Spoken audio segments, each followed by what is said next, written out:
this type of positions, usually in this type of position, usually rook e1 is not such a useful move.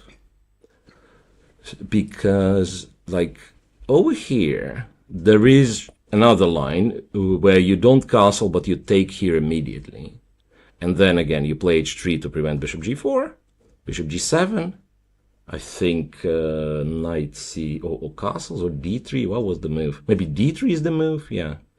And say e5, castle, and something very similar to our game, but then white does not play rook e1. He tries to move the knight somewhere, h2 maybe, and go f4. So that's the general strategy. And then the rook is good on f1.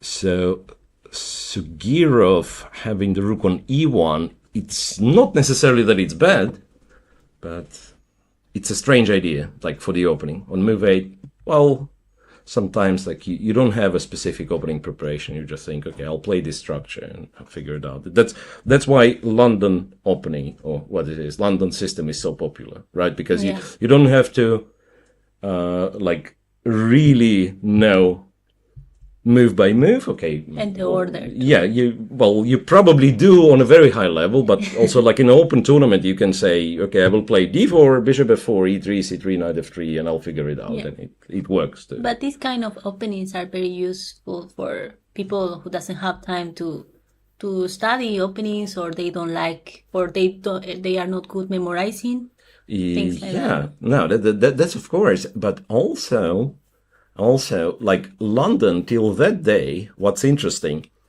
and I think it's London, perhaps the only system that is still left like this, that players with black do not take it very serious. So I'm opening, the database, preparing for my opponent, and I check, okay, he plays the London. Okay, I'm not bothered, right? It's not something very principled. He's not trying to beat me. He's playing the London. Okay. And what happens that London, while not being the most ambitious, still very tricky system. Very, like it has its venom.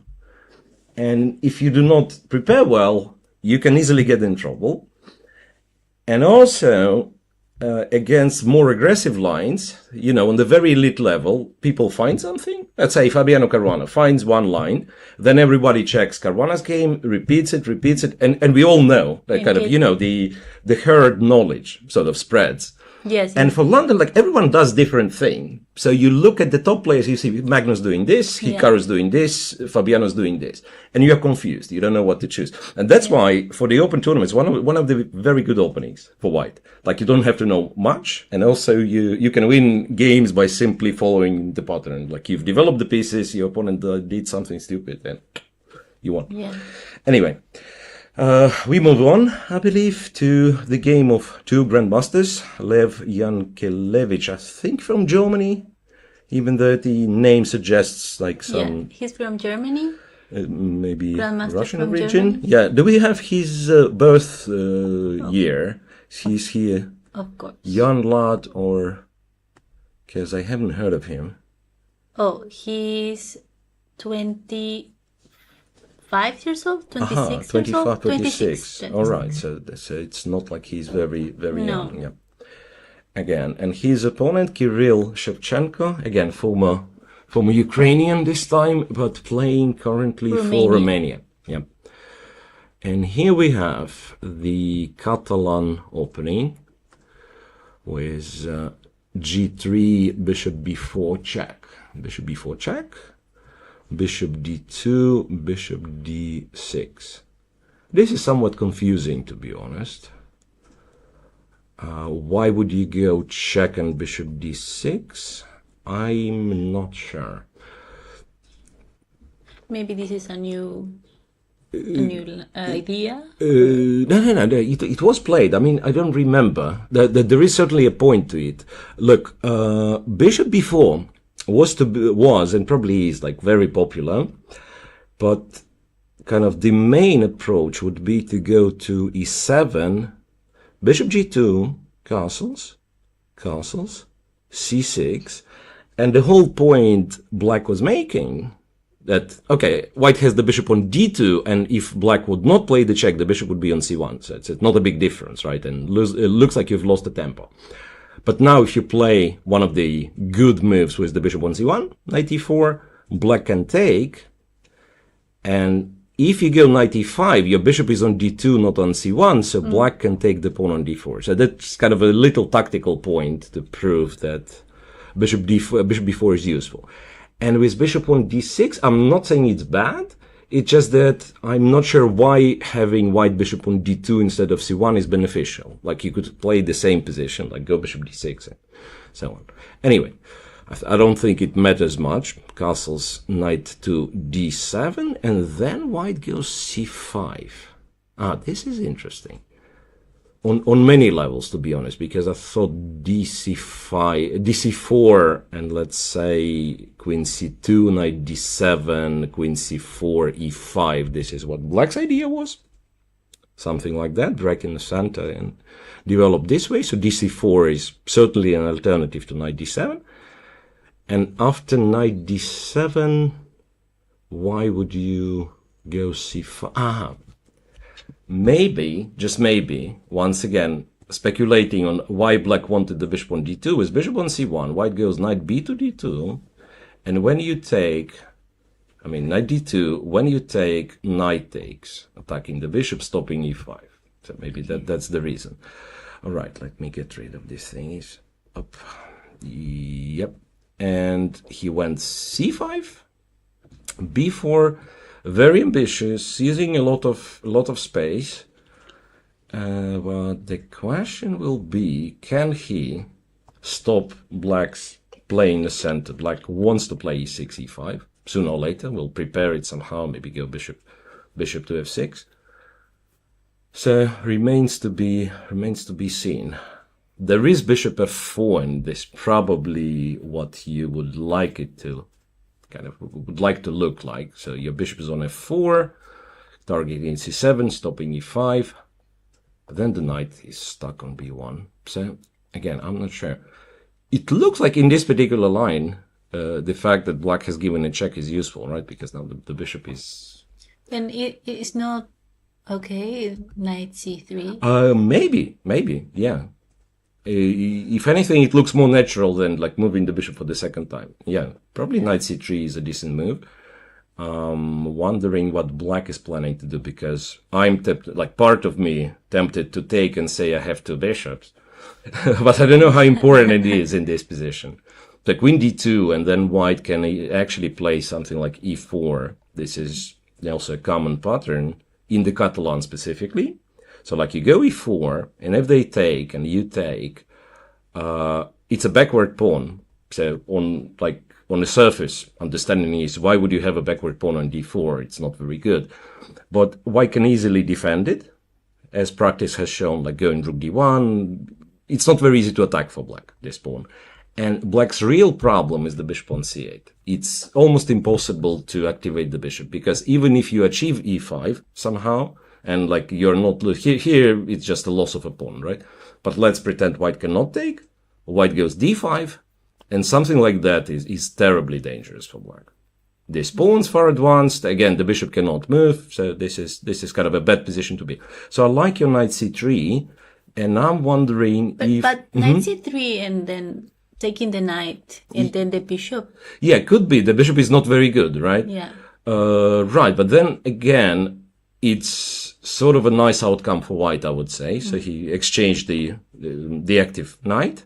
He stopped e5. So white's kind of main idea after c5 would be to push these guys to get even more space. A pawn storm. Yeah, to get even more space. So I strongly suspect that black might consider going f5 to play some sort of a stone wall. Even though like in a stone wall you would prefer the pawn on c4.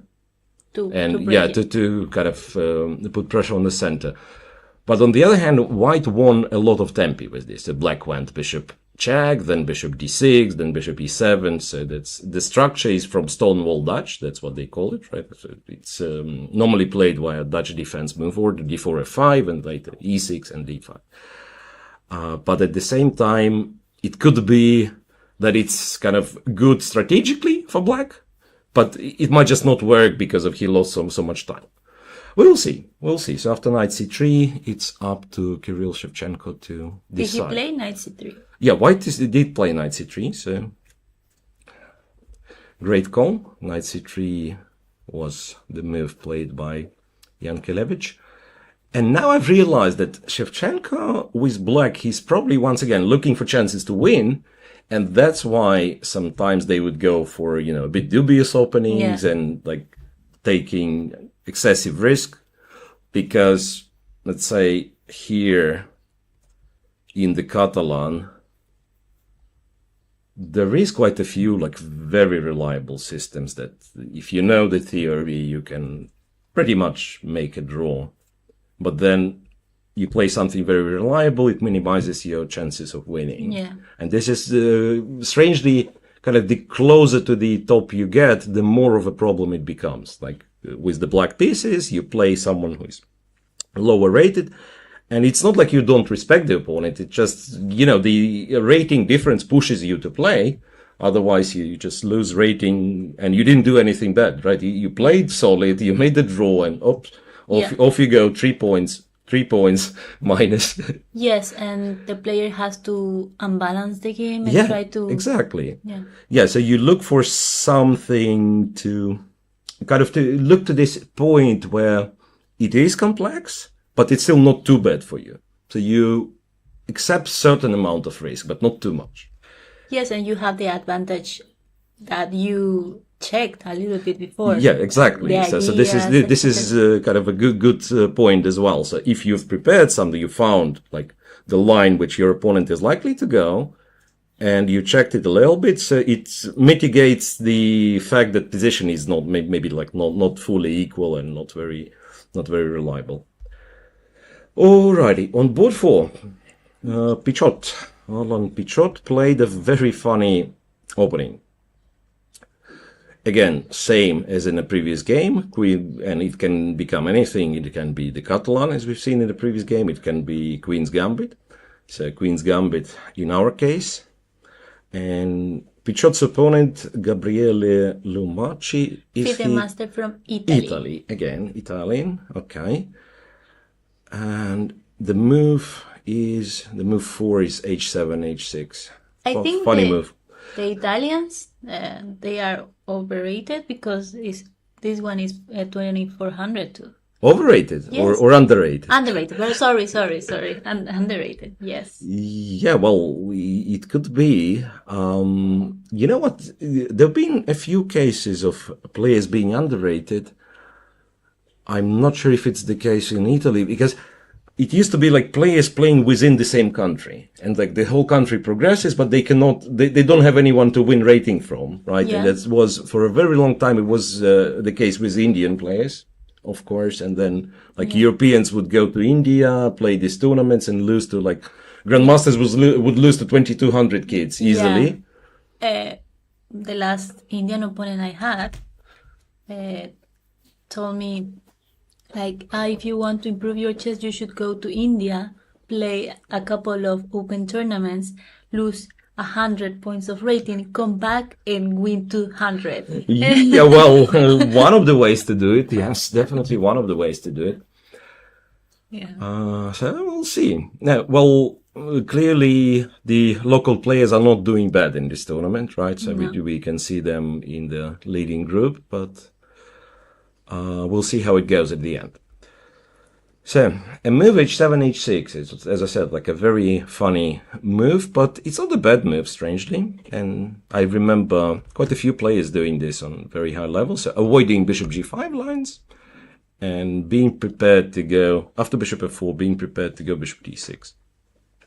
So the only drawback of this is that it's seriously very hard to play for a win. Some position like that. h2, h3. h2, h3 is an interesting one. So normally you would expect, like, develop the bishop castle, right? Bishop e2 or bishop d3. This we wouldn't know. But I'm guessing in both cases he didn't like bishop g4, quite possibly. He didn't like bishop g4. It's easier to play bishop g4 after bishop e2, because like the knight is not running away. You will exchange this bishop for either the knight or the bishop. And let's say after this, and c6 maybe, h3, you are very happy to trade. I mean, in this specific structure, you don't mind at all. You just exchange on f3 and you put the rook on e8, and eventually the knight goes to e4. Black is absolutely fine. Nowadays, this structure is very often played with colors reversed, specifically from the London opening that we've mentioned. And the trickier line would be if white goes bishop d3, and I suspect bishop g4 is still a thing. So black again wants to trade the knight, and in case of knight e5, there is c5. I would suspect this might be playable. And taking the bishop? Yeah, takes bishop, knight takes bishop, something like that. And it's an isolated pawn for black now, right? But he will, no. Knight to c6, looks like he will quickly go d4 and just equalize, like knight c6, d4. Say if white castles, we go knight c6. There is also knight b4, a little bit of threat.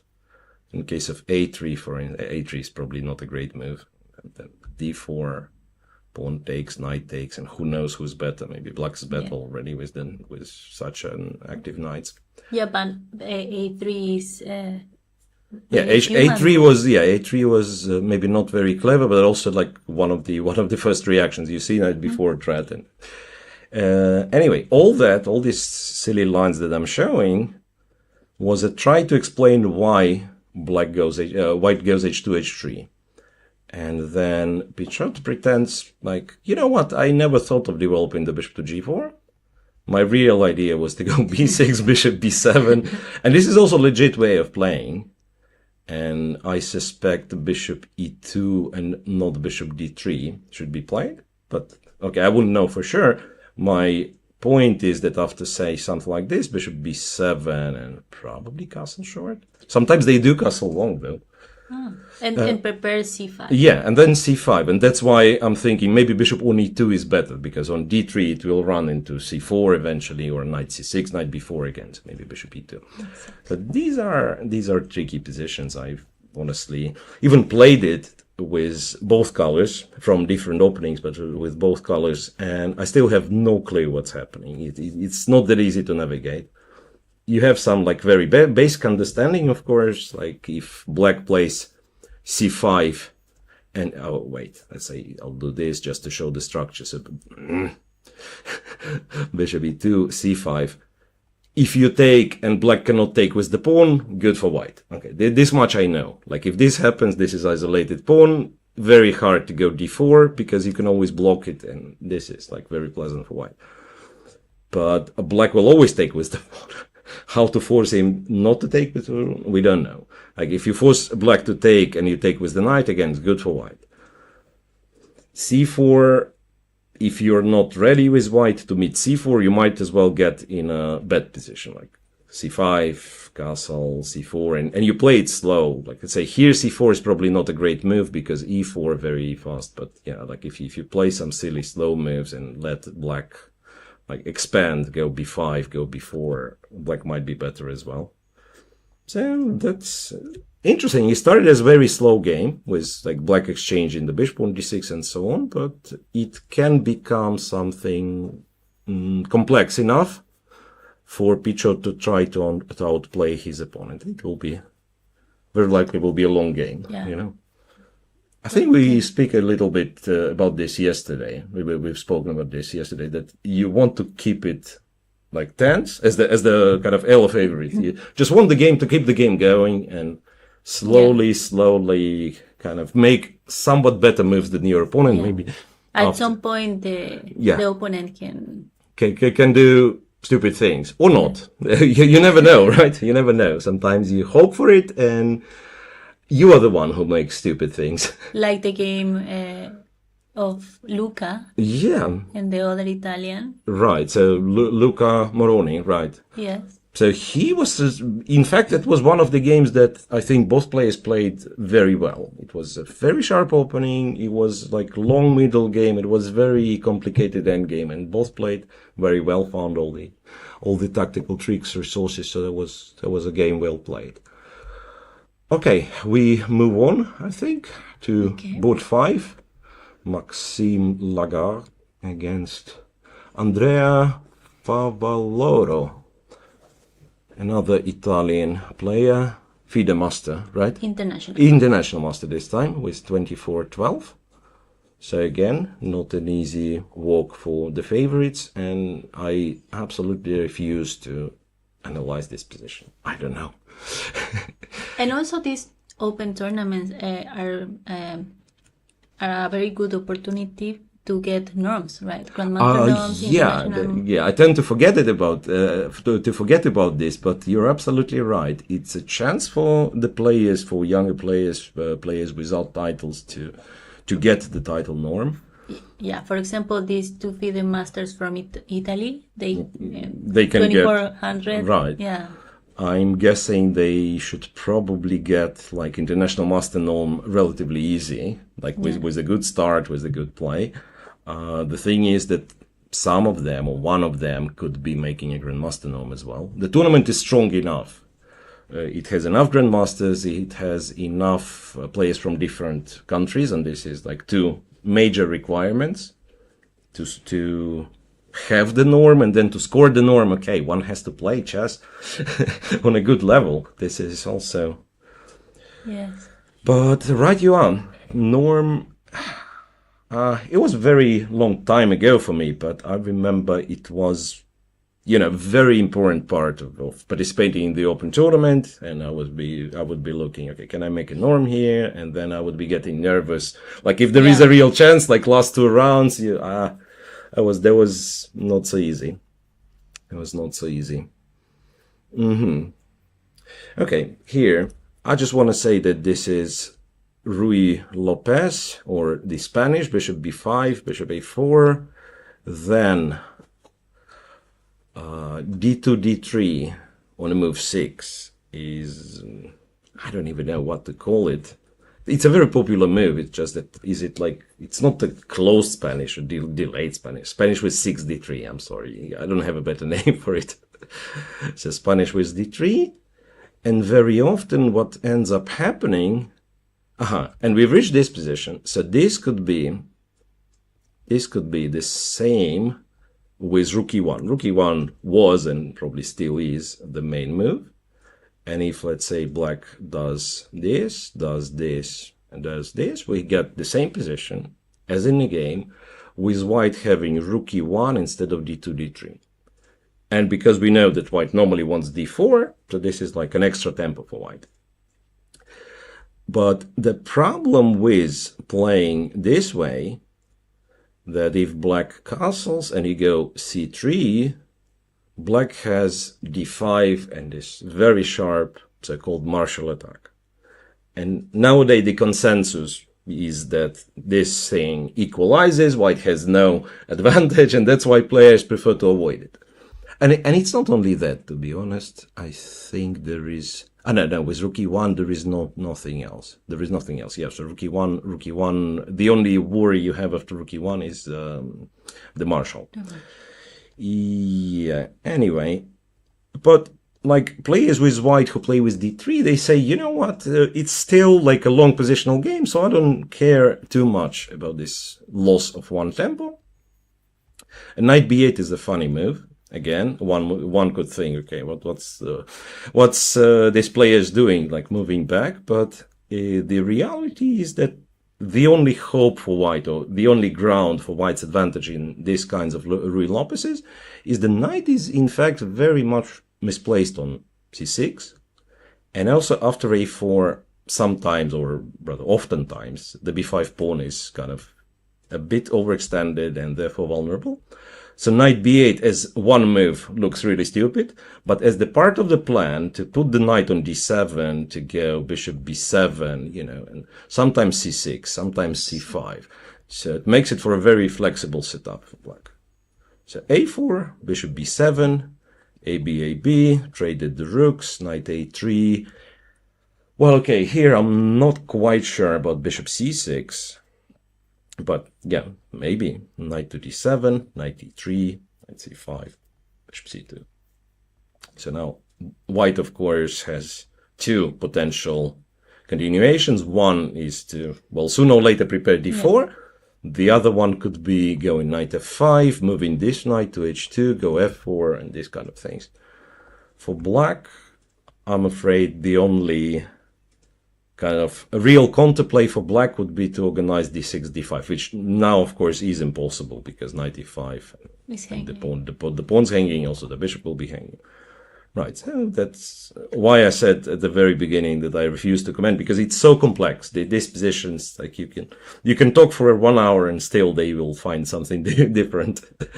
Yeah, and it's one of the favorites of the top players. Absolutely, yeah. So I think someone, I don't remember who exactly, but there were mentions of Ruy Lopez and the Queen's Gambit, the classical Queen's Gambit with those long lines, as they were quoted as the openings of World Championship matches. And this is, we are talking like 1940s. And then you check the very last matches, like Nepo with Carlsen, a lot of Ruy Lopez, yes. And then Fabi with Magnus, a lot of Queen's Gambits. So it's ironically, for 80 years, it's still the same. Yeah, it's still the same. And until that day, we play and no one knows for sure what's going on. Yeah. Like it's a very rich position. Is the game on board 6 very rich? Let's try. I mean, this is something I wouldn't be able to tell what opening it was. White has the rook on B1, queen on H3. Okay. If I'm not looking at the moves, but just at the position, this is crazy. It's not even easy to tell how this came about. Like, why rook on B1? Why? And how is the move in the queen in H3? Yeah, how did he go to H3? Okay, now we'll find. Oh, well, thanks for sharing the tournament info. So 9 rounds. Exactly. We keep forgetting to tell it. Yes. But it's 9 rounds, which you would expect from the open tournament. 90 minutes, so-called Fide time control, 90 minutes plus 30 minutes after move 40 and 30 seconds increment after each move, right? Yes. And let's go back to this funny position. Let's find how they played. So D4, knight F6, knight F3, D5, C3. And this is some really, really funny move because it looks stupid. Well, not stupid, but it's not clear what white wants. If you want to play the London, why would you start with C3 and not bishop F4, right? Or rather bishop F4 and move 2, maybe. Like true Londoners, they very often keep the knight on G1 and first go E3. So this move C3 actually, I think, works a little bit because now the opponent has less than an hour. Yeah. And the opponent, right? No, I mean, white pieces he has like white actually gotten like a very pleasant position out of it, because we will return to the live position. White has a pair of bishops and an extra half an hour, which also counts for something, right? But I wanted to tell about like this move. So when I first seen it, I thought, this is not right. But then I think, it was Anish Giri who told me that this one was recommended by like Kramnik or something. And strangely, to every black's reply, there is some little trick that white has to, not to get an advantage, of course. There is no advantage in the opening if both sides play correctly, but to get some interesting playable position. So it avoids the absolutely dry game. C2, C3, C6, white goes queen C2. Again, looks funny. Queen C2 to stop bishop's development to F5. Black says, you know what? I'll go bishop G4, knight to E5, bishop H5, and then another funny move. Queen F5.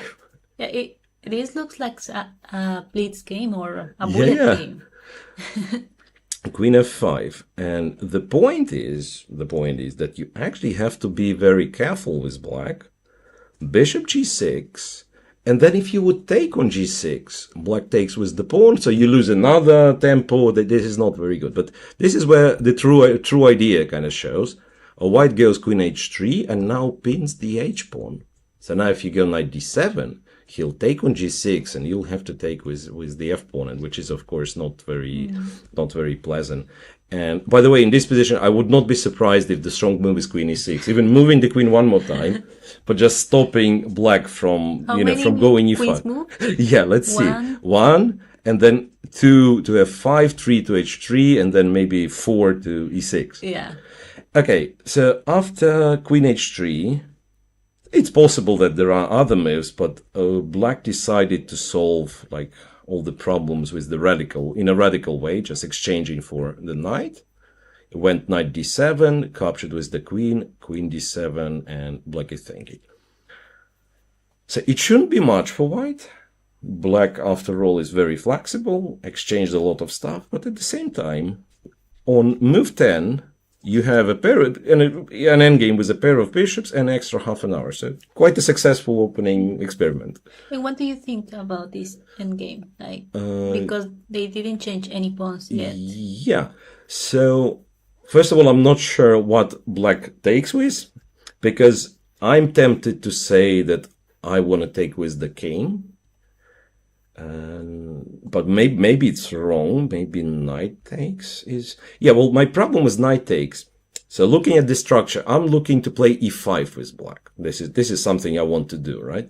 But after knight takes and bishop f4, it's not that easy to organize e5 unless I'm planning to go f6. And f6 is kind of... It's not a terrible move, of course, but something I would prefer not to do. So ideally, the type of position I want is that, say, he does something stupid, I go e5, and okay, this is like the setup black wants. Bishop to d6, very solid.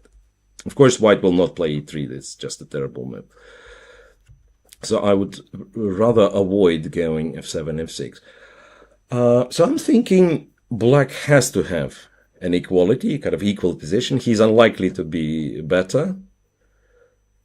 But still, sometimes equal means like completely equal. So there is one open file, we exchange all the rooks, we shake hands and agree a draw and go home. And this type of equal still allows you to play with both colors. So you can keep this position complicated.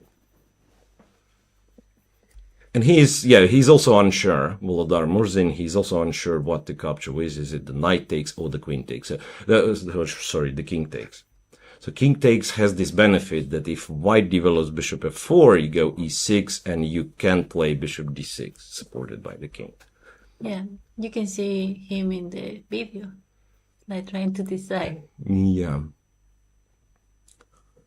And it's quite interesting sometimes, like observing players. Well, technically, in a position on the board, he's a queen down, right? He has 2 legal moves only, and then he could think for 15 minutes.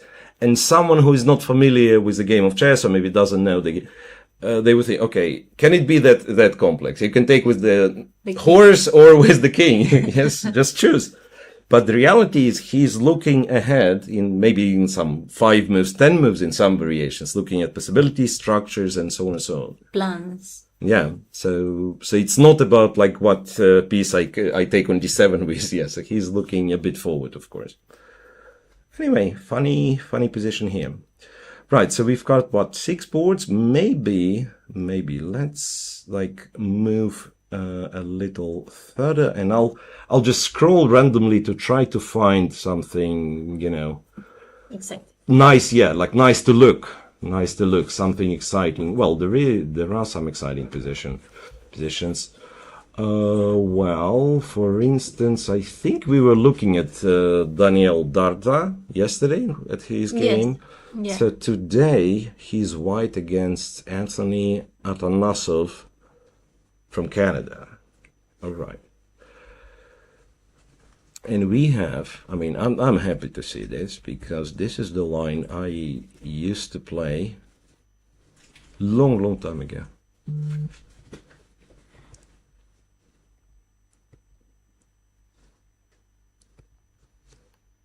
So-called.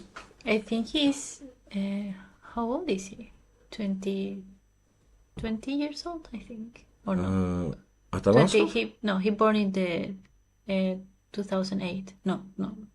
It's not, no, it's what, yeah, okay, now it's a math lesson, yeah, 16. 16, yeah. Well, reasonable international master or Fide master? Yeah, he's an international master. Yeah. Okay, so what happens here is white sacrifices the pawn on c4. You cannot really win it back. But white is kind of happy to do it. Goes a4 to stop b5.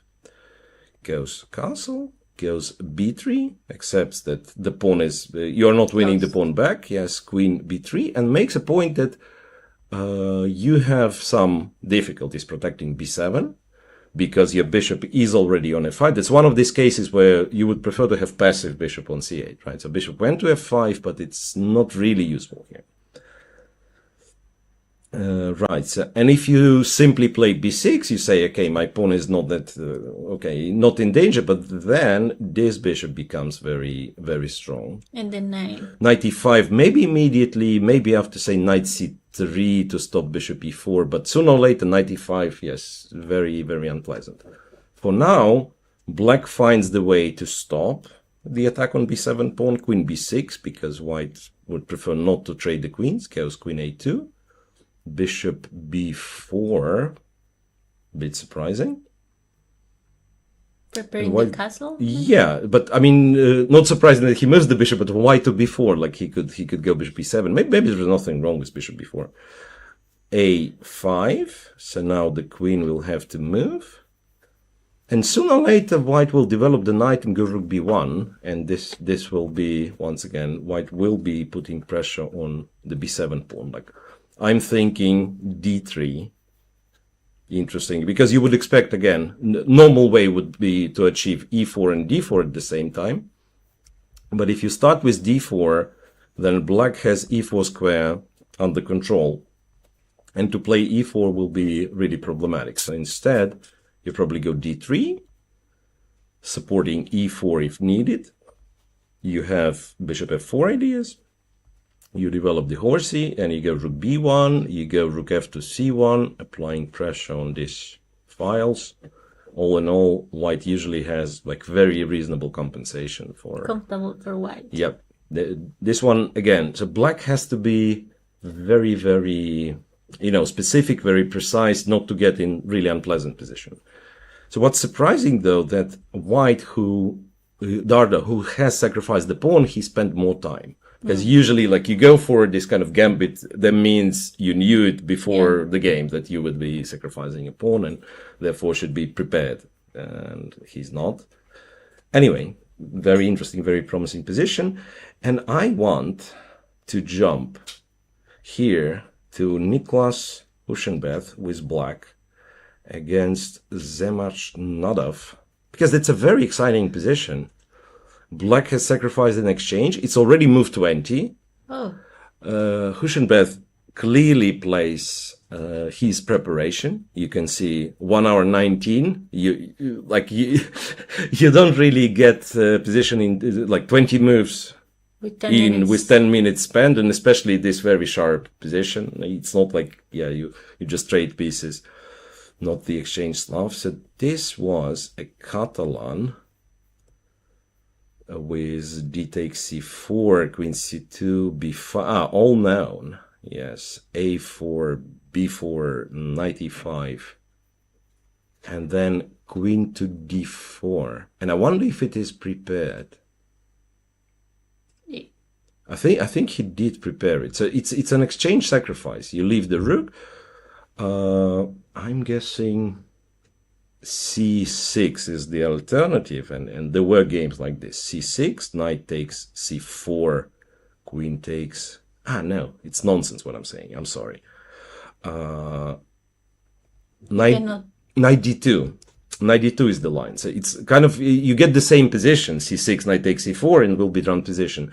But the difference is that here the d4 pawn is hanging, and if knight e5 c6, then white can play rook to d1, and then take c4. So this is like not great for black. So it's pretty much after knight e5 you have to go for black. You have to go for this line. Queen takes d4. And taking the pawn on c6 with the knight. You mean in here? Yes. But black is a pawn up, so I think something like this would happen, and then wait a second. You're saying I'm losing this guy? Yes, yeah. Right. You are. Yes.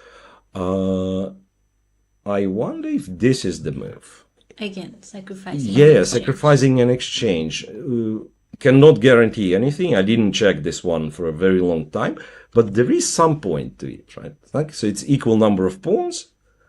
The diagonal is, impressive, and also these pawns are now like it's not very easy for white to kind of apply. You go knight d2. Let's say black has rook c8, and these pawns are very annoying. Like at some point c3 may be happening.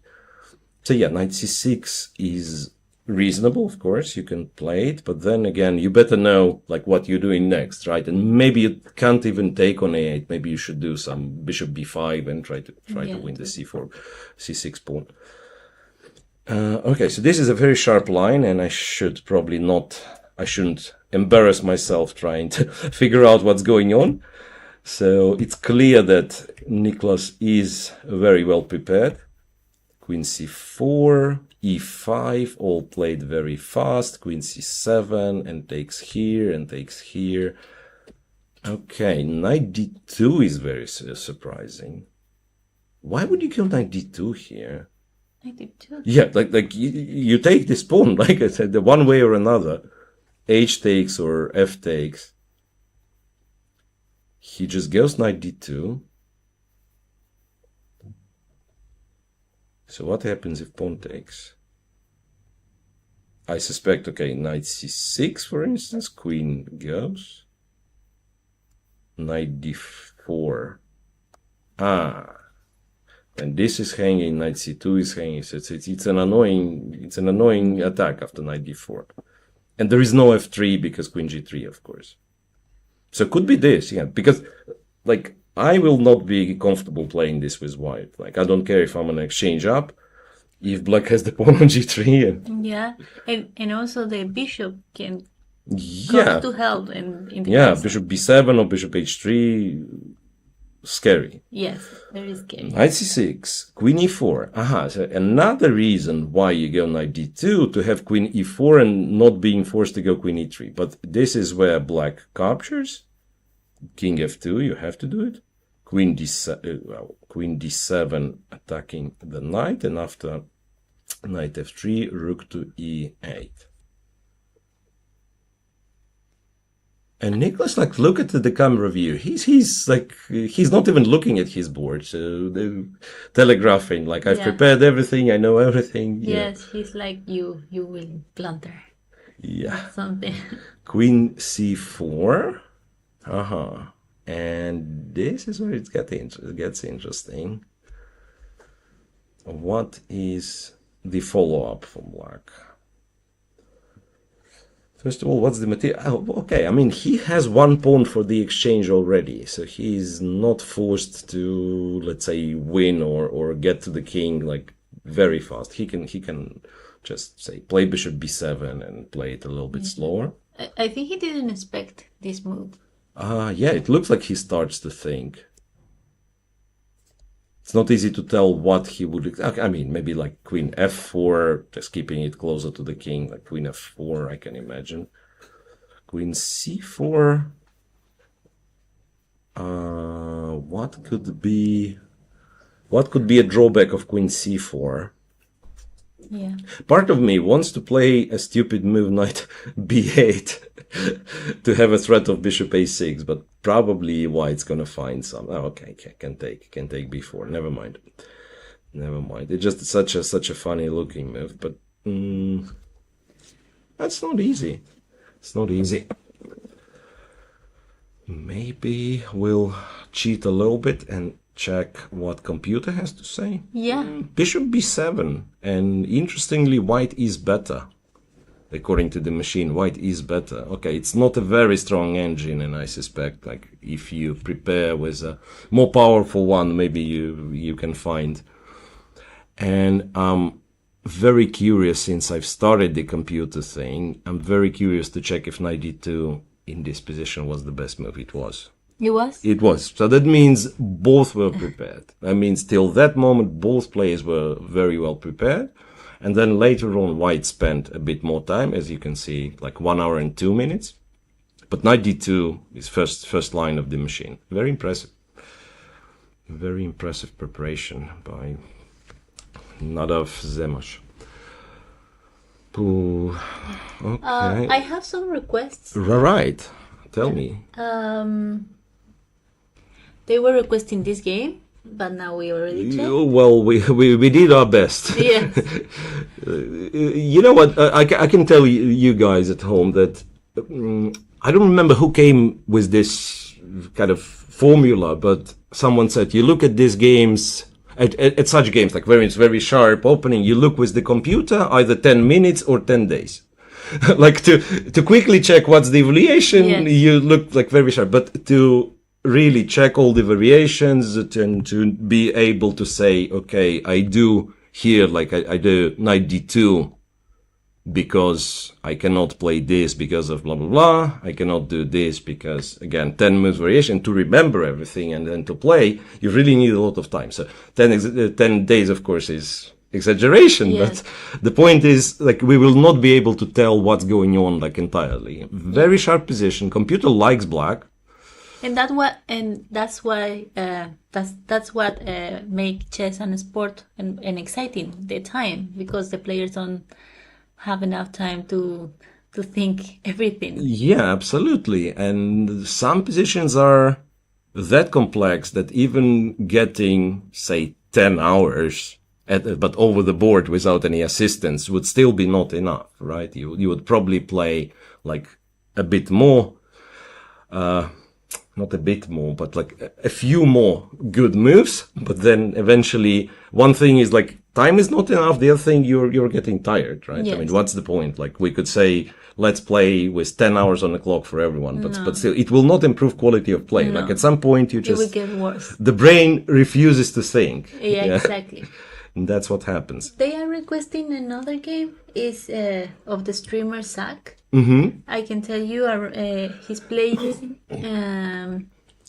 in the 43rd board, 43. Board 43 against, if you could tell me. Is Mario Roesch from Germany against Zachary Saint from Canada. Yeah. I'm trying to find it. Well, wait a second. We have 50 boards online, right? Yeah. So there must be. Why can't I find it? Usually it's around of the Pote sisters because they are streamers. Yeah, right. So they could be. Yeah, so you can see Andreas game, Alexandra's game. Maybe No. more down. This one. Yes. Yes, we that have one. it. We have it. Yeah. Okay, so first things first. Zach spent a very, an awful lot of time on the opening, right? Like white is still pretty much blitzing out. 122 against 49 minutes. So now we can check what was what was problematic for black in this game. Started as the Meran variation. I think we discussed it a little bit yesterday. Bishop d3, you would take, go b5, and develop the bishop to b7, try to go c5. Yes. I think we said this yesterday.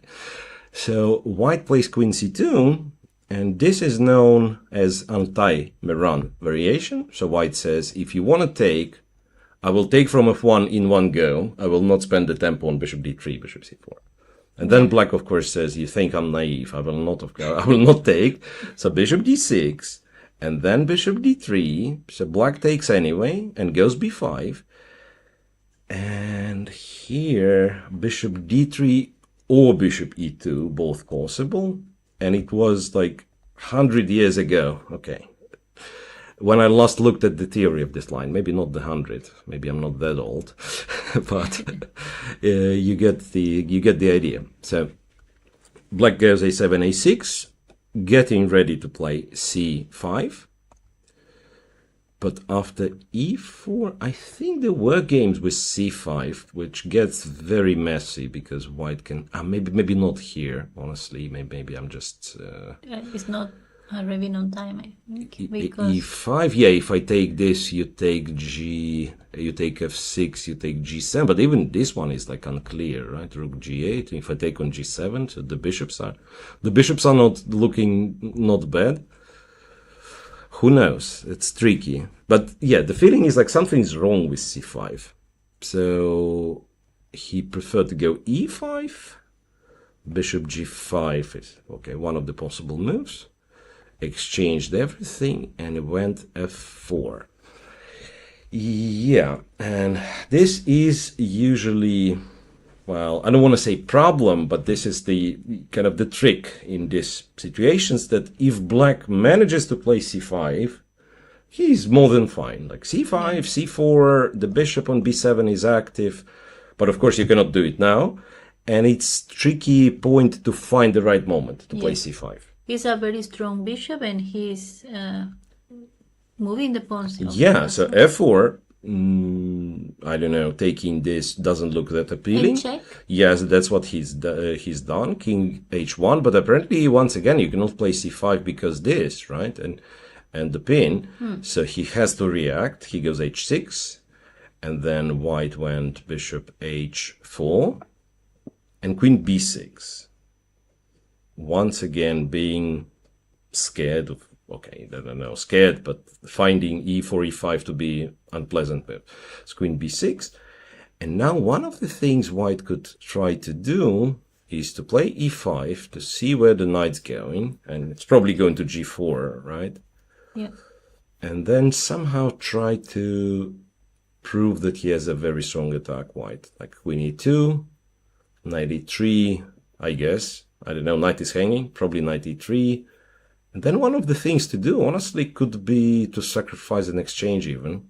Like to go, who knows, knight e4, rook f1, knight f1, rook f1, and just pretend that we have, I mean, we probably do have some initiative.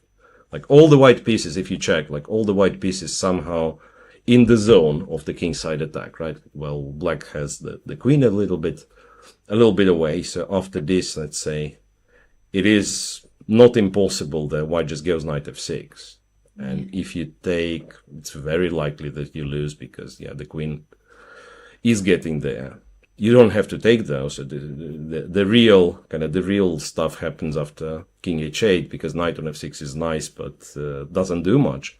Anyway, this looks like a very exciting position. And also, I perfectly understand why Zach was thinking for so long, because this is like... it's a critical moment. Absolutely. And, you know, strangely, it's not even one moment, but until let's say you play c5, you cannot be sure that your position is good. So that's why, like, on every move, you spend time, like you have to calculate all these lines very sharp. Both players are thinking very...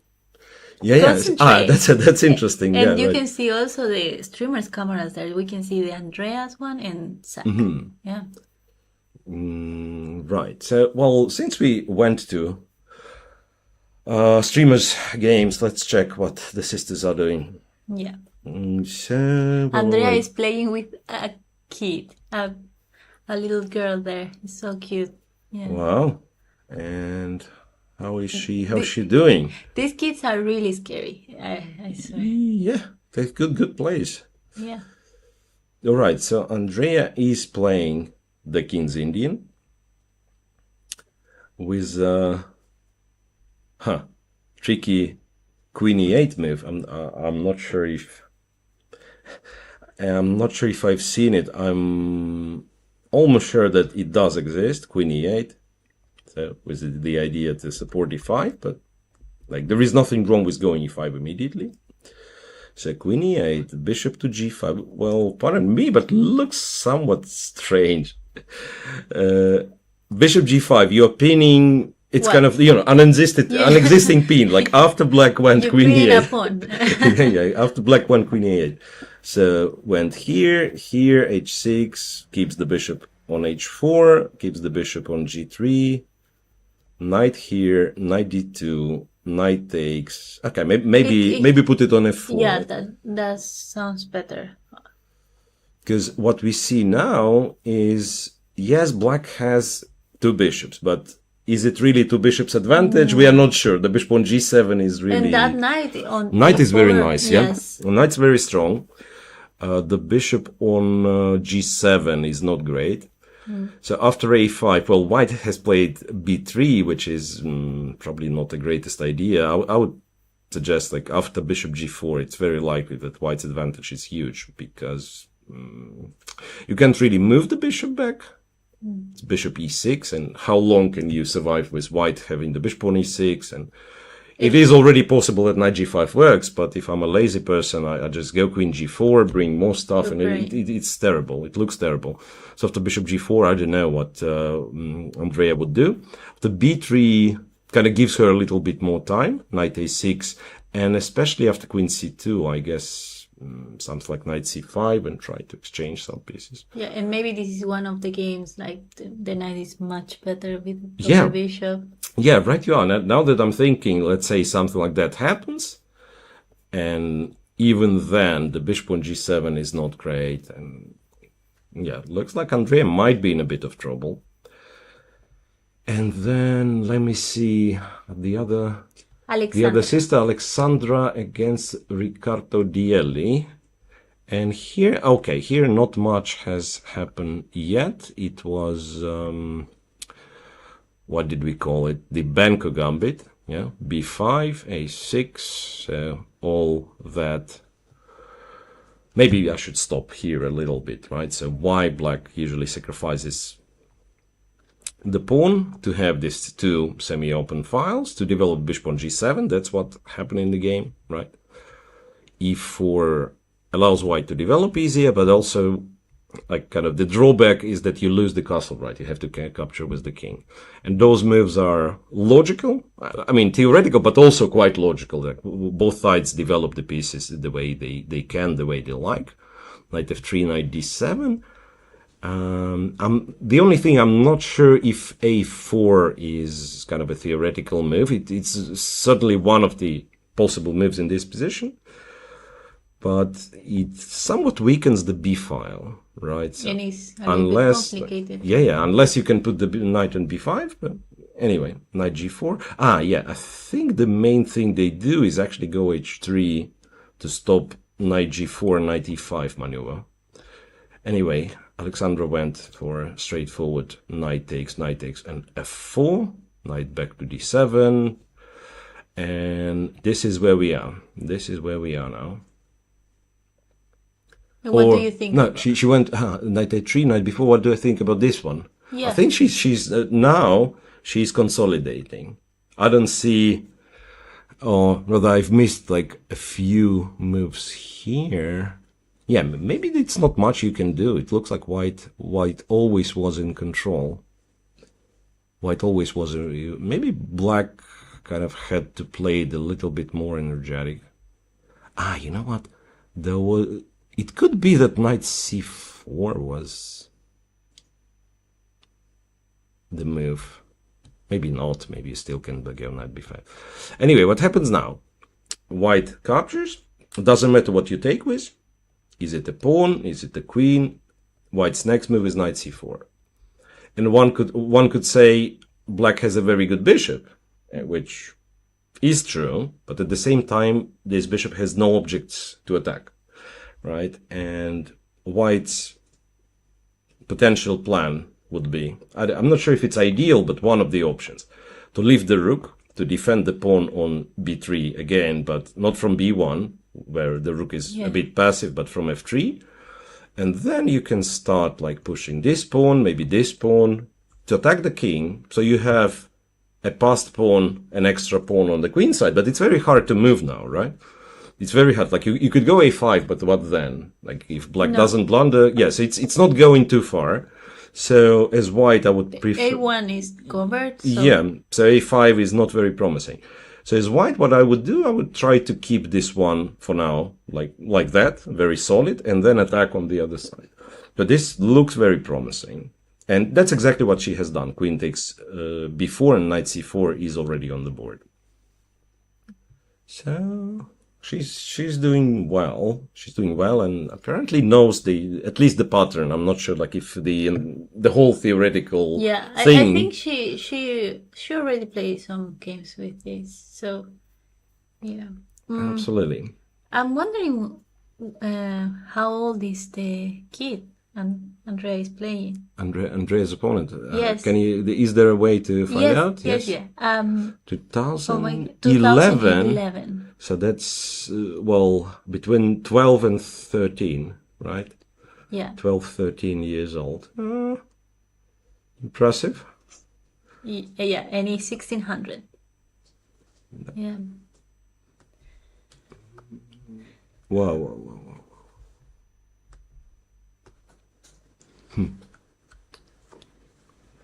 Just a random position to show. One game has already finished in a draw in a position like this. Don't ask me why that was. It's just a funny position. What? And how is that draw? It's a perpetual check with knight f7, king d7. No, this is crazy. Wait a second. It shouldn't be this, because here you just take the rook, no? Yeah. What's going on? What is going on? I don't understand. I can tell you that I'm almost sure that up to this point and this even, it's all known. Regrettably, I cannot check the database in this application, but it's definitely all known. King d6, what? I mean, if you take on h8, what's going on? Maybe you can see with the engine. Yes, I should try, I guess. Yeah, knight h8, best move. White is much better. So I don't know why. There was something very similar. I'm 100% sure there was something very similar. I've seen this kind of perpetual. Well, maybe the engine is not strong enough for us, and maybe it's... And also the opponent is 2300, and black pieces is almost, I don't know, 2450. You mean like from white's perspective? Yeah, I would agree on this, but this specific line, it's a very long, sharp line, so I suspect like both players knew what they were doing. Anyway, it was just a random position to show that some people, they know theory very well, they play like a lot of theoretical moves. A lot of theoretical moves, and okay, draw is draw. No problem with that. So I suggest we go back to the very top board, to Fedoseev. I'll quickly check if we have any results on top 10 boards. Not yet. No, everything's in progress. Okay. So we'll quickly show what happened to Fedoseev, or what position they have, because we've only seen like the very beginning, right? After Queen b6, right? Bishop e2, c takes, knight takes, bishop here, knight here, check, check and knight c3. What? He went back. Yeah, but this looks really strange, right? So bishop c5, knight a4, and after this check he goes back. And why he didn't like c3? I don't know. Because he's losing the knight, or what? I don't see how to get it. Bishop takes. Bishop takes, right? Knight takes, queen takes. You always have knight c5, right? Yeah. This you can go knight c5. Again, I'm afraid I'll need some help from the bot. No, c3 is possible. C3 is possible, and there is nothing wrong getting this position, and then black just plays castle, and okay, the game goes on. So I suspect he went back to c3 because it's not a bad move, and he would be happy with the draw against Fide c8. So he kind of, silent draw offer, as they call you, as they call testing it. him, maybe. Yeah. So silent draw offer. So you're not like saying I offer a draw, but there is a possibility for your opponent to repeat. And also, if you know your opponent is not going to repeat because he's higher rated and everything, you can use this to your advantage. Like, in order not to repeat, maybe black has to play some, like, more risky move. Yes. Yeah. Or spend some time. Yeah, exactly. So, I don't know if bishop takes d4 was risky. We will find out. But this is the position we've gotten. Queen d2, bishop b7. That's a tricky position to play, because on the surface it looks like white is just much, much better. Stupid bishop on b7, the French bishop, right? But to stabilize for white still needs like a couple of like tricky moves. Like, so ideally, let's pretend I do not blunder the bishop on d4, right? And black does whatever he does, rook c8. So I think this is what I'm looking for. Knight to e2, and then if we exchange, can play c3 later. So the knight on d4 is like nicely blocking everything. But again, this involves some tricks because, of course, bishop d3 is not a great move. So it could be better for white, but still the position is very tricky. And also black is looking for the moment to play f7, f6. All right. So Benjamin is somewhat below on time, but again, it's move 16 still. Still how many? 24 moves to time control, and that could be leading to a time trouble. And on the camera, I can see Fide c8 back to the board, and bishop to f2 was played. So he preferred to keep the bishop, then maybe going to d3, then carry knight e2, and so on. And here, if I'm playing black, I probably put one of the rooks to c8. I suspect rook a to c8, so we keep the other one to plan for f6. And the reason for this is that we have some tactics with knight e5 or even knight b4, right? And probably knight e5, knight b4 is not so much. And white is kind of not in time. So bishop d3, I think black can already capture on e5. Yeah, and then I mean, if white captures back, black is winning a pawn. If white takes on b5, who knows? Maybe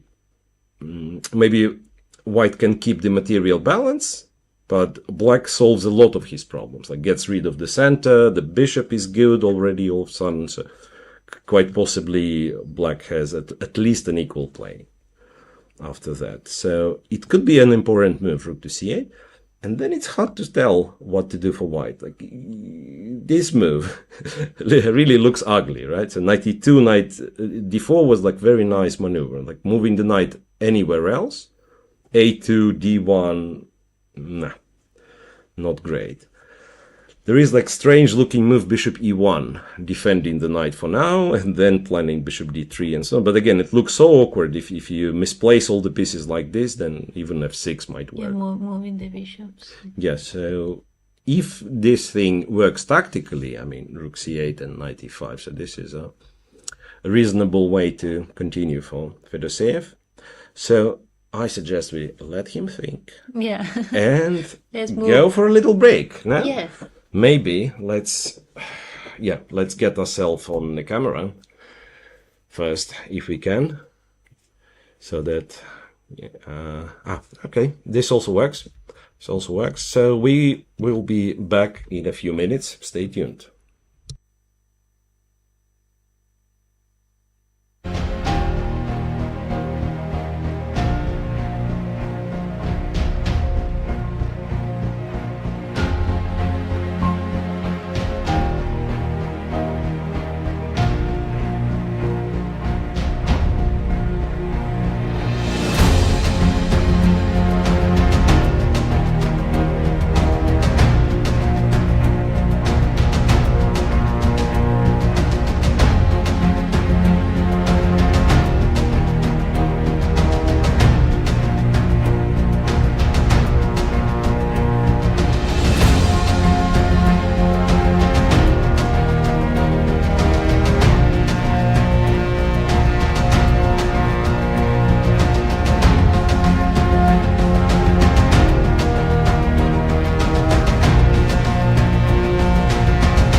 Okay, welcome back. And yeah, we continue with round 2 of Sardinia World Chess Open Festival. And the game we have on the screen, the position I have on the screen, is happening right now on board 15. Yes, 15. Yes, so that is, with black we have Ihor Samonenkov. It's Ukrainian. I'm not sure if he's a grandmaster already on international. He's a grandmaster. He's a grandmaster, yes. So one of kind of Ukrainian talents, modern talents. And his opponent, from Poland, Alexander Kaczmarek, I'm guessing. And once again, pardon if I'm mispronouncing the name, must be An international young international master. Look at the position. I mean, it's absolutely crazy. Look at the time. It's even crazier. So, Grandmaster with black has 9 minutes left. 9 minutes left after 14 moves only. And the reason for that, apparently, is the fact that the position is super crazy complex. That's my understanding of what is happening. So, first things first. So it was the Caro-Kann. It was so-called panov attack. Panov. Yes, and this bishop g5 move is theoretical, and I believe both players knew something about it. I have no idea what's the theory of bishop g5, so I just skip it forward. So d5 knight e5, I'm almost sure I've never seen this position, so it must be something new. Anyway, white goes to sacrifice the pawn first, and then I suspect if you play rook g1, then d5 is hanging. So instead, white goes to take on c4. Defend the pawn, but sacrifice the rook on h1. Then he goes bishop f6, and you cannot take back because bishop b5. Right? I mean, probably you could try to do this, but then bishop b5, king e7, and I don't know what happens. Maybe castle? Or... I'm afraid he will go queen d6, maybe you have knight e4. It's easier to do by asking the engine. Right you are. It's castle, and if queen d6, just check, right? Check and takes. Good. Good. Right, so this is super dangerous. That's why black plays a6, stops bishop b5. White goes bishop e5. And here, again, I'll probably need an engine help. So black is kind of okay. The engine is not impressed. Goes f6. Or rather, Samonenkov played f6, was one of the engine moves. And then white went d6, and this is just absolutely wild position here. White d6. If black was to take on e5, I presume white is winning after d7 check. And if queen takes, it's bishop f7 check. And you cannot take because queen d7 wins the queen, right? So you go king d8, and then it's queen b6. And you cannot go to c8 because bishop e6, so you have to block, and then white, I don't know how exactly white wins. I feel like white should be winning. Castle long, or rook d1, not so important. Then check here, and then check here, and the queen kind of protects the rook through the opponent's queen. Yeah, very nice. Yeah, so that's a long tactical line where white is winning. But black apparently is not forced to take on d6. After d6, one of the lines that the engine was recommending was just to take the pawn on d6. Something that I thought could be playable was to return the bishop so that you stop d7. I don't know if it's any good. Can ask the engine. No, in this case, black is in trouble. It's impossible to play these positions without the engine. And Samonenkov played queen a5, allowing d7 check and planning to go king d8. And I feel like something's wrong with it. Yeah. I mean, he has 6 minutes. It's Yeah, very he had difficult to- to find the Absolutely, yes. It's very like the precise moves. even After. look, it's move 14. So even in like some equal position, quiet position, 6 moves is not enough. 6 minutes is not No. enough to move 40. And now we have like one of the craziest positions of the round, where like one wrong step, one wrong move, and you might be just lost. Yeah. So And, quick- yeah. And also, we mentioned the Grandmaster has like 200 more points than. Yeah, so this is additional pressure. Plus, it's not only that he has 6 minutes. Look, situation could be like this. He has 6 minutes, all the same, but his opponent spent an hour. So still a huge time advantage, but at least you have this information that your opponent is also playing the game. And the way it looks now, it could be that your opponent just prepared everything. So you're competing against computer pretty much, right? Like, so when I come from with the home preparation and play all the moves quickly, it means I know. Yeah. So this is like terrible situation to be in. He just spent 9 minutes. Yeah. So he played queen to a5, and now I'm confused because according to the engine, the move is just to play bishop to g3 and not to go d7. I'm surprised. Just to play bishop g3, and can black castle? Well, it's a terrible move. I was just checking if it's how to say, if it's a legal move, because I'm confused. This king was in so much danger that it almost feels like it lost. But why is a terrible move? I'll show you. So castle. The problem is bishop e6 check. Yes, and if you go here, it's a discovered check from the bishop, and then you take and so on. Yeah. For a second, I also thought, okay, let's be clever, let's castle. But it doesn't work, regrettably. So after bishop g3, first of all, bishop g3 is not played yet. Let me update on yeah. And I would really, really love to go d7, but d7, king d8, it turns out you cannot do much, because now this guy is hanging with a check. And if you play bishop g3 now, black can go e5 and then develop the bishop. So the trick is to keep the pawn on d6.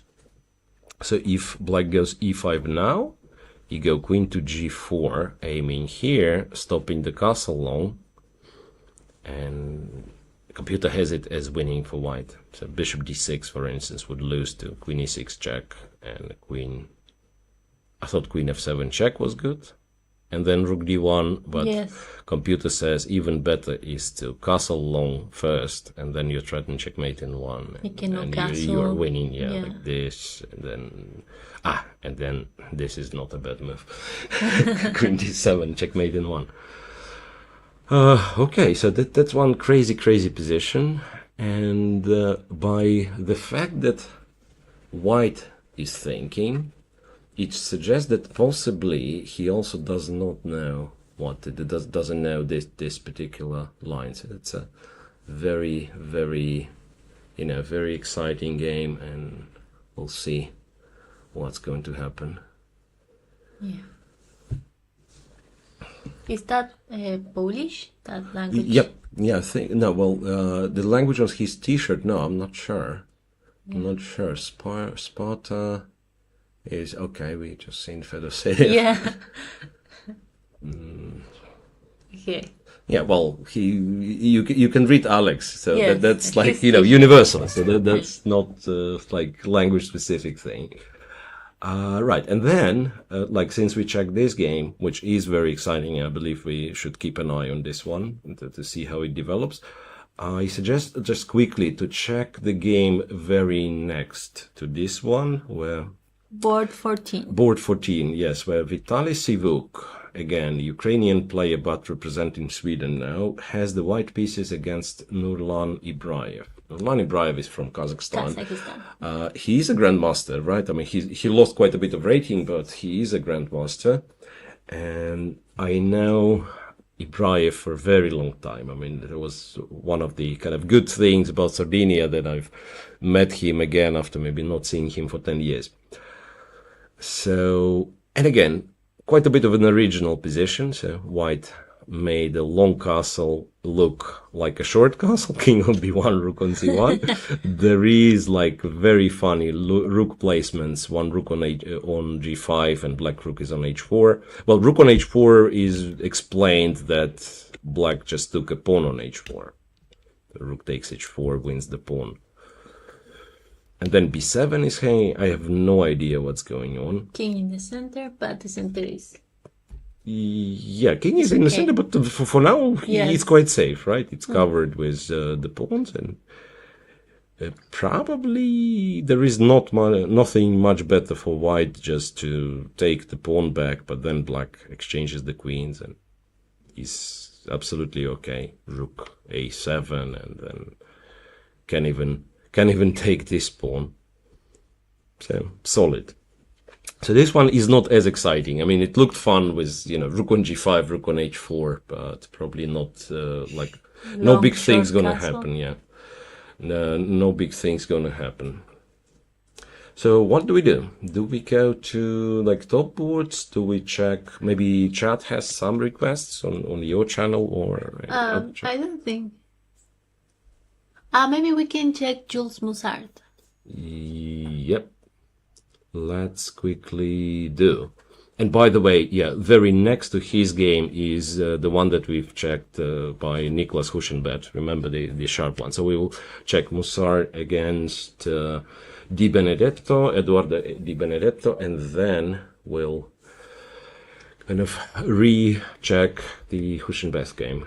International Master, Di Benedetto. Yep, again from Italy. So Jules has played, brother Eduardo has played the French with black. Played the French against the Frenchman. Yeah. Is it even legal? I'm not sure. Should have played the Italian. He had the chance to play the Italian, e5, and instead he played the French. And I have the feeling that something has to go wrong for this guy. Well, seriously though, d e4, knight e4, knight d7. Yeah, that's one of the options. Knight f6, knight f6, c2, c3. This is a tricky line. Again, I'm not sure what's kind of the current state of theory is. Basically, they play knight d7 in order to go knight f6 and to recapture with the knight. So it makes, let's say, bishop g5 absolutely pointless, because then just bishop e7, knight f6, knight f6. And here, back in the day, strangely, every move with the dark square bishop, okay, not bishop d2, but bishop e3 was a move, bishop f4 was a move, bishop g5 was a move. c3 probably is a move also, so it's like one of the theoretical moves.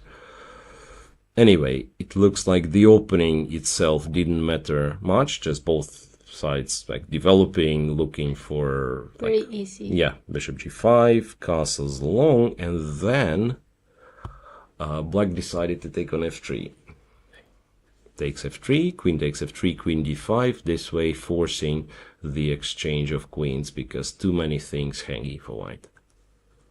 Like, with white, you would prefer to keep the queens on the board. Like, two bishops, potential of just going h4, g4, attacking. Maybe that's why he long castle. Yeah, exactly. And then this also explains like why you exchange on f3. It's because you have the next move. You wouldn't just take on f3 and continue with some, a5. Yes, it's exactly to have queen d5 and to exchange the queens. So now, after queen takes d5, he could have taken with the pawn, and it's almost symmetrical, but it's not equal. Also because you played b6. And I think one of the clever moves could be bishop b5, and then you want to go to c6. Or maybe start with rook e1, first attack this guy. And if rook e8 is just bad because bishop b5 wins. So black has to take with the horsey. h4. h4 is interesting. G4 is interesting. It kind of shows that even with queens being exchanged, with everything, there is still some pressure on trying the to be aggressive. Yeah, like G6, and you, I don't know, go rook H4 and then double. Anyway, black decided that this is too dangerous to take on G5, so went rook A, D8, and then slowly here hides the bishop on C1, and now it's like very positional, very slow play, but white is better in these situations. Bishop C4, King F7. And they were saying one of the aspects of two bishops advantage is the fact that you can exchange one of the bishops in the right time. And this is exactly, I'm not saying it's the right time, but it's an illustration that why white is better in such positions. So black has a strong knight on D5, but if white ever exchanges, it's a relatively weak pawn on D5. Yeah. So I'm not suggesting white has to take immediately, because black probably takes with the rook. But overall, this is something to keep in mind for black. Yeah, to keep in mind for black. White goes rook E1 for now. Targeting this one, can probably go rook E2, rook E1, double like that. Double like that. Slowly, maybe even B4 one day. So long, kind of playing the long game. So he will not, win next 10 moves, but he will keep his advantage for next, 40 moves maybe. Bishop E7, G3, Bishop F6, so black puts the bishop on F6, where it doesn't do much for now, but it stops white from advancing like before by targeting this C3 pawn. And then white can say, I changed my mind, and go back to D1 and start doubling on the D file. So all in all, white's position looks considerably better. Yeah, I'm not like, I didn't check recent games of Jules, but I remember at some point he was like very, very promising player. Yeah, I think he was not very... And probably still is. Yeah, he's a top player. Yeah. He didn't have a good tournament in Formentera. He was playing there. Mm-hmm. So hopefully this tournament... Yeah, maybe in this particular one he'll do much better. Yes. And he's making the move. And yeah, look, I mean, sometimes I can guess player's move. He just played rook back to D1. Or at least it looked from the camera view. Yes, rook D1. And right, sooner or later black will have to move this knight. So, like doubling like this. It's a very serious pressure. So what else? I've mentioned that next to this game it's Huschenbeth against Zemich, or we can check Daniel Darda as well. Yeah. Daniel Darda against Atanasov, and this is also the game we were looking at.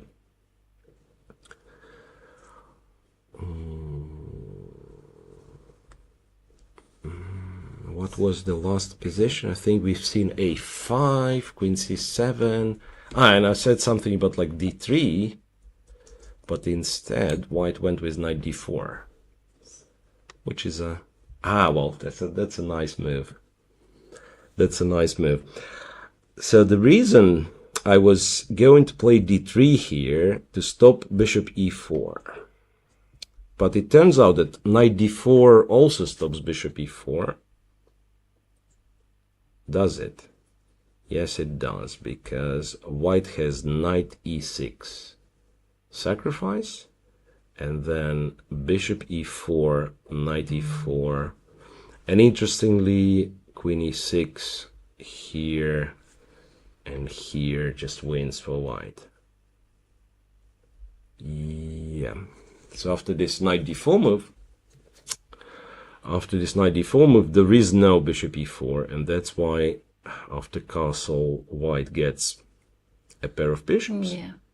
And then double pawns. Yeah, doubles the pawns. Queen C2 also move with the tempo, attacking F5. Rook E8 hitting this thing.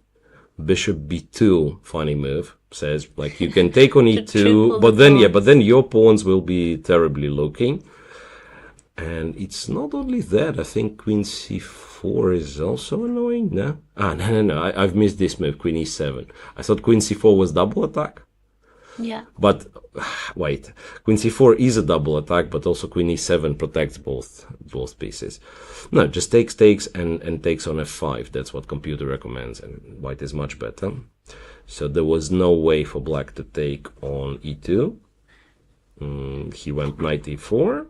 I think Daniel is really strong. d3, knight c5. Yeah, well, if I'm not mistaken, he is French champion. No, he's not. No, he's not. He's from what is that flag? Belgium. Oh no. That's no, he's not from France. I'm so sorry. Yeah, I think he's from Belgium. Let me Well, check. the federation is Belgian. Yeah. Yes. Yeah. So that. Well, I'm not I've sure where is he confused from neither. But yeah. I've confused something. But yeah, having 2600 rating, he must be considered like one of the favorites for this tournament anyway. Okay, so this is what we have. White has won a lot of time. White developed the pieces, has some initiative, but on the other hand, black is prepared to play this not so nice looking move, knight a6, to defend the knight, to defend the bishop, and maybe next move he'll take the pawn. The pieces looks rare. Yeah, it's like really awkward, but I don't see the way to take advantage of this. Like, why? How do we, as white, like, how do we proceed? Maybe knight d. Wait a sec. Knight d2. I'm dropping this guy. No.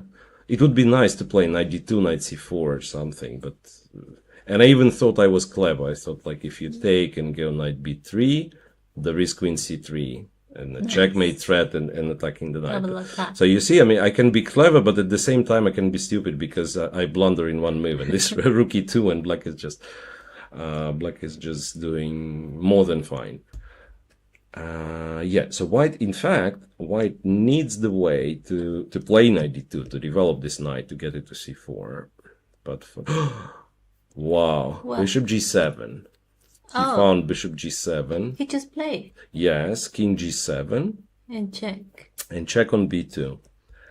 And this is, like, on the surface, it just looks like a nice, almost winning combination. King goes, you take on b4, and you won the pawn back, you have much better structure, you're winning. That pawn structure is terrible. Yeah, the pawn structure is terrible. But the thing is that after queen b2, the move, which already is played, is queen e5. And this is getting quite messy because a1 rook is hanging. So you can do this. And then after queen a1... 2 pieces? Yeah, like I wonder if you can go knight c3. Now, if you take the knight, we are an exchange down, right? We are an exchange down. I'm not saying it's bad because still the structure is still remains terrible, right? But it could be that knight c3 is the better move because I don't see how black saves the queen here. Maybe he doesn't. He gives the queen on f1. Yeah. So it's maybe important to mention that counterattack on this queen doesn't work because there is a check on d4. So maybe, or not maybe, but that he has to sacrifice the queen, and I don't know, king takes. That kind of move is called intermezzo. Intermezzo, it's the move, knight a6 move. Yes. No, the queen d4, right? Well, knight a6 is technically also intermediate move, okay, right? Because like your queen is hanging, yes. So it's intermediate move, or Italian term for this is intermezzo, and somehow, even in English language, some people prefer to call it intermezzo. So it is an intermezzo, and it is an intermezzo to intermezzo, right? So it's contra intermezzo, queen d4 check. Yes, intermediate move, after which you capture the queen. And if something like this happens, I think white must be like close to winning. What's the materials? Equal queen for 2 rooks. I mean, I don't know if some people consider like, it's very hard to tell. I mean, it's one of the things that even grandmasters will not be able to tell you. Like, I mean, one of the first things you learn about chess is like the value of the pieces. Yeah, Yes. the bishop and knight, 3 pawns, rook, 5 pawns, whatever. And queen versus 2 rooks. Maybe we can consider the safety of the king. Yes, here. exactly. No, but that's what I'm saying. That there is like, it's pointless to evaluate this in a vacuum, not knowing the Yes, position, right? exactly. Because sometimes rooks will be so much stronger, it will be so obvious. Sometimes queen will be so much stronger, it will be so obvious. So here, for instance, if let's say white has 2 rooks on a1 and d1, and black has a queen on f6, I think black will be, okay, if not totally fine, but much better doing than he does now, when he doesn't have the queen to guard all these like dark squares. So let's say after knight a6 and some like queen f4 and queen goes to g5 or takes the pawn, like everything going white's way. Yeah. Okay, so let's see. And he does capture on b4. Wait a second. Really? Speaking of intermezzos, No. if we play knight a6, no. It doesn't. Oh, well, it does make some sense.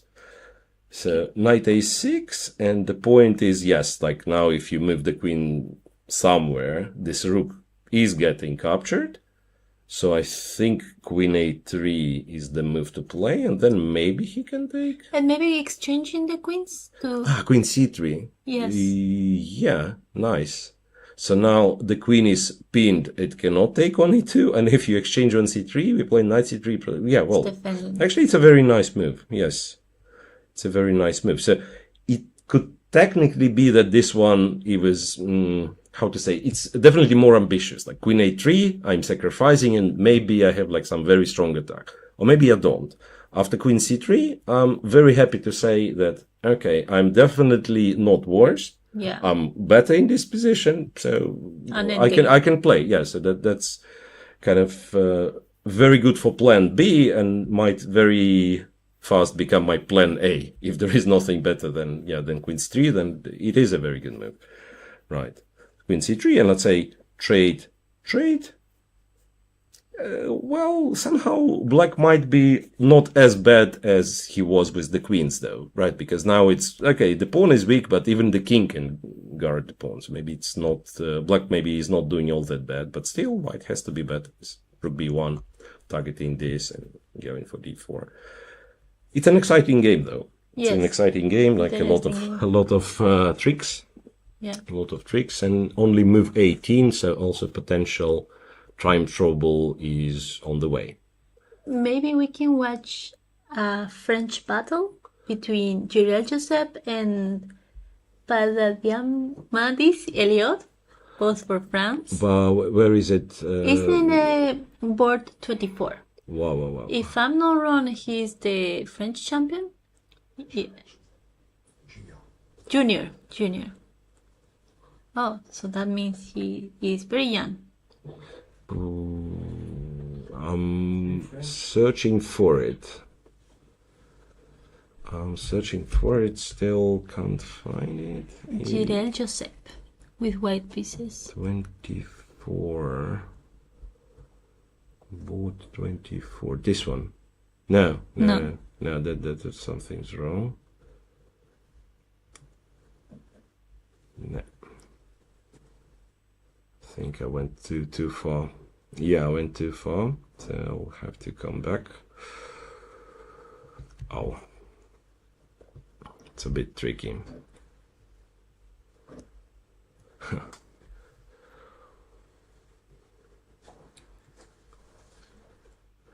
I'm scrolling down, but if I all of a sudden find something funny, yeah, I'll also show.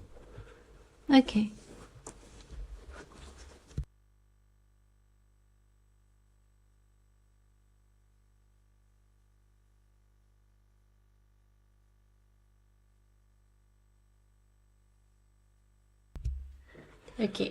Okay, so looks like we found the game, and this is also on a camera, board 24.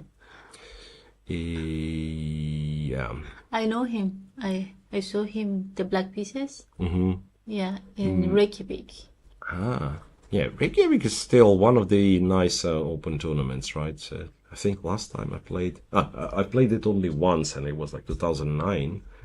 And already then, back then, it was like well-established open tournament with strong players playing, and it grew even more, it feels Yes, like, yeah. I think there are how many years? Like I don't know, more must than be- 10 years for sure. No, for sure. Yeah, for sure. Like, okay, if I played 2009, that means like already Yes. it has to be more than, Yeah. it must be like 20. Yeah. And Reykjavik, of course, is a historical place for chess, right? Since Bobby Fischer's Spassky match, like 1972. So, yeah. And at some point, there was like a funny stat about Iceland, that it had the highest density of grandmasters per capita, per Oh, population, simply because like it's not a lot of people, and they Yes. had like maybe 5 grandmasters or something like that, and it's not a lot of people in Iceland. And like if you would ask this trivia question, one would think, okay, it's probably Soviet I remember Union that. or United States Yes. or this or that, It's a and tricky it was like, question. yeah, and Yeah. it was Iceland. Yeah, it was Iceland.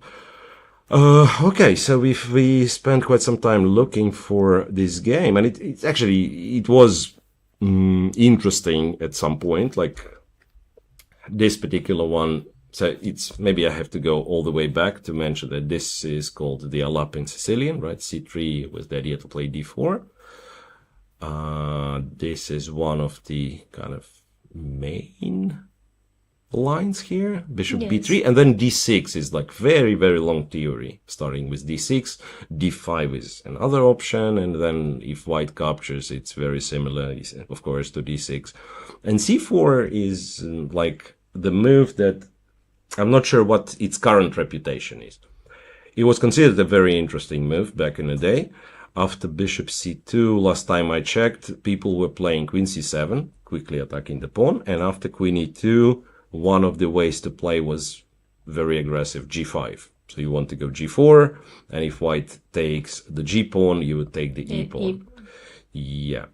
So now we have d7, d6, takes here, castles, g6. So black in a way plays in a bit of a modest fashion. So he's not trying to, this g5 line that I've shown, it's pretty much was an attempt to just get an advantage with black at the early stage.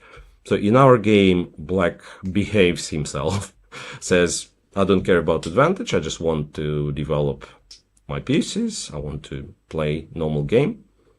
So he achieves that, but at the same time, I think white is getting somewhat more pleasant position. The way it looks, well, wait a second. Black just won a pawn like this. So queen a5, I didn't realize black was a pawn up. Think it's a sacrifice? Yes, because white has this knight b6 trick. So now that there is no a-pawn for white, the black's a-pawn is pinned. Knight to b6, rook b8 is forced. The question is, for white, like, do you have more than just an equality? I mean, you can probably equalize in many ways. Like, one of the ways I imagine would be to take on c6, and then You're taking black can take knight. the bishop or the knight. Like, if you take the bishop, there is rook a7, it looks like, and black has a pair of bishops, but white pieces are quite active, right? If you take the knight instead, for now, black is, Bishop back. yeah, black is a pawn up, but these pawns are so weak that I'm thinking white should be able to win the pawn back, like with some move like queen b3 and so on. I think he played. Let's see. He just played bishop c6, right? No. I think he went back. No, yes, right, yeah. He went knight d5. Okay, so this is the live position. Knight d5. What does that mean? Bishop a7.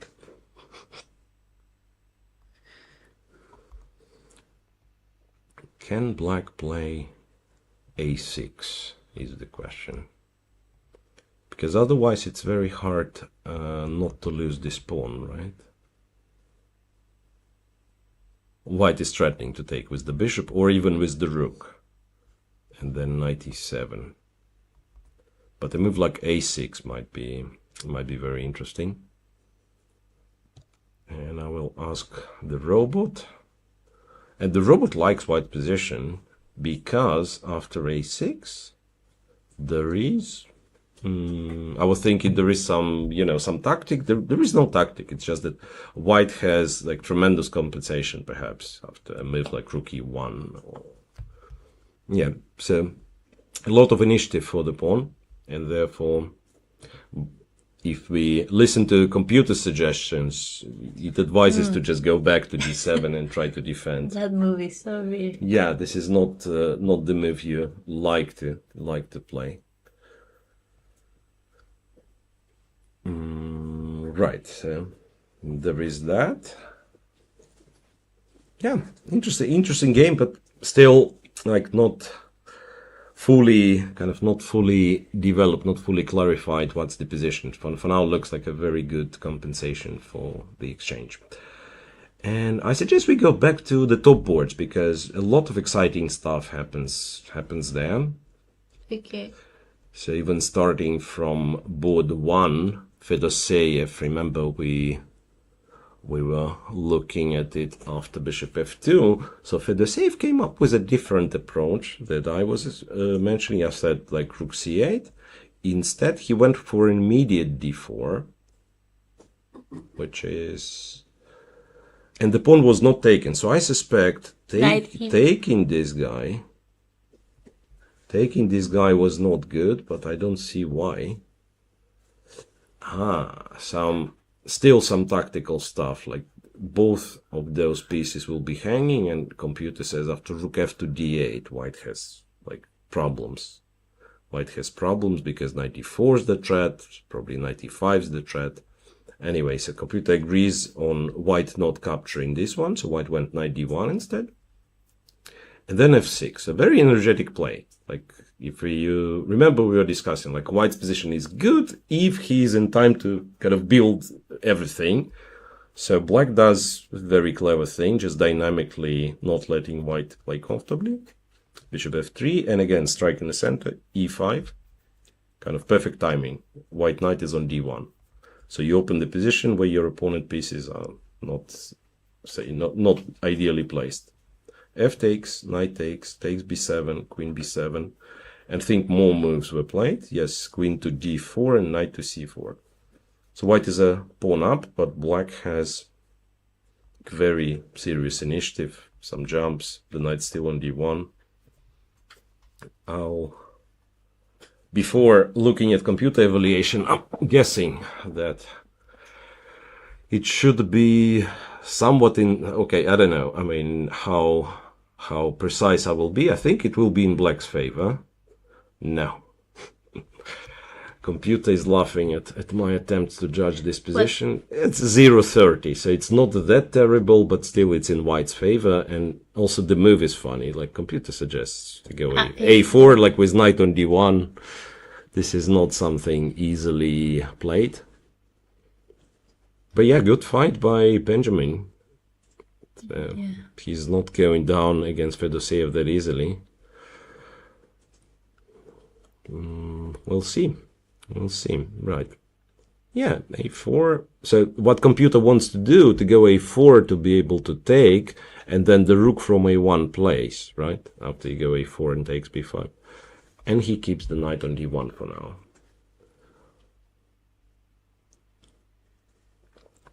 Board 2 is not all that exciting. Some long maneuvering stuff. What else can we look at? Shevchenko, Pichot, Luca Moroni. We are suggested to look at Luca Moroni, whom we were following closely yesterday. He made the draw, right? He's the Italian champion. He's around the 37th board.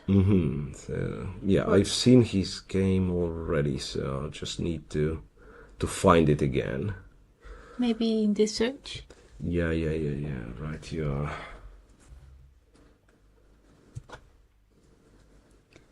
So he's playing against another Italian FIDE master.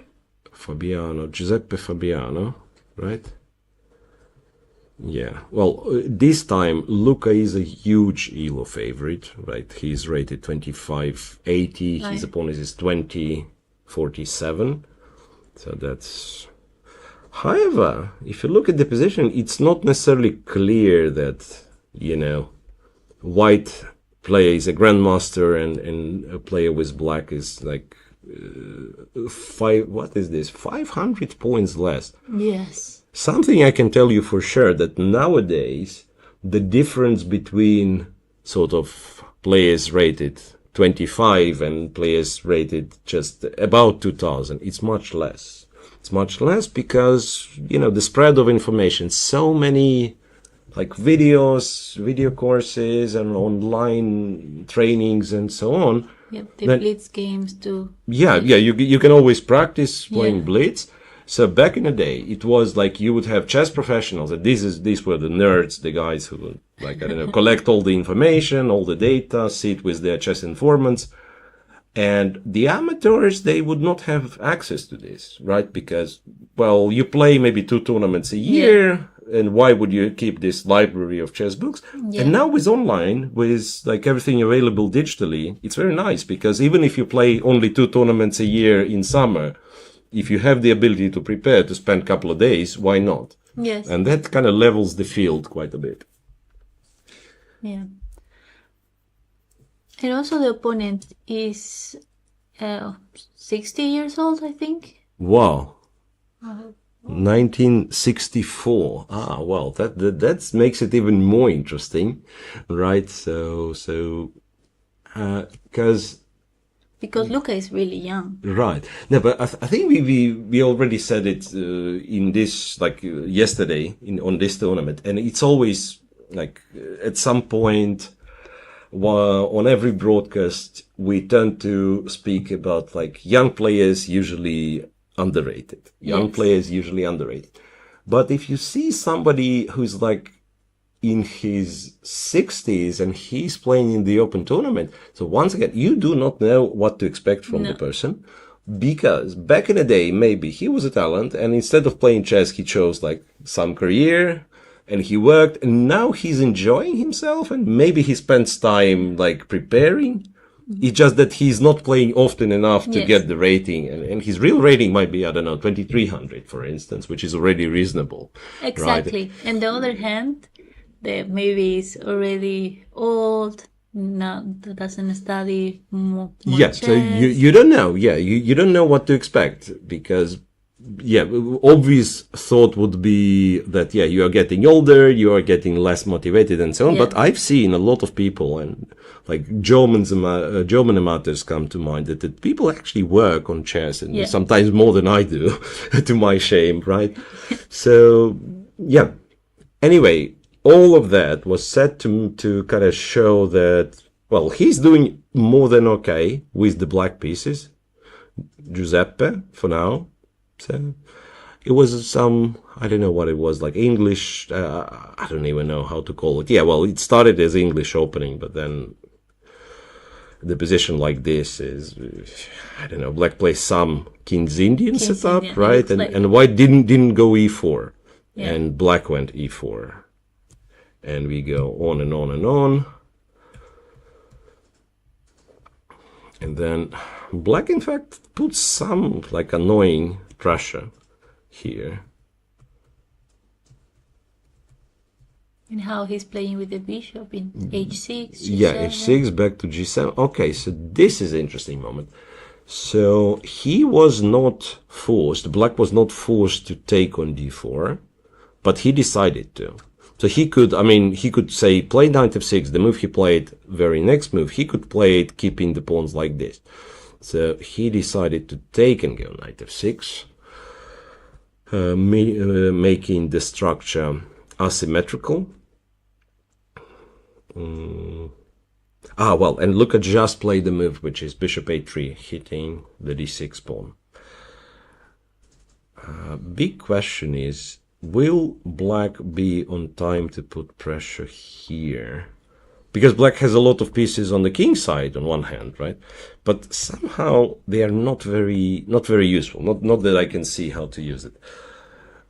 could be, okay, let me do something really crazy. Can I say go bishop g4, which looks like a terrible move because white captures, and then what I wanted is, okay, let's say go here and play some sort of e3. I understand it's like a lot of stuff hanging, but the point was that if something like this happens, all of a sudden I'm getting optimistic for black. Maybe for no reason, still. Nah, it's just queen f1. Just to check the computer. Absolutely embarrassing, yes. There is nothing. White is winning. So these kind of ideas are always in the air. When you have too many pieces around the opponent's king, you try to kind of, break through by sacrificing one of them. Okay, another version. I start by going e3. So that after white takes, I can do... Well, this one is a much better try according to the machine. I can go e3 and then take on h3. And again, it's very confusing, I understand, but basically the point is that, say, white captures with the bishop, we trade the bishops, and then I can take this guy. Yeah, very nice. Using knight g4 trick. And after queen f1, or queen somewhere, computer says queen f1, then black all of a sudden getting quite a serious attack. Knight g4, king h1, some queen e6. So what happens, black is down a piece, but if we look at, kind of the part of the board which matters is the part of the board where white king is on h1, right? Because we are talking about the king's attack on the king. And on this part of the board, let's say we take this file and everything which is on the FGH file. Black has more pieces, and even like rook a8 to e8. So these guys are not very helpful protecting the king. So sometimes these kind of attacks might work. I'm not saying that this will be played and it should be played. And what the Bar says?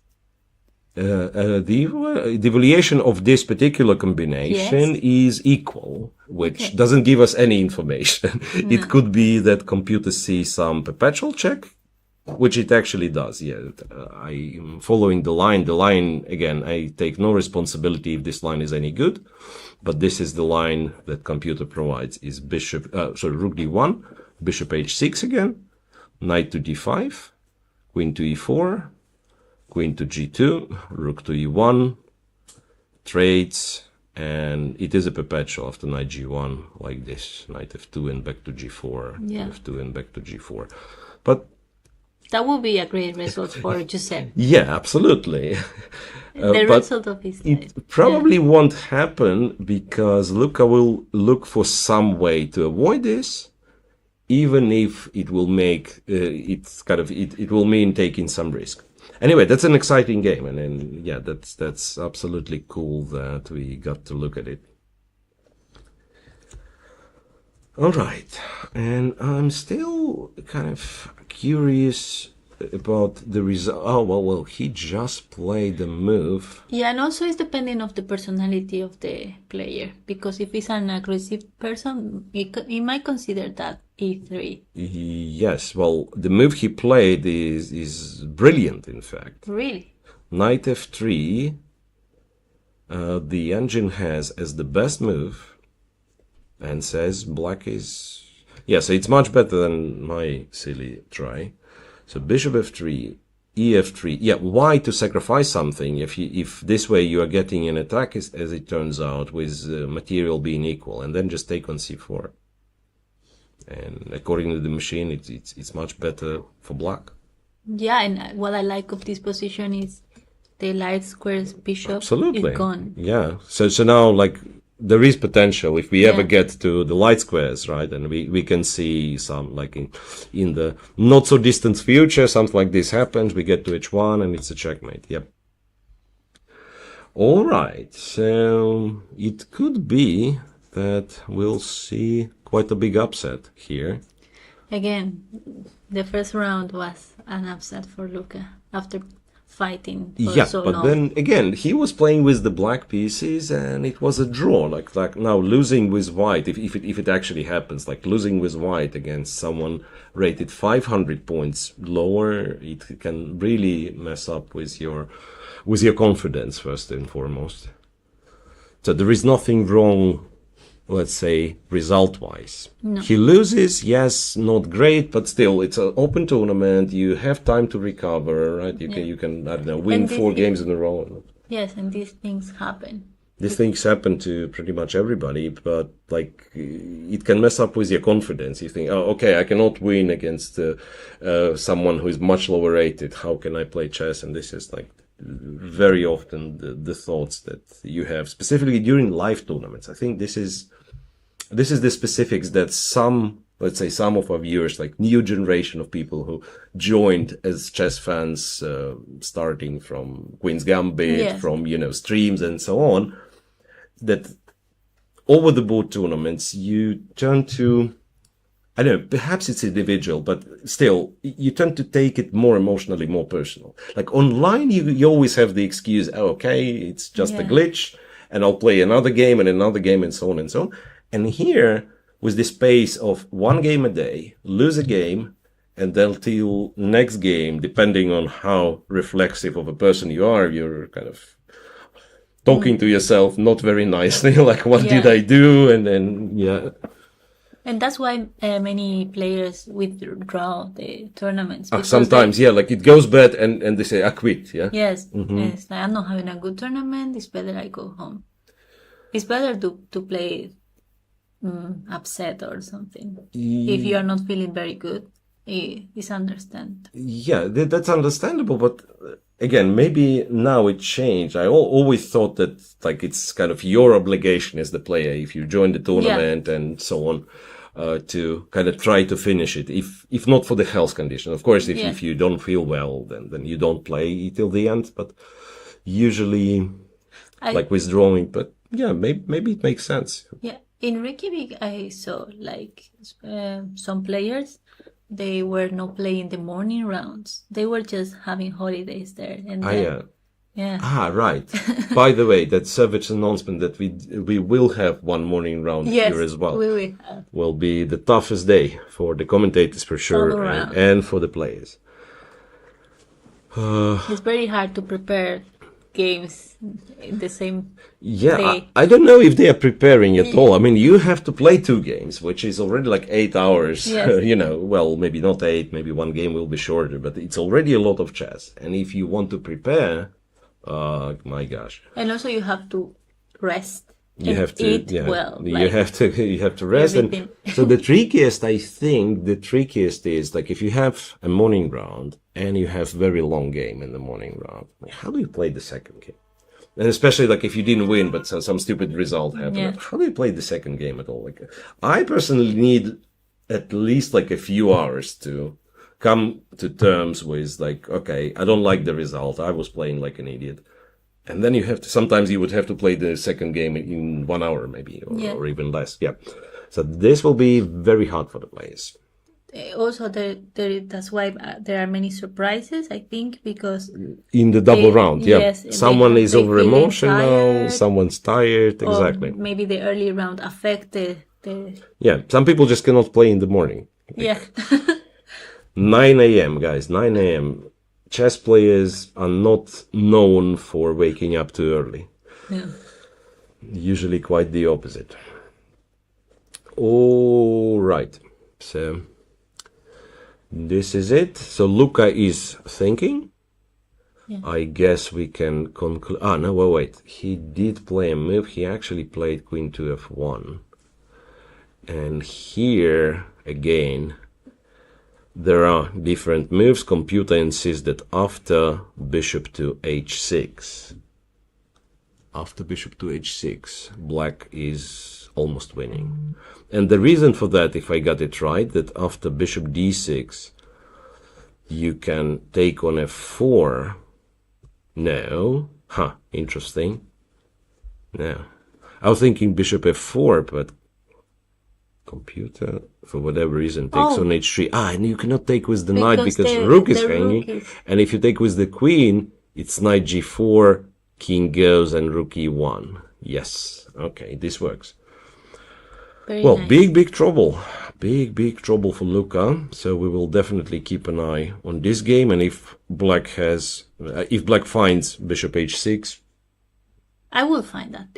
I think he will find that because he already played before. Bishop he H6. had the bishop on h6, right? Yeah. So this means that he's kind of aware. Sometimes you don't play the move simply because you don't you're know. not looking at Yes, it. because you don't know the You also plan have, or right, something. and also you have some attractive moves in this position, right? You have like stuff to look for, like knight e4 could be the move here, yeah, but you're right. Like if he's aware that bishop h6 is a possible move, so the only thing is to realize that bishop h3 actually works. Because my idea was roughly the same, to take on f4. Now, if bishop takes, I think bishop h3 is winning. Yeah, this is what I was thinking, that bishop h3 is winning. But the trick why the whole line does not work in this case is because white takes with the pawn, and now in this line he can take, and now in this line he can go to g3 and not to g1. Nice. And he's still kind of in the game. Black is not lost. Black can continue. The line goes on and the computer gives equal. But if instead of bishop f4 he finds bishop h3 immediately, black is just winning. It's -3 something. So it's absolutely So after winning position. bishop h6, what is the best? The best move, yeah. Let's check what is the best move. Knight c to d5 is the best move, and after knight d5 it suggests taking with the pawn. And then bishop f4 and pawn captures, and Well, the pawn it's structure is terrible. very funny pawn structure. And the line goes like this: bishop to e4, and white does something. I don't know, like computer itself is undecisive. Goes queen g1, goes rook e3. Anyway, black apparently takes on d5. Yeah. Next move, or one move after, white can take on d6. So it's material equal, but black's king is much safer, and the pawn structure is much better. Yeah, it's a Huge advantage. a big huge advantage. opportunity for Giuseppe. Absolutely. Right, so I suggest let's check again the very top boards, because there is a lot of development. Yes. There is a lot of development. So once again, I'm back to board number 1, Benjamin Haldersen against Vladimir Fedoseev. Okay, how is going? Yeah, so knight c3, rook f to d8, rook to d2, and a4. And still, I don't know, computer might say that there is nothing wrong with white's position. I don't know, that some people call it like intuition, some people call it optimism. I feel like when you have all the pieces playing and like being able to participate in the attack, there should be something. Yeah. So It's just like, the other rook? And yeah, so that's what I'm thinking. Like rook f8 maybe, rook f8 or rook e8, and you have all the pieces joining. And on this note, let's check if there is, rook e8 is a good move according to the machine, but computer is still not impressed. Says you go rook e8, I go rook e1, and the position is equal, and you have the compensation, but not more than this. That's impressive. Because seriously, I would be thinking, like if I get this position accidentally with black, so I was not planning for it, but it happened on the board, I would be looking for a way to win. I would be that optimistic that I would be thinking, okay, like there has to be something. And computer proves me wrong again. Right, on board 2, just quickly, I didn't check it for quite a while. Sugirov against Carnicelli. Well, this is like really hard to understand. I mean, I think it's safe to say like white cannot be worse, but easily can be better, right?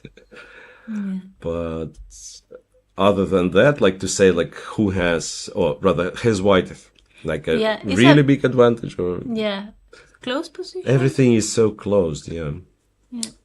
And the knight, how the the knight is terrible though. I just realized like the knight's not very good. How did it happen? Rook f7. So he was not in time. b7 was hanging, so he went rook f7, f5, and then the knight is getting stuck on d8. b6, and then g4. So I'm thinking one of the ways to go would be to exchange the queens. But even after the queens exchange, white seems to be better, especially if we don't take, I think, which is go king f2. Yeah, and also the d pawn is not backward pawn because it's defended. Yeah, it's defended, and the king is like where it should be in the endgame, like closer to the center. Yeah. And white has also this idea, like to go a5. Wait, maybe black will try to kind of build some sort of a fortress by going knight b7 and putting it on a5. And it's not ideal, of course, to have the knight on a5, but just to stop white from opening up the position. And this is one of the cases the double pawn for the white is good, right? The c pawns. Yes. Yeah. So it's like I would prefer this double pawn, right? Yeah. But say what you're saying that like not having the double pawn won't be better for white. Yeah, it would be worse, right? Yes. And here I totally agree, right? So that if this pawn is somehow undoubled and it's on b2, then your d3 is weak. Your d3 is weak, and right, so knight b7. Okay, that's a made-up line. It's still the real position is here. The real position is here. So after g4, black is thinking. So black's position might be slightly worse, but it's not desperate, I believe. Well, yeah, computer does give white some advantage, but not a huge one. And like when there is no straight lines, like say there is no tactic, like if we sort of simplify it, there is no tactic. Computer, how does it evaluate the game? Computer is very good. Computer engine is very good at calculating. So if there is like bam line, it will find much faster than any of us. But if there is no force in line, it has to go by some formal stuff, like who has more active pieces. Here it's hard to say because everything is so blocked, right? Who has more space? White has more space because he moved across the demarcation line, the equator, right? More on a strategy game than anything else. Yeah, like, okay, white has this semi-open A file. So it could be that computer gives white the advantage, but in reality, if the game goes on, black stops this thread, that thread, and makes a draw. Yeah. I feel like white has more possibilities to play either in even here queen side or king side. Here. Yes, exactly. So white definitely has an advantage. Okay, board 3. So I'll be just going from one board to the next one and so on and so forth.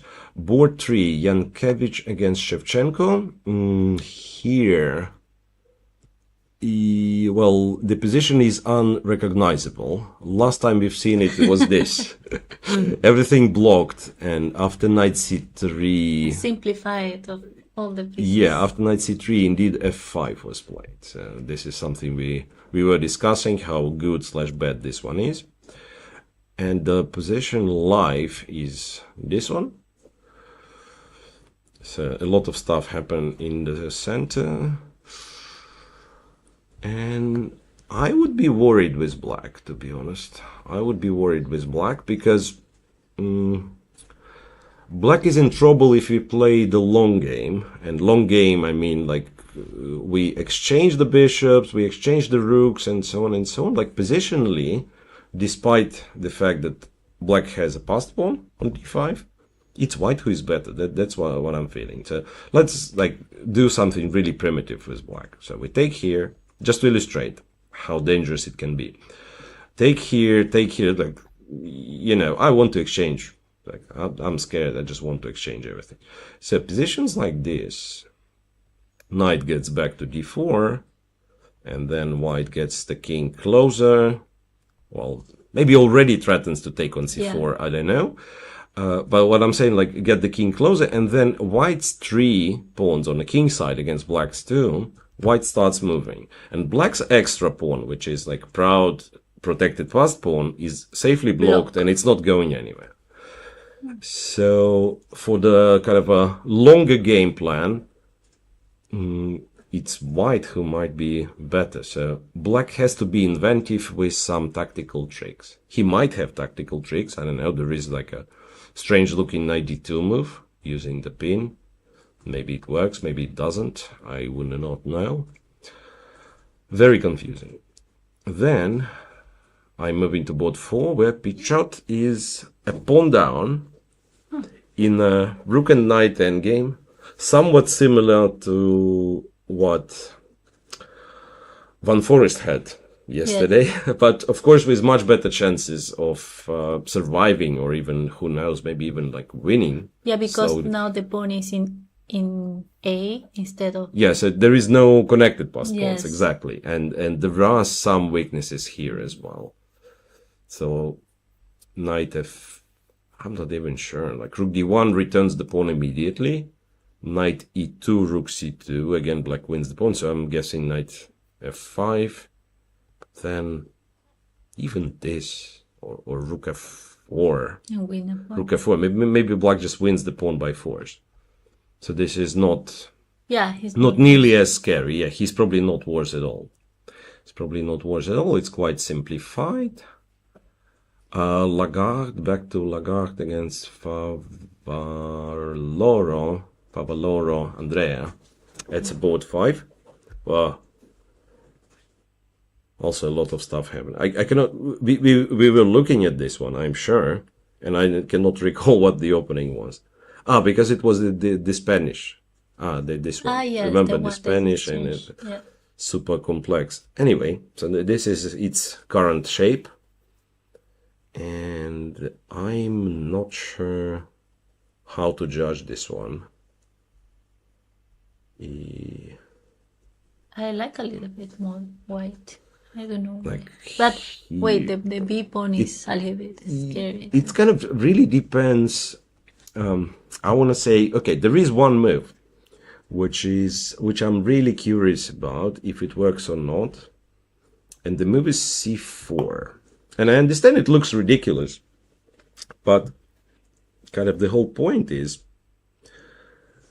or rather the point I was trying to make, that after that, all of a sudden, black pieces are getting quite active. It's knight c5. You can take the other pawn even. Yeah, and then... Okay, this is my plan B, kind of.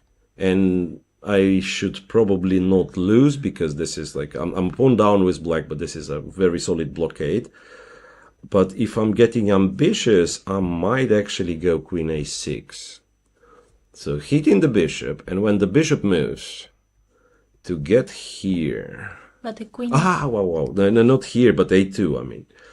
a2 with the tempo, hitting the knight, and I'm hoping to take the pawn. So basically, I want to win one pawn back and keep the queens on the board. And then it can be promising for black.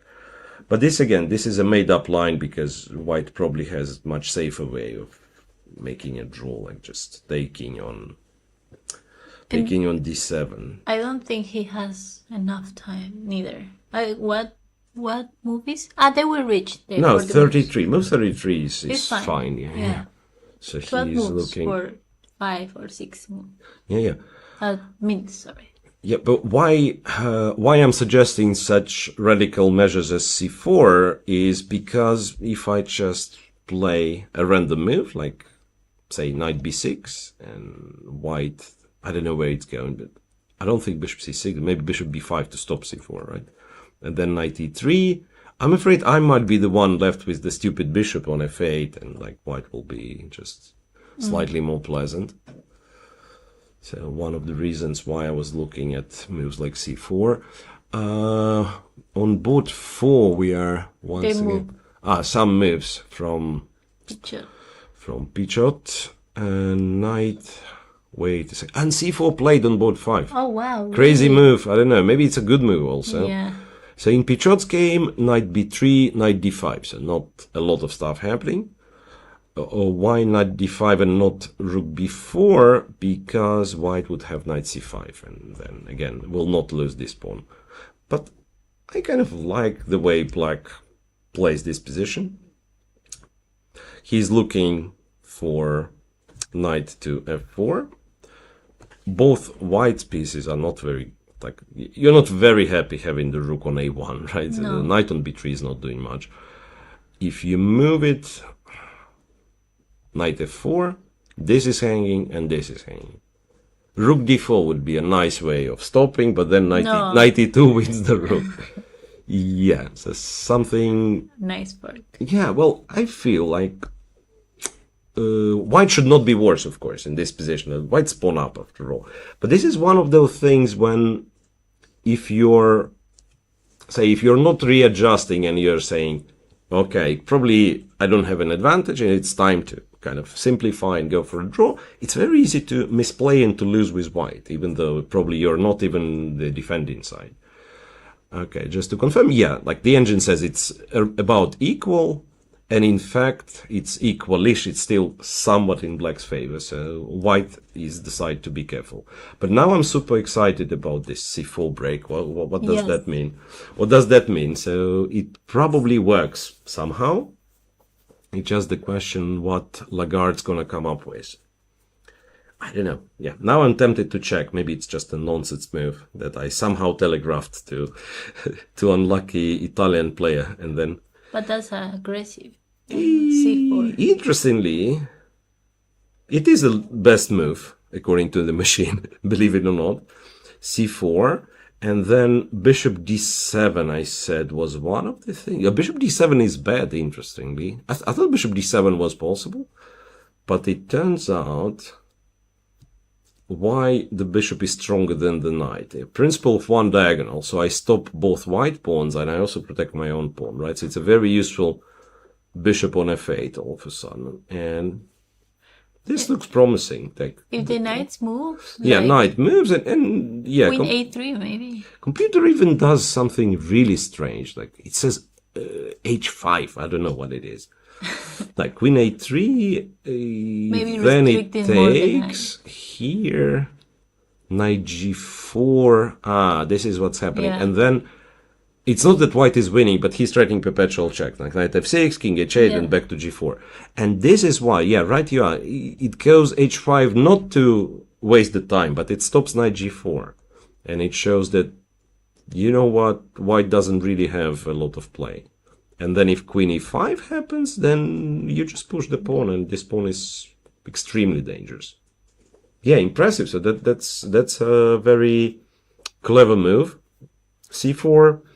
And then, again, if you trust the machine, the best is to take here, and then not even knight c5, but knight f6. This is what computer suggests. Knight f6, hit this one, then you have the option of going queen b6, bishop c5, put the better. So positional pawn sacrificed again, using the fact that this bishop will be very strong. It makes sense, because... otherwise, the white will have the initiative and so this square, right? The square on c4. It's either, let's say, if you don't play c4 and we imagine this knight appearing on c4, all of a sudden white's very happy. Yep. So c4 played, and now Lagarde is the thing. Okay, he has enough time though. He has 27 minutes. It's move 34 for him to play. So he will not have the time to reach the time control, not have the problem to reach the time control, sorry.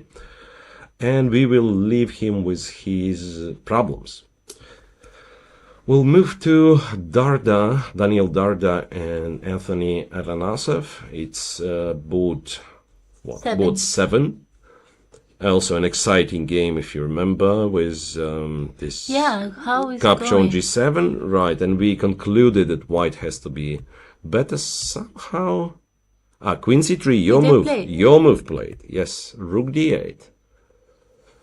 And he played rook a2, and here black decided not to trade the queens. Interesting. Black decided not to trade the queens, to go rook d4. Bishop f3 and f6. I'm still not convinced. Maybe, like here, I would still consider taking on e3. But probably white's better anyway. So in this particular position, computer suggests some strange move, queen c1. Maybe it just wants to develop the horsey. The knight on d2 and c4. c4, right. Also good. Also good. So what computer's doing, it's going rook a4, wants you to take so that he fixes the pawn structure, and then white has... no, white doesn't have queen c2. Well, this is a super tricky position, like some knight b4 stuff. What's interesting, look, we blundered knight b4, but we can take here, sacrifice the queen, and still be okay. Still be okay simply because of, like, long-term positional factors. The pawns are doubled. But we don't need to do it, and if we find the right move, queen a1, white is still much better. But very intense. I mean, honestly, I can only imagine how hard it is to play a game like that. Move 21, and it's already how many, I don't know, moves, maybe 10 moves in a row. There is tactical problem to solve on this move, and then next move, tactical problem, so you have to decide something, like big decision. And they don't have more than... Yeah, they have 15, less than 15 minutes left. There is a lot of moves before the time control, and it's also sometimes, I have a feeling like one is getting somewhat annoyed with this, because sometimes you just want to play a normal move. Here is your open file, you put the rook on the open file, you press the clock, you write down the move in a nice calligraphic way, and your opponent makes you think and calculate every move. You have to spend like 10 minutes, 15 minutes. It's very hard to play such games. But this also means that on high level, this is how they play. Yeah. So that every move is a bit of a challenge. Every move is meaningful. It's not like just moving the piece from this square to that square. So that's the type of game I really like to watch. It's how chess has to be. Well, maybe, yeah. Well, if you look at the best, so to speak, like, how does Magnus play chess? That's exactly that. Yeah. Some. Well, Magnus plays like everything, right? Yeah, and sometimes he trolls in the opening. Of course, yeah, but we are not talking online blades, but like when he's playing like something serious over the board. I think like when he wasn't even the world champion, so back in the day, he probably was like one of the first ratings already. And yeah, I don't know if I'd say people know this fact, but he was first rating much earlier than he won the official world championship title. And what separated him from the older generation grandmasters, that he would play till the very end, some positions that other people would say, okay, I believe in you, you believe in me, let's agree a draw. Some positions that would be considered kind of equal, and he would play and win it. Yes. And he, after the game, he would say, yes, it's equal, but there is still a lot of play left. Yeah. And at first they would think, okay, maybe it's, he got lucky and maybe the other guy was not paying attention. And then people realize that actually, if you are a good player, you can score a lot of points by simply playing positions that we all considered like equal, white to play. It's a draw. I think he won positions like they are like 3 pawns in one side. Yeah, even some endgames. Well, one of the examples is this rook e1 line in the Berlin, where you have like 3 pawns on the king side each, 4 pawns on the queen side each. You have one file, the e file. And what people were doing, they were exchanging all the rooks on the e file and agreeing a draw. Anyway, enough of Magnus. He's not playing in our tournament. Let's go back. Ooh. I don't even know what's going on here. A lot of fun-looking positions. Niklesh Huschenbett. Remember we were checking his game, like this sharp Catalon, long time ago.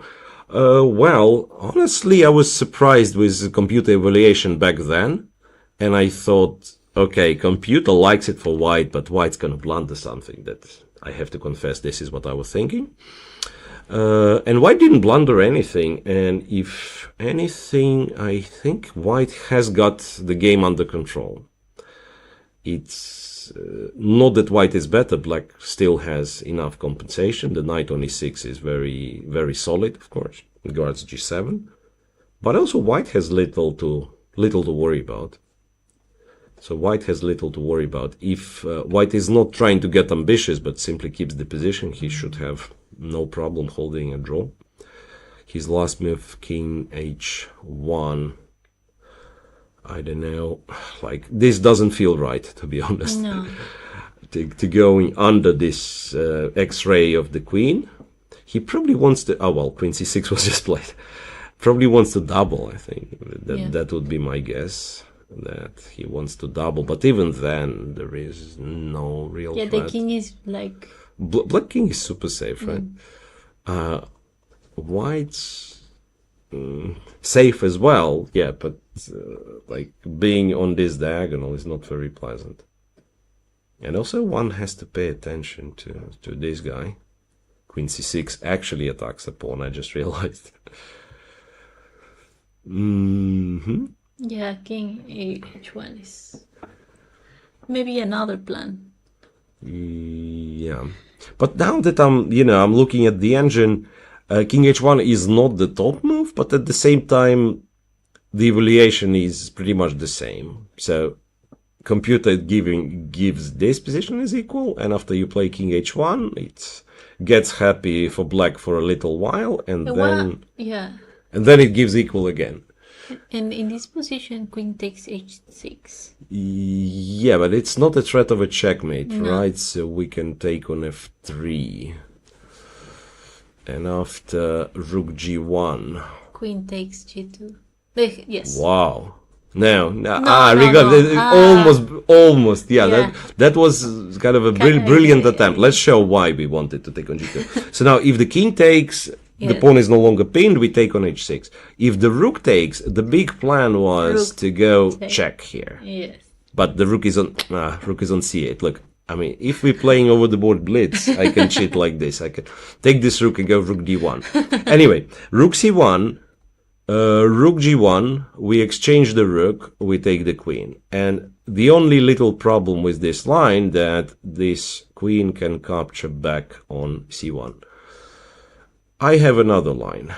Here, I want to take the queen and say that your rook is pinned, and therefore, therefore, you cannot take on g8. And I still have no clue why you cannot do it. This is a mystery. No, but if we are serious, computer says black is winning, and the fact that the g2 rook is pinned actually is seen in this line. So it goes g6.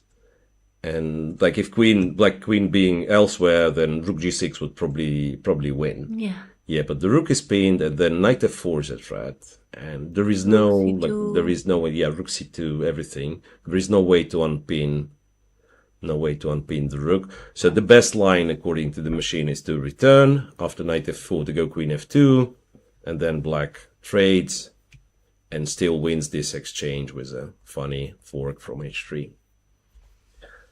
And black is better in this line. So, still possibilities for Niklesh to trick his opponent. Thank you for the raids. Some people joining. Just go to raids. Thank you, Alexandra, and thank you, ChessSurf. Thank you. Well. And welcome, everyone. Yeah, welcome, everybody. What were the other games? Yeah, if you don't mind, I want to bring this one up again. Board 15, Samonenkov against Kaczmarek, because remember, Samonenkov was like in a terrible time trouble. And he still is. Less than a minute. And moreover, after his opponent misplayed it, went d7, we knew it was good for black. Yeah. d7, king d8, bishop g3, e5. That was, engine was saying it was good for black. So let me double check here. But the current position we have on the board, according to the machine, is absolutely winning for white. Something went wrong, which normally happens when you are in a time trouble.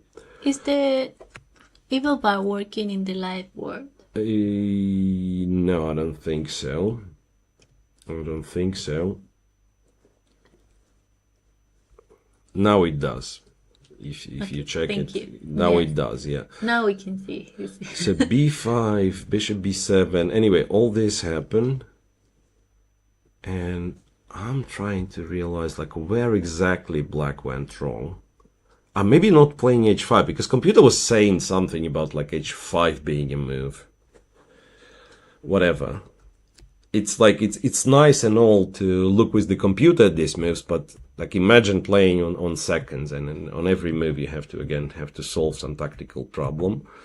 ef4, bishop f4, g5, and computer was saying white's winning, and strangely it's winning with not like a flashy combination or something. It gives bishop g3. Okay, not sacrificing. It's queen e2. Yeah, like sacrificing. Then we need something here, and I don't see how do you like queen g7, rook f8, or even queen f6. No, it doesn't work regrettably. But yeah, but it's still hard for black. The king had got stuck in the center, right? So just go bishop g3, go queen e2, queen e8. So black is in a serious trouble, and the time trouble as well. So after bishop g3. Yeah, it's not clear what to do, because you would very much like to get rid of this pawn, right? And what about queen? Before instead of bishop g3. Instead of bishop g3 to go queen e2, yes, or yes, or queen queen h5 also did kind of the same, right? Okay, let's try something. Queen e2. Queen e2 is a good move. Queen e2 is a good move. Queen e8 is a big threat, so black has to develop the bishop so that now the rook protects it. And then computer still wants bishop g3. I don't know why. I would be so happy to kind of try to get to e8. Wait, can I do this, or it's an absolute nonsense? No, it's nonsense. Check on e8, feels good, but then black has king c7. Knight b5. I mean, just a little kind of show off and say why I was going for it. I've seen this line that we are winning the queen, but apparently it's not so clear. The final position is not so clear all of a sudden. Like, yeah, like bishop e3, there is rook and bishop, and, you know, white is probably better, but there is... According to the machine, once again, there is much better way, which is like, why would you sacrifice something if you just play bishop g3 and probably have the same threat, but on the very next move. Preparing more. Oof, this is rough. This is rough. Like playing this position on seconds for black is really hard. And while Kaczmarek is thinking, we could move to the board which is next to it, with Vitaly Sivuk and Nurlan Ibraev, board 14. They were having an strange position. Yeah, we last time we checked, it was this. Remember these funny rooks here? Yes. It didn't get any kind of any simpler. So this is what we have now. So I have no idea what was happening. So queen d1. And then black couldn't find anything better but to go king e7. How often do you play king e7 in front of the bishop? Wow. He's also in a terrible time trouble, Ibraev. Well, not as terrible as in the previous game, but also like down to 2 minutes.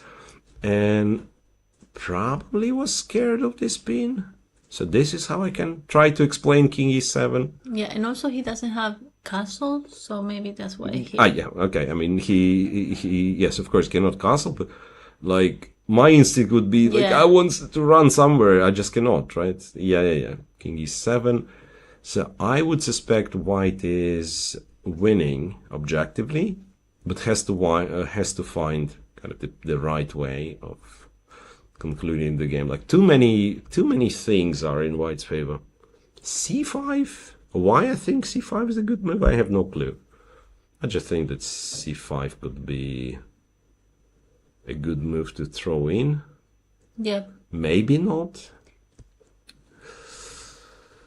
Okay, I'll ask for help. Interesting. So the engine apparently doesn't see anything decisive. It gives white the advantage, but the move is not easy to play. It says a3. a3 and f6, and it's not over, kind of. It's not over. Rook g7, bishop g7, rook b8, and kind of the game goes on. It's just, well, white is better, but honestly, I was expecting that computer would say, +4, there is this combination, and you just win. It looks so bad for black. Yeah, it looks so bad, but yeah, it's cool. King e7 is a legit move. Yeah. Wow. They are requesting Carlo Emanuel. I don't know. Let me try to find it first, and then... let me see.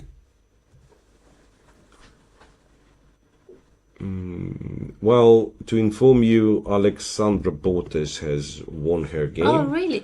Yes. Maybe we can see how it's doing Andrea too. Carlo Emanuele I just found, but yeah, I don't know. Maybe some people are fans of Carlo Emanuele, but there is not much to discuss in his position. So yeah, let's check Andrea's game. Let's check Andrea's game quickly.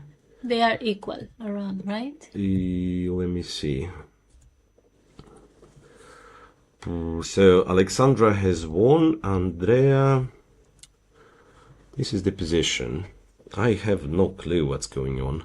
Remember, it was looking very comfortable for white. Somewhere around here we said positional squeeze and so on and so on. Everything got messed up in a time trouble. So now I don't even know what to say. b5 and d5, e4. Well, looks promising for black, if you ask me. Yeah, this strong center. Yeah, all of a sudden black has the strong center. The bishop on g7 we were making fun of. And I don't know if it matters in this particular game, but sometimes there is this additional psychological aspect of white had full control, you know, and now even the position is objectively not bad, but you had this blockade and you were the one controlling the game, and then all of a sudden you're under attack, and this is sometimes very hard to handle. Yeah, and also like looking to the girls, like the kid is a little bit like sad. I can see it, like she was Magdalena. We don't know. We don't know. Maybe she's. But yeah, now that I'm checking with the computer, even objectively, it prefers black. So. Yeah, I think Andrea likes also to play Andrea likes with this position with initiative, with kind of no time for neither. Creating tricks. Yes. All right. So very likely that again both sisters gonna win. Alexandra already. Yeah, after winning this game, if Andrea wins, both are leading the big group. They'll be playing against each other one day if they continue like this. So they have to be careful. For the first and the second place. Yeah. No, it will happen much sooner, I think. Like if 2 out of 2 maybe is not enough to be paired against each other, but 3 out of 3 very likely to be enough. That would be huge. Yeah. We have some results. Lagarde against Favaloro Andrea is a draw. Oh. This game where black went for c4 breakthrough, remember? Yeah. So black went for c4. Yeah, I'm just finding. c4, bishop d7, and then something interesting happened, because when I was suggesting c4, I actually thought the same, that black plays c3 intermediate, and then when the queen moves, we take the bishop. But then queen moved to b4, and they've agreed a draw, because this is the position we get. Bishop back to a4, opposite colored bishops, and neither side can make progress. And as we already know, Queen takes d7 instead of c3 would lead to some advantage for black. So even like slightly missed chance by Favaloro, but at the same time, you know, you're playing a grandmaster, 26-40 with black pieces. You can force a draw. Yeah, and also like this is a good result if you want to make a norm. The norm as well. Yes. Yeah. I keep forgetting there is like the norm aspect, but you're absolutely right. Murzin just finished his game. I don't know what he has done. Where is he? Board 6. Did he... I have no idea what is this. Like looks equalish and it's already gone, right? Ah, they've agreed to draw. They've agreed a draw by repeating what? I know, just a draw offer, and someone offered a draw, someone accepted. I don't even know. I mean, yes. A bit surprising, to be honest. Not because the position is not equal, but again, Volodar Murzin rated 26-30. I think could have tried to play on again the same story that I was telling about Magnus, right? I mean, just play. If you think that your position is not worse, just play it. Maybe he thought he was worse. I don't know. It doesn't look like black is worse. Okay, white has 2 bishops, but what are these bishops doing? The bishop is only 1. Anyway, he had his own reasons, and we have another draw here. Pichot.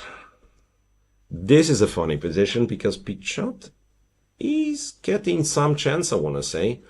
It's not a lot of material, 3 versus 3. He won back the pawn. It's what? It's board 4. Alan Pichot against, with black against Gabriele Lomacci. How do you consider this position? If we don't lose anything immediately with white, I don't know. I don't lose anything immediately. I would be confident this is a draw. Yeah. This I'm not very scared of because King G3, both things hanging. Not to lose material has to go Rook A2, but this is 2 versus 3 should be like an easy draw. Yeah. So the only question is there like some really clever move for black that keeps the tension? Because I need like a couple of moves. Knight C5, Knight E4, let's say Knight C5, Knight D3, I'm super confident I'll make a draw. So the question is if there is something that is still like unpleasant for... wait, like for instance this move, Knight E6. And the trick is that the knight currently is... out of the board. Kind of not trapped really. I cannot win the knight, but it's sort of a bit dominated, right? It cannot really return to the game. Yeah. And F2 is hanging. So now if let's say white goes to protect F2, you can do another funny thing, go Rook B6, attack the knight. The only way not to lose the knight yet, to go Rook A1, and then you look at it and you understand both white pieces are tied down, so the knight stays at the edge of the board. The rook has to protect the knight. And this is where you go, say, King H7, G6, and you never know. I mean, it could be still a draw, but it's a very, very unpleasant position to play. So nicely done by Pichot. And the moment I said nicely... no, he's still thinking. I just seen Rook F2, but this is my first attempt, my analysis. No, he is thinking... I wonder what is the real move for white after Knight B6, because King G3, Rook B6 really looks depressing. It could be that white actually has to do something like Rook C1, give this pawn, and say kind of return the knight to the game. But then it's just a pawn up. It's check, King to G3. Don't know where the rook's going. Let's say we attack the knight, Knight C5, and Knight D4. Very unpleasant defense again for white, with no guarantee. You might be might actually be lost, because also there is Knight E2 threat, there is Knight F5 threat. So 3 versus 2 with knights and the rooks, 3 pawns versus 2 pawns on one wing. Well, pretty much always there is some chance for the stronger side to win. And also the pawns are bad, right? Yeah. Knight D7 92 is a threat. Yes. 92 is a threat, so you actually have to move the rook again. And what I wanted to say, like with pawns like this, it would be easier, right? And here, like you have two isolated pawns with white, so like even after knight f5, what they do, cannot go to g4 because knight e3, so stay on h3, black goes rook f3. It's a torture. It's a torture for white. So Pichot, even though it's very simplified, he still has some chances to win. Right, then I'll very quickly check like top two boards. Fedoseev with black against Haldorsen. The queens are off the board. White still kept an extra pawn. I'm sorry, but isn't Fedoseev in a big trouble? Yes, he is. I don't know what happened, how he got tricked. And I got tricked as well. I was predicting that, yeah, black has initiative. Not really. Queen e4, rook e4, queen c8. I don't know what's this queen c8. Could he take? Okay, whatever. No, he cannot take, of course. There is a check here. He couldn't take. Check and king h8. It's a back rank, king f8. Let's not think of king f8. Anyway, so this is what happened, and final move in this position was c2, c3, and it turns out, and he just played rook d7. Turns out you cannot take because of this. Yeah. You attack both rooks, and accidentally you also threaten checkmate in one. So bishop e1, like ugly looking winning move. You can also. Now, bishop d4, rook c8, he's still alive. No, it's better not to show off. It's better to go bishop e1. So it cannot be taken. Rook d7 back, but that means white is up a healthy pawn. This or this. And, you know, black will have to work hard in order to save this game. Black will have to work hard. So Fedoseev's in trouble, but this game will very likely go kind of past time control. Yeah. Move 33. So now they will speed up. They'll make those moves. Sugirov against Carnicelli. The second board. The second board. The one that we were saying, like you can attack on the king side and the queen side. And he's done both. So now he controls both files. The A file and the H file. The question is if it's enough. And again, I will cheat a little bit asking the engine. Well, the engine suggests that, yes, it is enough. White is what is much better. Maybe not winning immediately, but black is in a big trouble. Like if we could get the knight somewhere, right? But maybe how we sacrifice. You How we break through? Yes. Go here. And then sacrifice the knight? And then maybe sacrifice the knight, yeah, like that. On e5 and go f6. It's also not easy for black to play, because you have to make moves. He just played rook h7. Then we go to the other side. Then we go here. And we threaten... Yeah. Probably that's we threaten rook a8. And also, again, we keep in mind some ideas with sacrificing the knight for 2 pawns. It could be white is just winning after queen a1. Queen a1, yeah, not winning really, but white is much better. Yeah, and he does play queen a1 on the board. It is already on the board.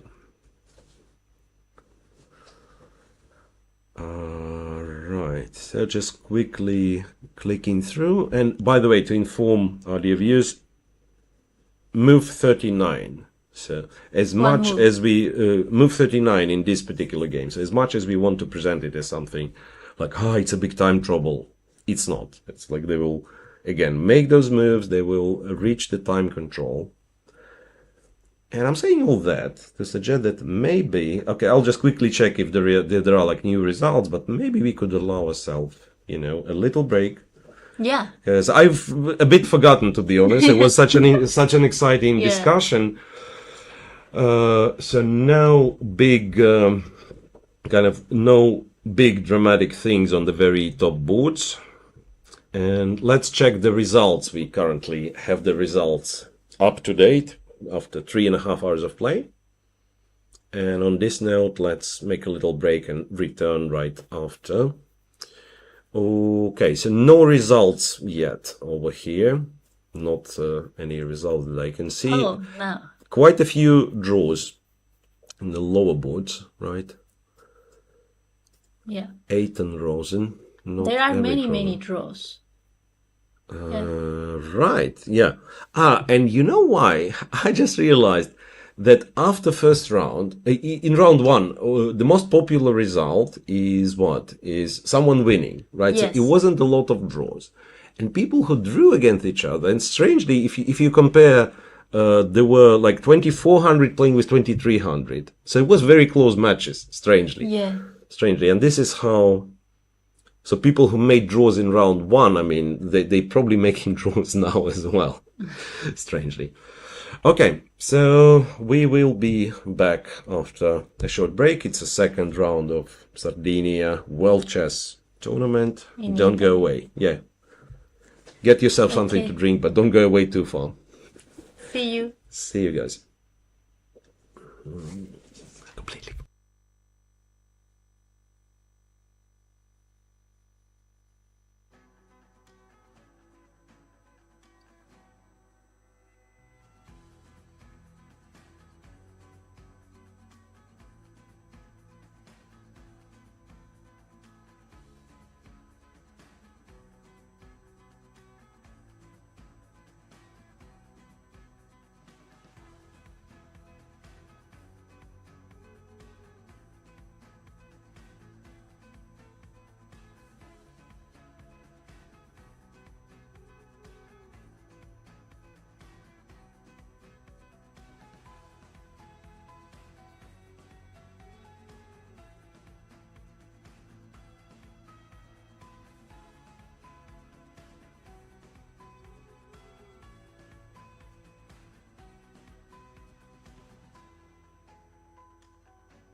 welcome back, everybody. We are back in the studio for the second round. Yeah, and this will be our final segment on air after the second break. And since we had this game on the camera during the break, Andrea Botes with black against Maddalena Corvi. Just to update you guys on the position, looks like Andrea is winning. 2 pawns up, well, might lose the d5 pawn, but it doesn't really matter. I think the right way would be to start pushing these pawns, maybe like even to start with h6, h5 immediately. So these pawns should decide the game. They also reach time control, so they have 30 minutes more. Right, so it's a little glitch with the time display for now, but could be fixed the moment black makes a move. And I'm back to highlighting the results of the games we were watching. So Fedoseev probably will make a draw now that I'm thinking. He managed to exchange the knight for the bishop, or rather his opponent decided to exchange the bishop for a knight, which I'm not sure was the right decision. I think white had better chances keeping the bishop and potentially maybe somewhere attacking g7. So after bishop b6, rook b6, rook e5, it gave black a chance to go here, and transpose into this rook endgame. And if something like this happens, black is just in time to put the rook behind the passed pawn and should be good. Yeah. But still, so Benjamin Haldersen holds the top seat for a draw in this case, and even had better position. So well played.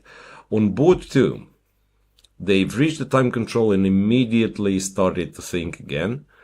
And you were absolutely right with your question how to break through, because the answer is I don't know. There is no discussion. White is better, right? I mean, he controls the file, and last move queen a7 actually forces the queen trade, which on one hand kind of makes it even better for white because the rook is on the 7th rank, like white's rook is super active, but makes it harder for white knight to join, right? Because before that with queens we were dreaming of sacrificing the knight, maybe getting some sort of attack. Now this is not happening.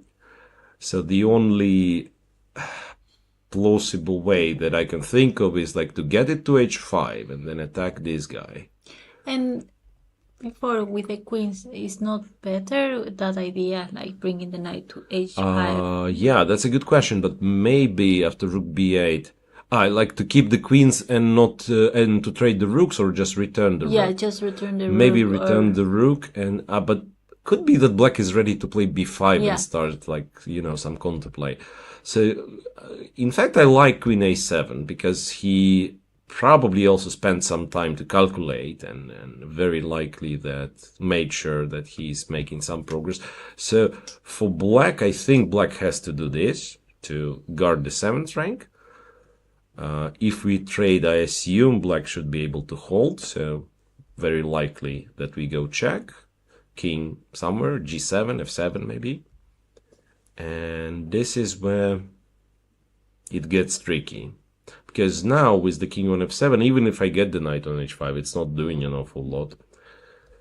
So I'm wondering if there is the way to make progress, maybe just going king to e3 and then knight b3. A knight b3 to stop b5 for now. Yes, that works. Then get the king to e3, maybe c3 d4 one day. Who knows? But yeah, very likely that black with the precise play should be able to hold. Yeah. They already exchanged queens. Yeah, queens are exchanged, and then black is thinking again. And by the way, the time glitch just disappeared, so everything works. Everything works. On board 3, Shevchenko, wow, survived. No.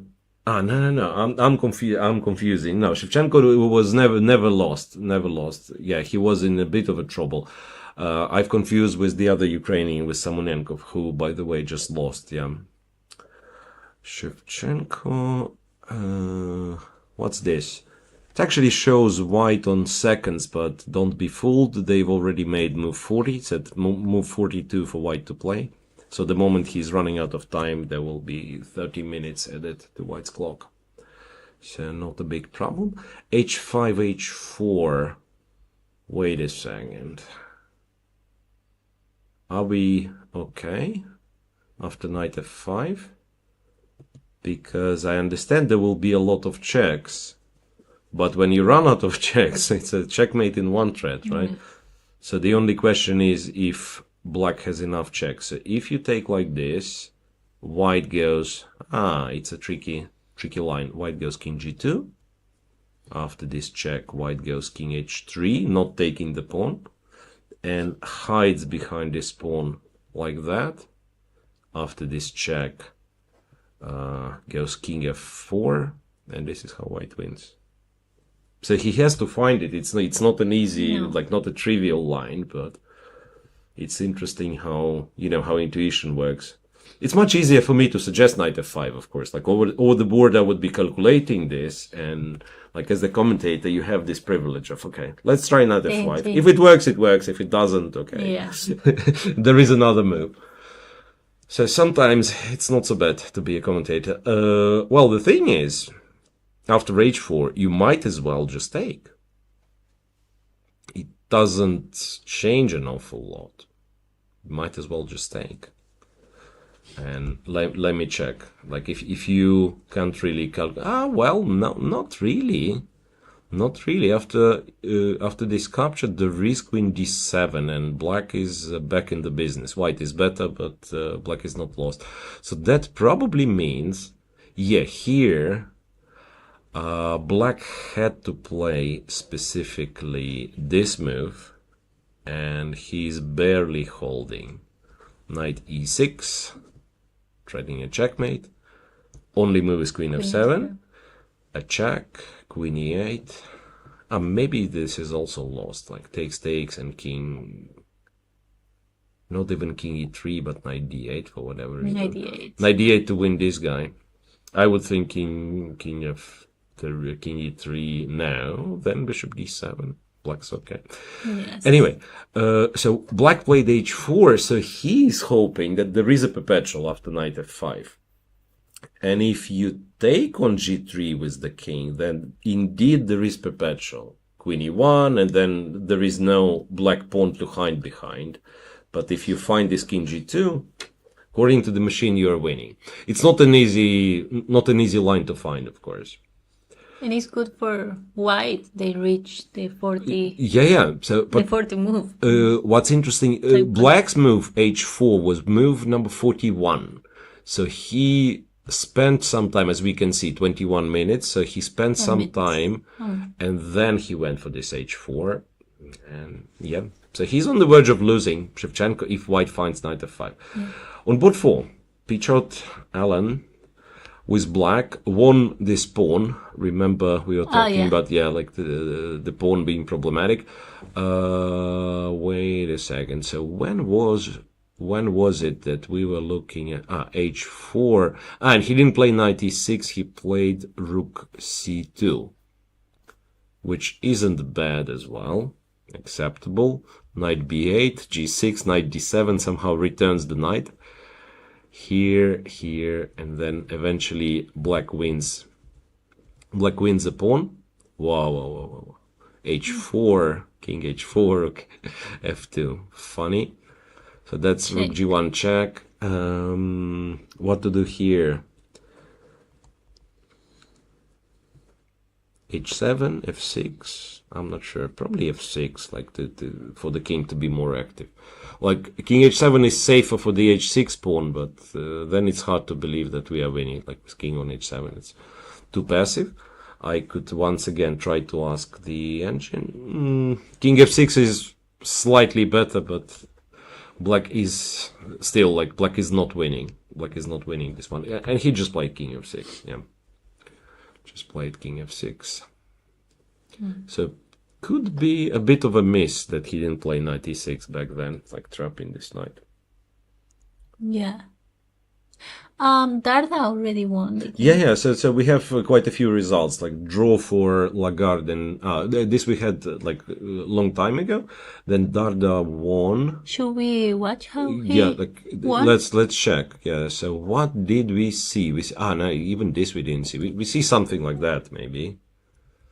So just quickly. So a5 pawn was gone. It's been a lot of jumping, and it's funny how black pieces got stuck here. It's a lot of dudes on the queen side, and then white somehow is getting rook e5. He's lifted another rook, and white wins back the pawn.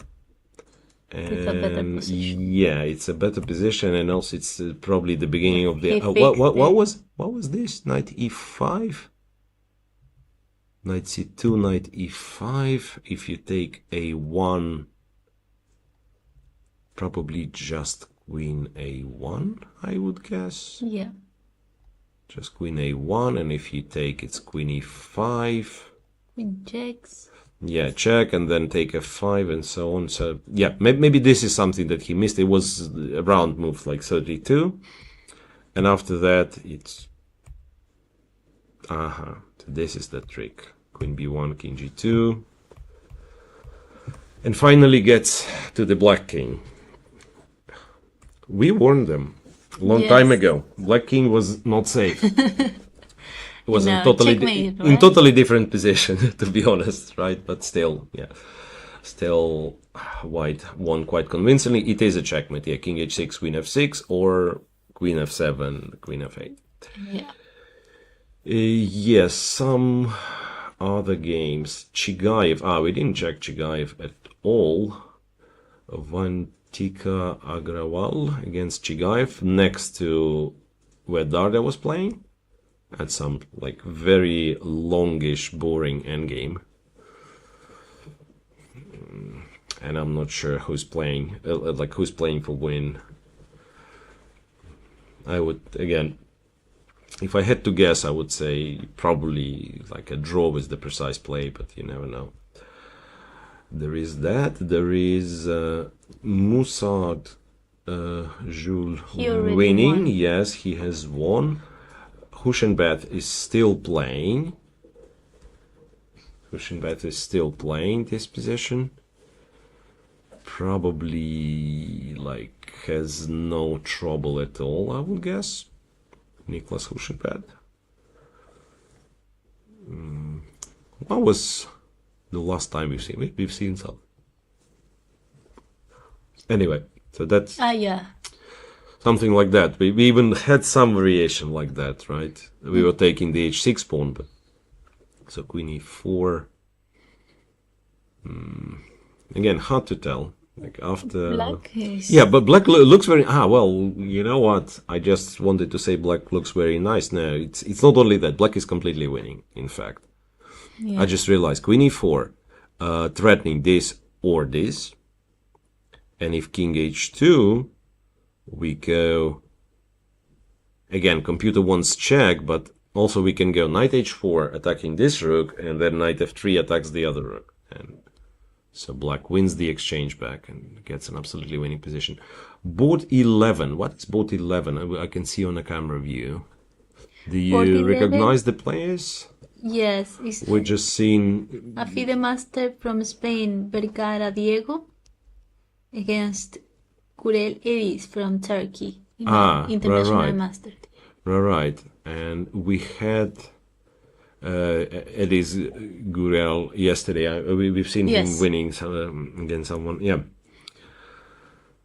So here, yeah, it looked exciting by the way he was moving the pieces on the board. But now that I have the position, it's some rook endgame.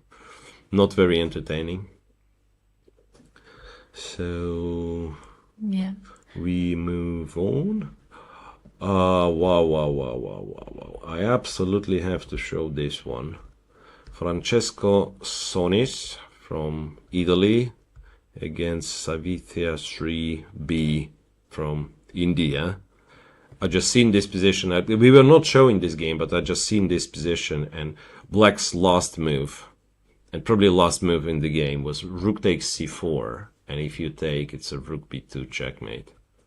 And again, I want to complain that this is illegal move. The knight is pinned, so you should be able to take on b2, and then black takes, and you take the king, and you are up 2 rooks against the knight. Yeah, so you're winning. No, seriously, it's a nice checkmate though. Rook takes c4, and black. She's a woman grandmaster. Ah, she's a woman grandmaster. But black was better for quite a while, and then this final part was really nice. Right, Sivuk won against Ibraev. The game that we were watching was like funny rooks and a black king in the center. Samunenkov has lost. He didn't make it out of time trouble. And in fact, we were looking here after g5, and the game lasted 3 more moves. Oh yeah, how? Bishop g3. Oh, great. Bishop e7. So he actually played like almost the engine moves. Yeah, this Queen is fantastic. e2. And I don't know if there was anything better, but he played rook a6 and resigned after knight b5. And there is no way to stop bishop c7. Okay, so well played for Polish player, and for Igor, he probably needed, it's a stupid advice to give, but probably needed to watch for the time, because like doesn't matter how good your position is if you're playing on seconds for 30 moves. Yes. It's very hard to survive this type of time controls, time troubles. And do you have any advice for players like to how to well, it really depends, like how to manage the time. Yes. It really depends on like specific game scenario. I always thought that what could be problematic is that you try to calculate everything like till the very end, and instead there is a method called the method of elimination, right? When you have 3 options and you look at each of them like few moves ahead, and whenever you find that some of these options you don't like, you don't calculate till the very end. And all of a sudden you're left with 2 options, not with 3, and then you calculate those a little bit further, and very likely, like say you've calculated 5 moves ahead, and you're only left with 1 option. Okay. And that means you stop calculating, in this position you have 1 move. You have to make it, and you have probably to make the next one, and then you start calculating when the next critical position appears. And in theory, this sounds like something smart, but then you will be, from time to time, you will be missing some unobvious moves, right? So there has to be the balance. I mean, I understand in some positions, you need to spend time. In some positions, it's much better to go by this practical approach that, you consider 2 moves. One is clearly better than the other. You don't know what happens, but you just go.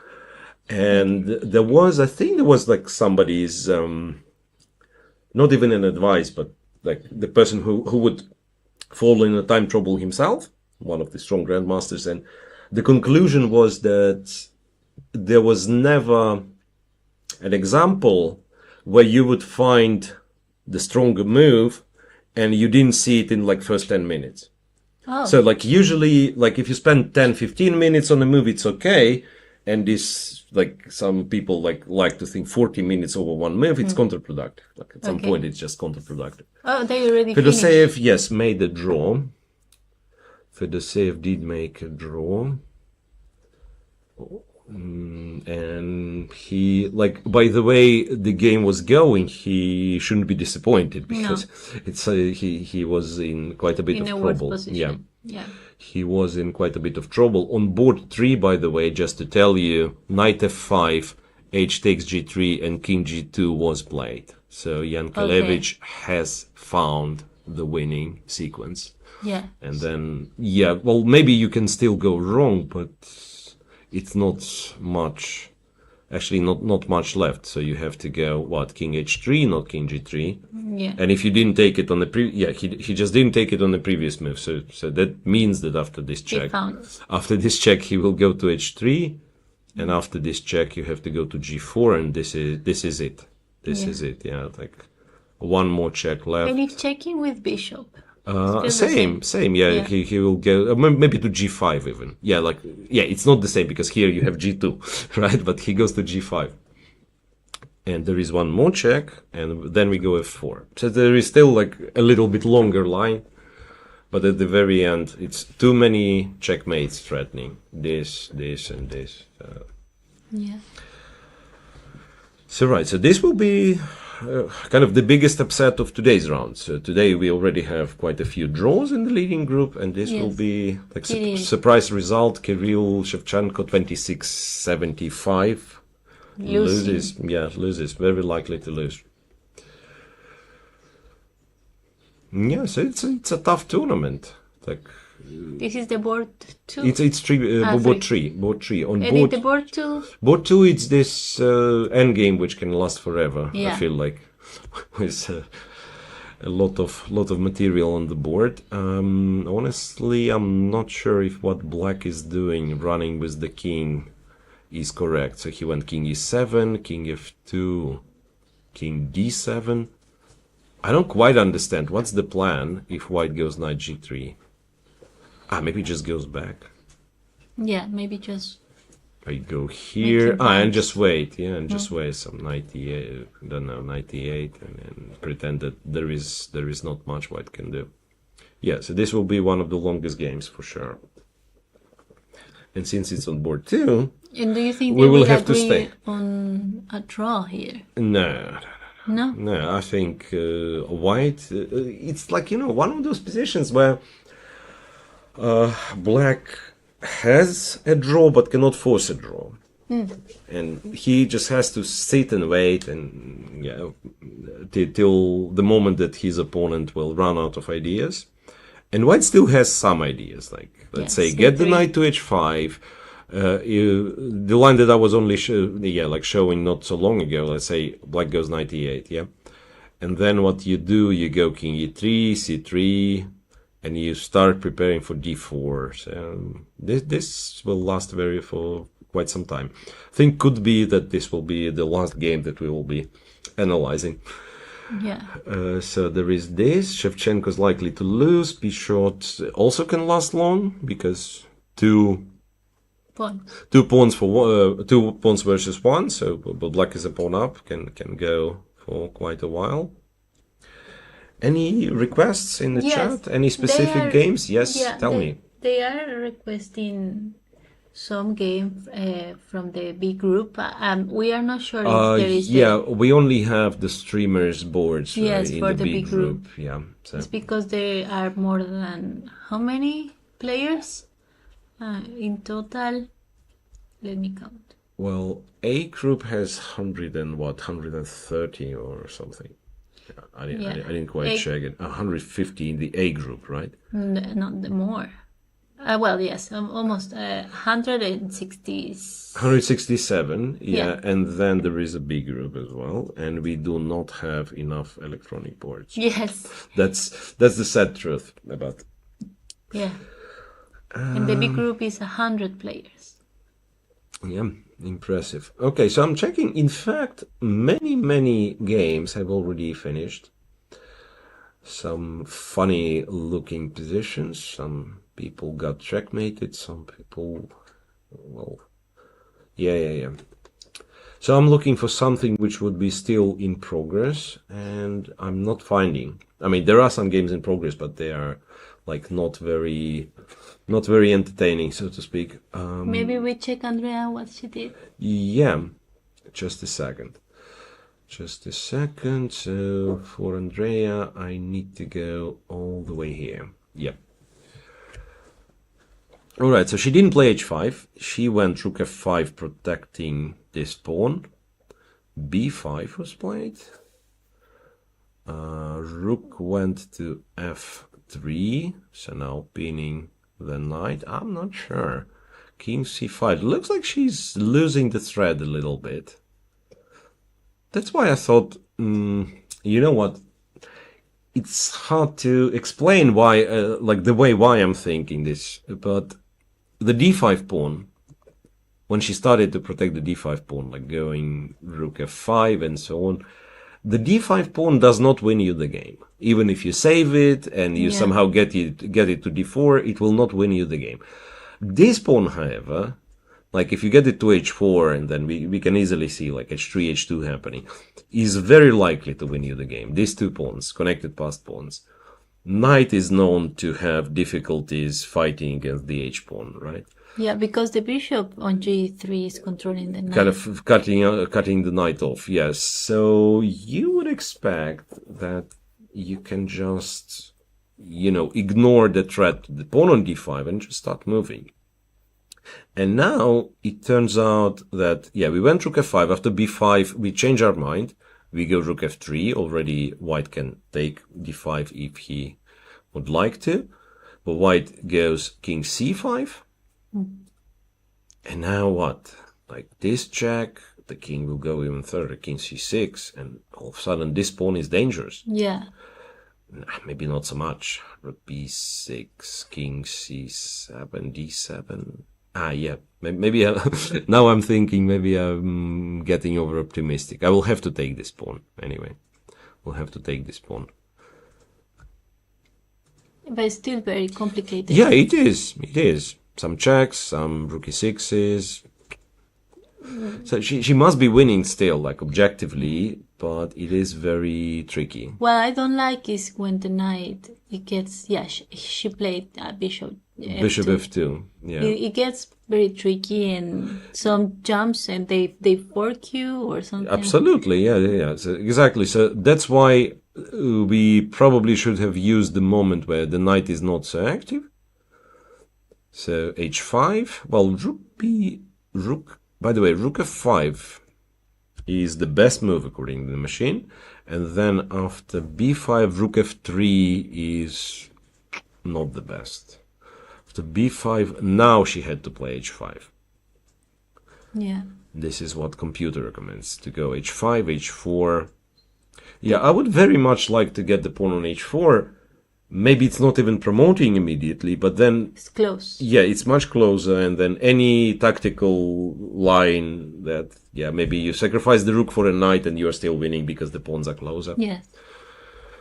So now, after bishop f2, according to the machine, black is still winning, and the line is king to c6 and rook b to f7. And honestly, to go rook b to f7 is not easy, because you move the rook, which kind of fights with this passed pawn. Yeah, maybe rook b6. Rook b6 is like more human move, and it's still winning. Yeah, so check, king d5, and you return to the same plan. Yeah. If you're a computer, you know that you have to push the pawns, but it's not so it's not so easy at first place. Yeah. Sometimes we forget about pushing the pawns. We are busy trying to checkmate or defending something, and and what I'm saying also, it's not like she didn't see the idea of pushing the pawn. I'm almost sure that she considered, she decided that like going rook f5 is better, and then once you rejected one idea, it's very hard to come back. Like this move was not good, and then in the next position where it might be good, but you still think, oh, okay, I already checked it. No, why would I? No, let's do something else. And but it seems that like white pieces are very active. Like the king is maybe not all the pieces, but the king is not in trouble, and it actually in some lines supports the pawn. So again, it's very unlikely that black wins without moving the pawns. Like you don't have enough material to checkmate this king in the center, so as much as you're trying. So she will have to, in order to win, she will have to go back to this idea of pushing the pawns. Well, g4, is g4 any good? I'll just check with the machine. g4 makes it problematic, because then white has some silly check on e7. And if we go to f6, rook e8, then typical computer stuff. Anyway, it shows that it's not straightforward. Like sometimes you check only the numbers. Or this is what, I understand the evaluation bar is a very good tool for people at home to watch and immediately get an idea who's winning. yeah, like whose position is better. But sometimes it's also misleading. It will show black is completely winning. And then you start looking at the lines where black is winning. And it means like in every single line, it has to be like some super clever combination. And if you don't see it, there is no chance. So it's like your position is not better. It's just that you have a forced, very tricky win. Yeah. Right. So, because like it shows like all the evaluation bar is black. It could be I have a rook up in a safe position, or it could be I have 10 moves long, complicated combination. Yeah, and which is which? Like, yeah. And maybe I have no chance to find it also because I'm like low on time. Yeah. So this is a bit tricky. Andres just played bishop G1. Sorry. Let me update on the live position. Bishop G1, so that in all those lines, bishop is not hanging. She's free in the rook. So last time we checked the evaluation, well, still good for black, but again, in every single line, computer says h5, h5, h5. Please play h5. Yeah. Yeah. I think in the third board, they already finished. Yes, Kirill Shevchenko has lost on board 3. King g2 indeed was a very cool move. So king h3. And he tried king f8. And rook h8, bishop g8, queen g7, king e8, knight d6. And black resigned. Not only he's losing the bishop, but also the queen after this check and this check. Yeah, everything. Absolutely everything. And sadly for the grandmaster. Yeah, but that's life. And a good thing in the open tournament that usually if you lose too early, that means you will get like couple of rounds, you get easier opponents. Yes. So this is makes it easier to come back in an open tournament compared to the round robin when like you lose one and then they want to beat you because you just lost and you're in kind of in a swingy mood. And then if you, by any chance, if you lose 2 in a row, they see you as the target and everyone wants, okay, this guy, I have to beat, he's not playing good. Yeah, I have to beat him. Even your mood, it gets very... Yeah, no, I mean, it's very hard. I don't think I've ever had this myself, like losing quite a few in a row in the round robin. But I had one like terrible round robin of one of Ukrainian championships. But I've seen people like really good players, like average rating of the tournament, so to speak. They lose one, they want to come back, they lose another one, and then the whole tournament is ruined. And you just like, you score like a few draws and that's it.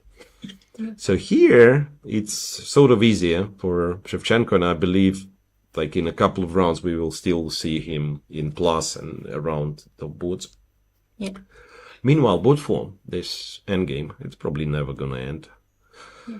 Just in case, Jordan Van Forest won the game against the woman FIDE master, Batenhorst Chloe from South Africa. Right. So Jordan was the one to start with a loss. Yes. So now he came back. So 1 out of 2. 1 out of 2. And we wanted to check his game, but there was something with the transmission. Yeah. Yes. So we apologize to the fans of Van Forest, but he will be back to top boards and everything's going to be okay. Well, meanwhile, this game, I don't know, it's probably not that much sense in what they're doing. I understand what Pichot is trying to do. He's trying to avoid the forcing drawish lines. That's the best you can do in this case, and try to create threats. Like say rook h2 would be a nice threat of checkmate, but then white has check here and then check here, and you are bound to protect this knight, and it's a draw immediately. Or from d5, it doesn't really matter. After changing the knights, there is a draw position. Yeah, well, it depends, right? I mean, if we just okay, let's go back.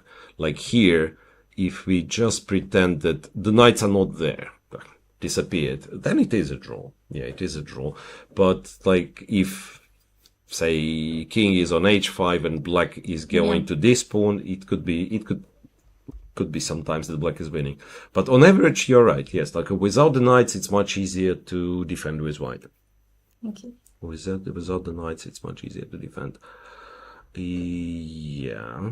So, out of the top 10 boards, what do we have? We have this position. We have this never-ending game on board 2. The knight appeared on h5. Maybe it's not never-ending. Then we have a lot of draws. Another draw for, Maxim Chigayev, 26-20. Again, couldn't win against Agrawal Vantika. Darda has won. One of the few who won, by the way. Like, I'm checking top 10 boards. Like, draw for Murzin, draw for draw for Lagarde. Shevchenko lost. Fedoseev draw. Pichot might not win. So it's a lot of favorites not keeping the perfect score. So dropping half a point, or in case of Shevchenko, 1 full point. Hushenbeth is probably winning. Musat already won. Yeah, Hushenbeth is completely winning. I'm just bringing his position over there. It's board 8, I guess. We have some results, you see. So a lot of draws. The favorites on 2 out of 2 is Darda, Musard. That's it. Yeah. For now, from the top 10. The top 10. Yeah. Hushenbeth, if he wins. He is winning. And this will be it. Chigayev we don't have the result yet on board 8, but they've already finished in a draw. Shevchenko has already lost. So, it's a tough day for the favorites. And it's only round 2, let's not forget. Yeah, it shows how difficult is this tournament. Absolutely. How hard. Yeah.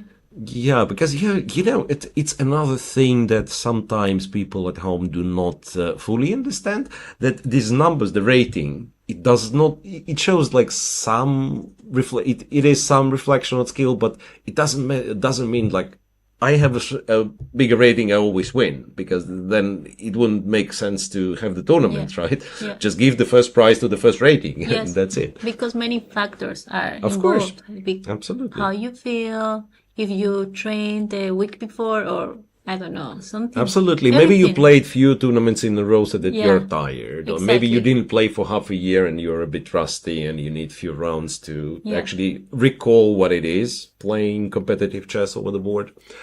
More results. So on board 20, and these are still people on on 1 point, 1 out of 1 with 1 win.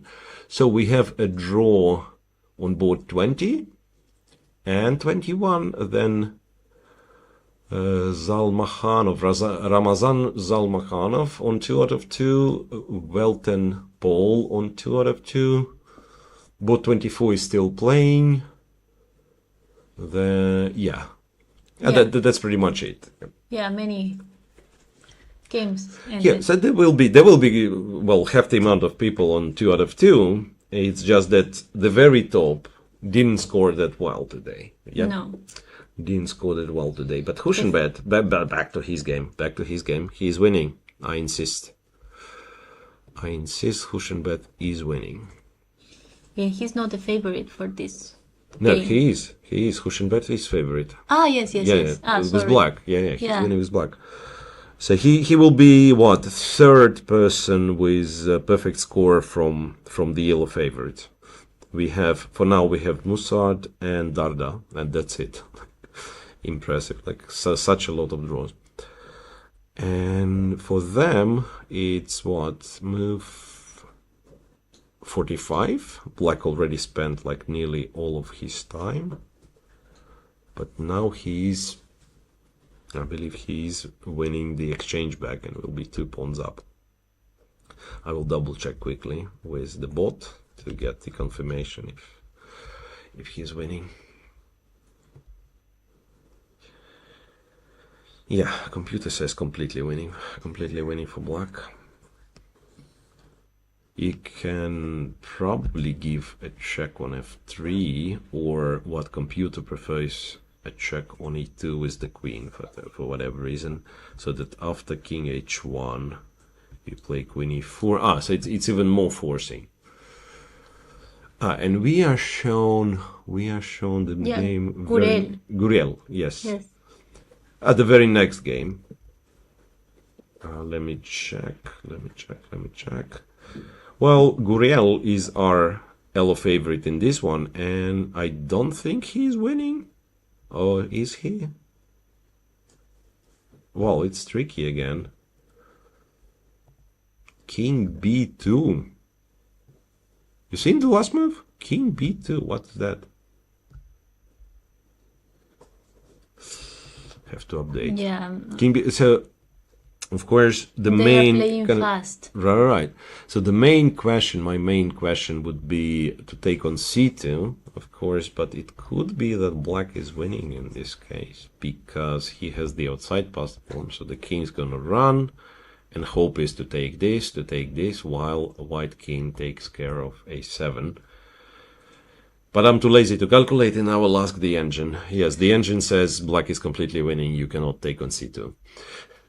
Yeah, and he didn't. He didn't, yeah. So he played king b2, after which, again, we ask the machine, equal. Clever move, clever boy. So when king b2, now the rook will be free to go to h1, let's say, and the c pawn is not very threatening. And they've played two more moves, it seems. Yes. Just updated, rook h2 and rook g1. Sure about rook g1, but what he wants is g4 and then g5. Yeah, it's just a draw. It's just a draw. So no point in following this one. So Hushinbeth winning. This is a draw. Lorenzo Lodici against Shohat Yotam. The very next game, somehow it went under our radar. I think we were not. I'll just quickly click on the open. No, we were not watching.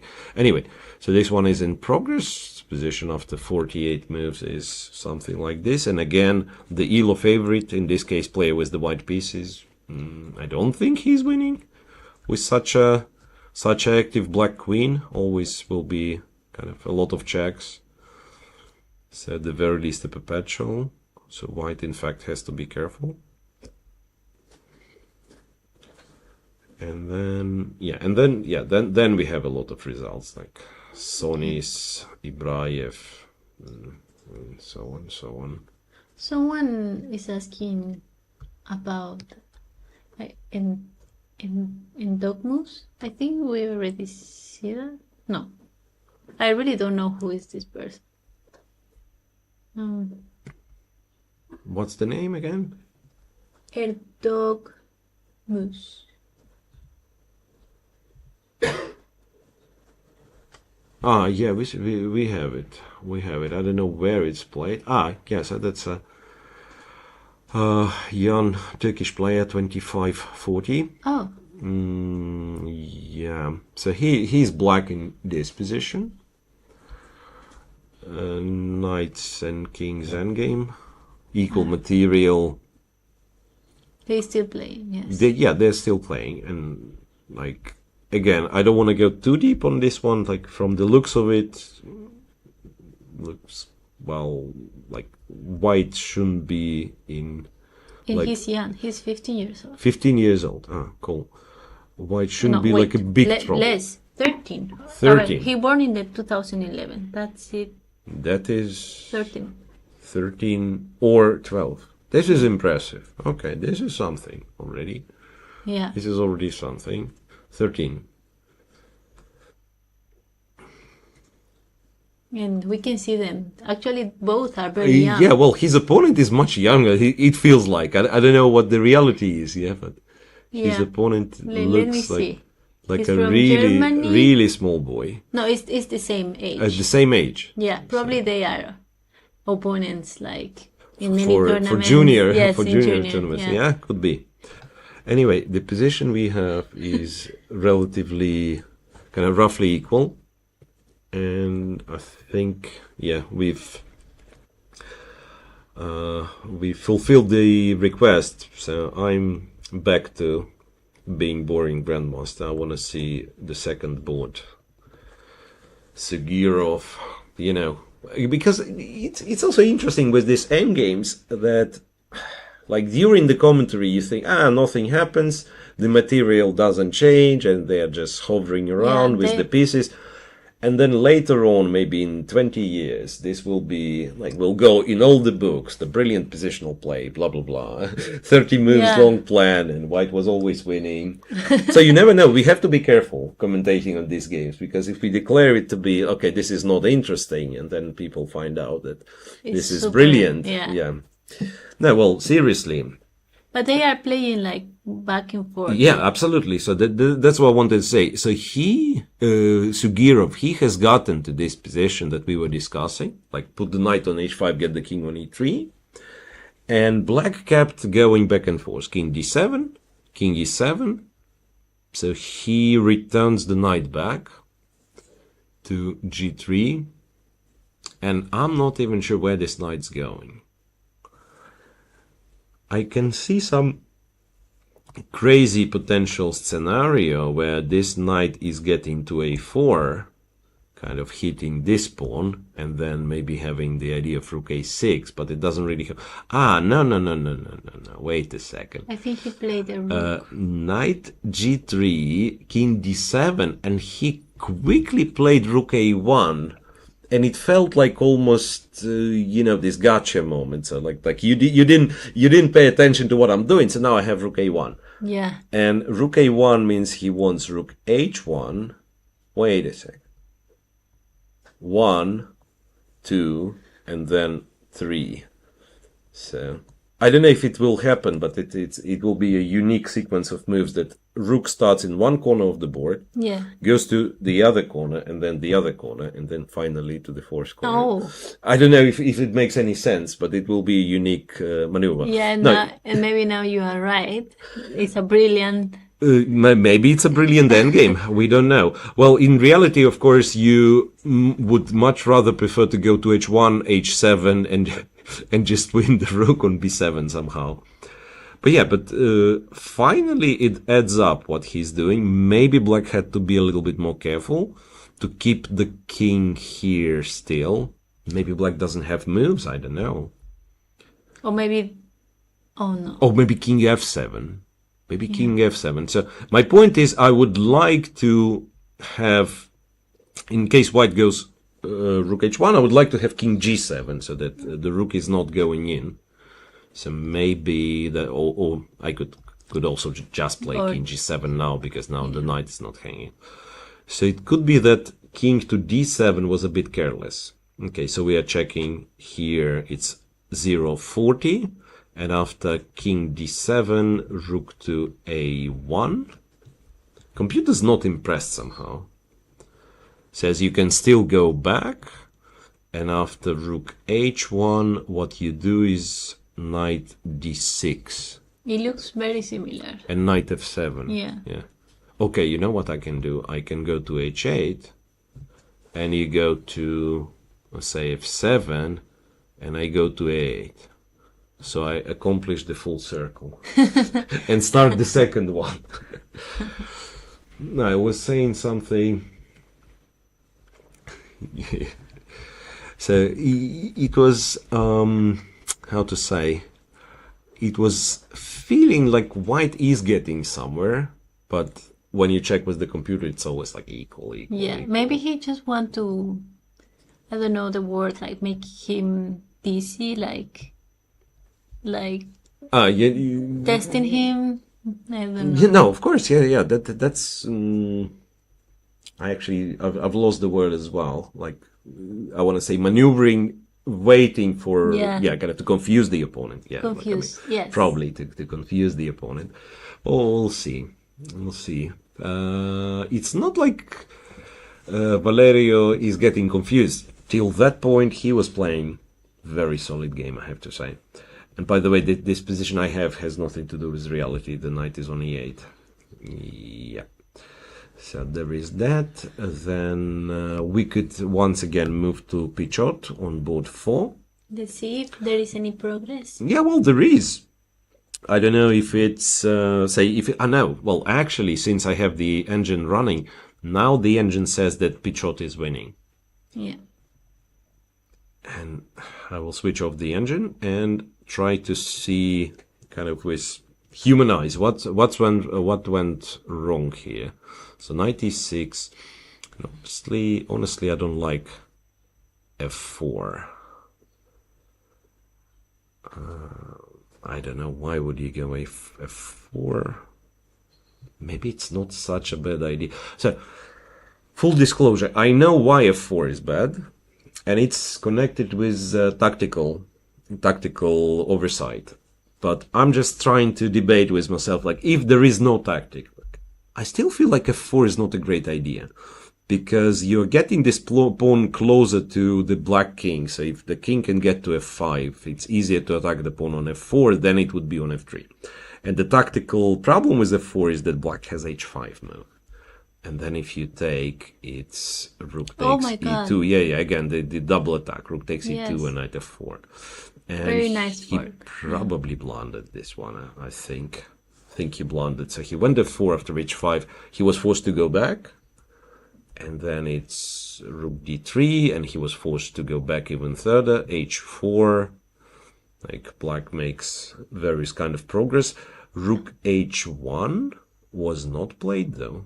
Rook h1, maybe you just go h3, and then this, and then this.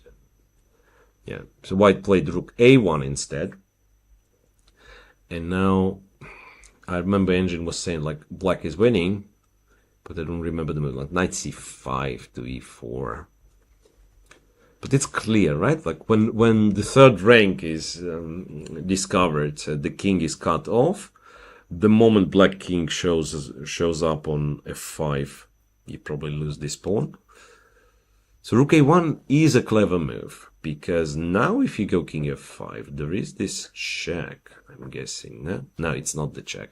I was thinking this is like a clever check, and if you go here, it's even a checkmate. Yeah, but you can go to g4. There is something else after king f5. Computer says rook a7. And if this, then what? Rook behind? No, rook a8.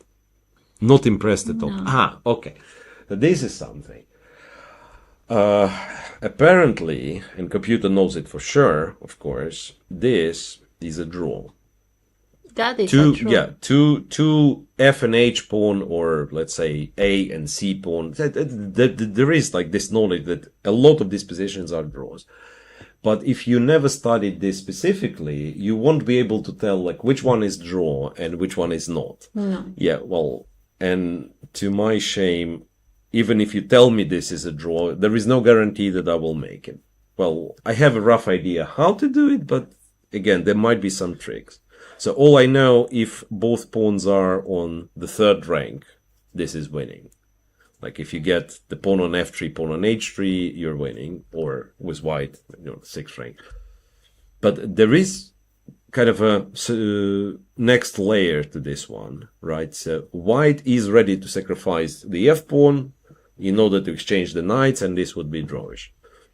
But Pichot actually plays a clever move. Knight c5, rook h1, knight e4, kind of consolidating. Now, after king g2, he has... wait.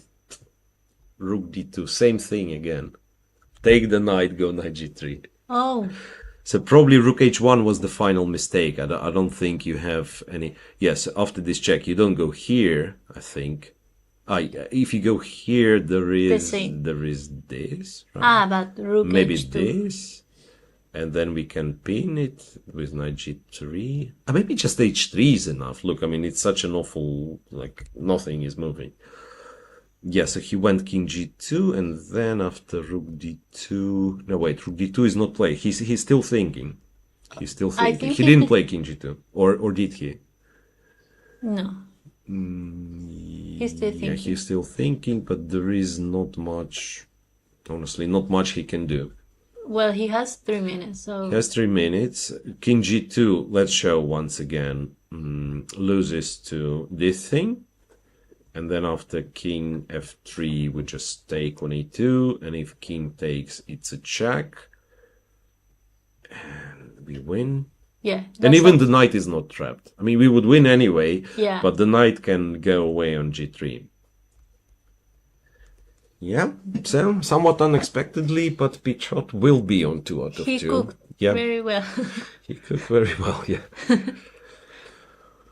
And one of the longer games, it's 51. Well, maybe not such a long game in terms of like moves they played, but it was very tense right after the time control, so a lot of time spent. Yeah, a lot of time spent. So I think we wait for this one to finish.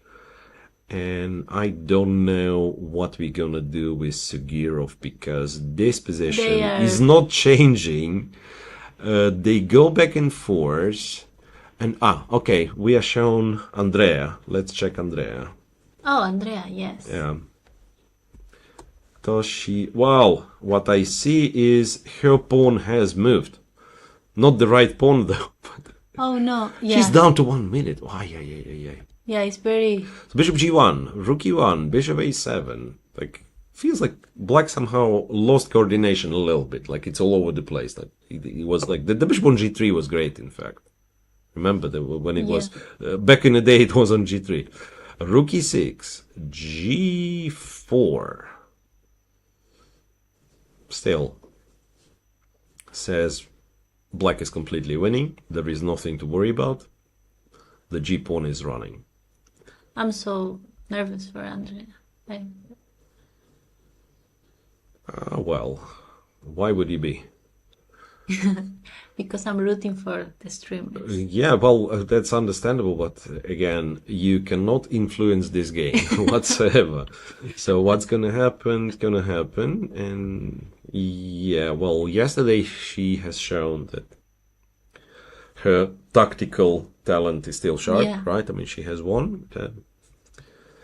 But judging on these two games, there is a feeling like she's tends to spend too much time. And it's the second day in a row that she's getting in the time trouble like relatively easy. I think she had the time trouble in the kind of first part of the game, so reaching move 40, and now she's again in the time trouble. Yeah, but the opponent with 12 years, I think she is, I'm not sure, 11, is really strong. Yep. All right.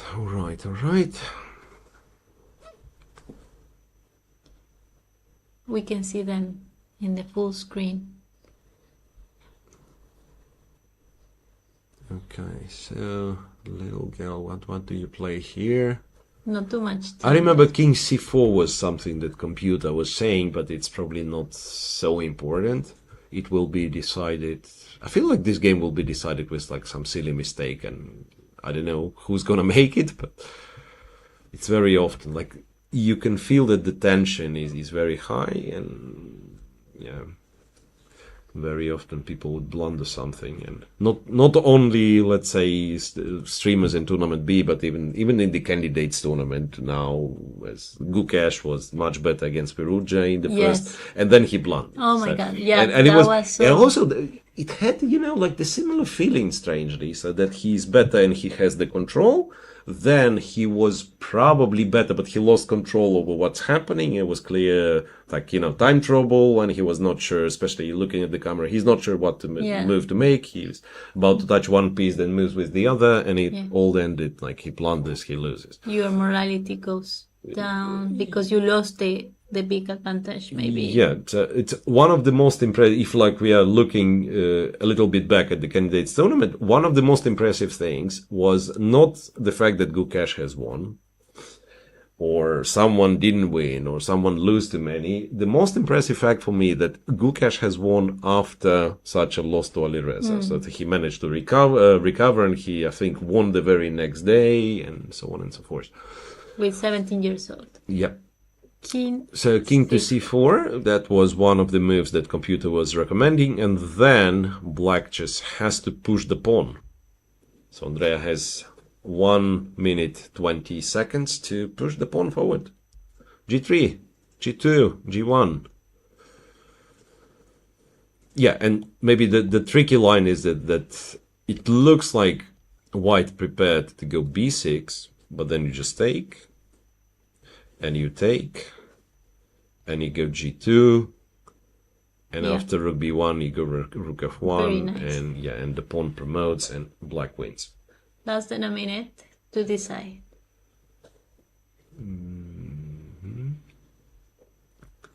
And now I cannot find this game. Again, want to update to the position on the board. Well, what's happening? I can see again people playing Philidor's position. I mean, it's like one of the lower boards of tournament A. But again, people play rook and this rook endgame, Philidor's position in the rook endgame. She didn't push the pawn. She didn't push the pawn. We can try to check and see if it loses the advantage or doesn't. I don't think so. I think she's still fine. Yeah. In fact, it might be just as strong. Bishop b6. Still. So the worrisome fact is the time. I think the evaluation didn't change for maybe 10 moves already. She was winning and she is winning. Yeah. The real kind of challenge is the time for both players. Okay. Well, to update you, Pichot has won. Officially over. Yeah. No move followed after 94, so we've seen the last position. White just resigned. Oh. Then Sugirov, nothing happened yet. Or maybe something happened? I don't know. Oh, well, actually, you know what? On board 2, in fact, something has happened, it looks like. I don't know, there was a lot of maneuvering back and forth, as you remember, and then finally, Black completely forgotten about his B pawn.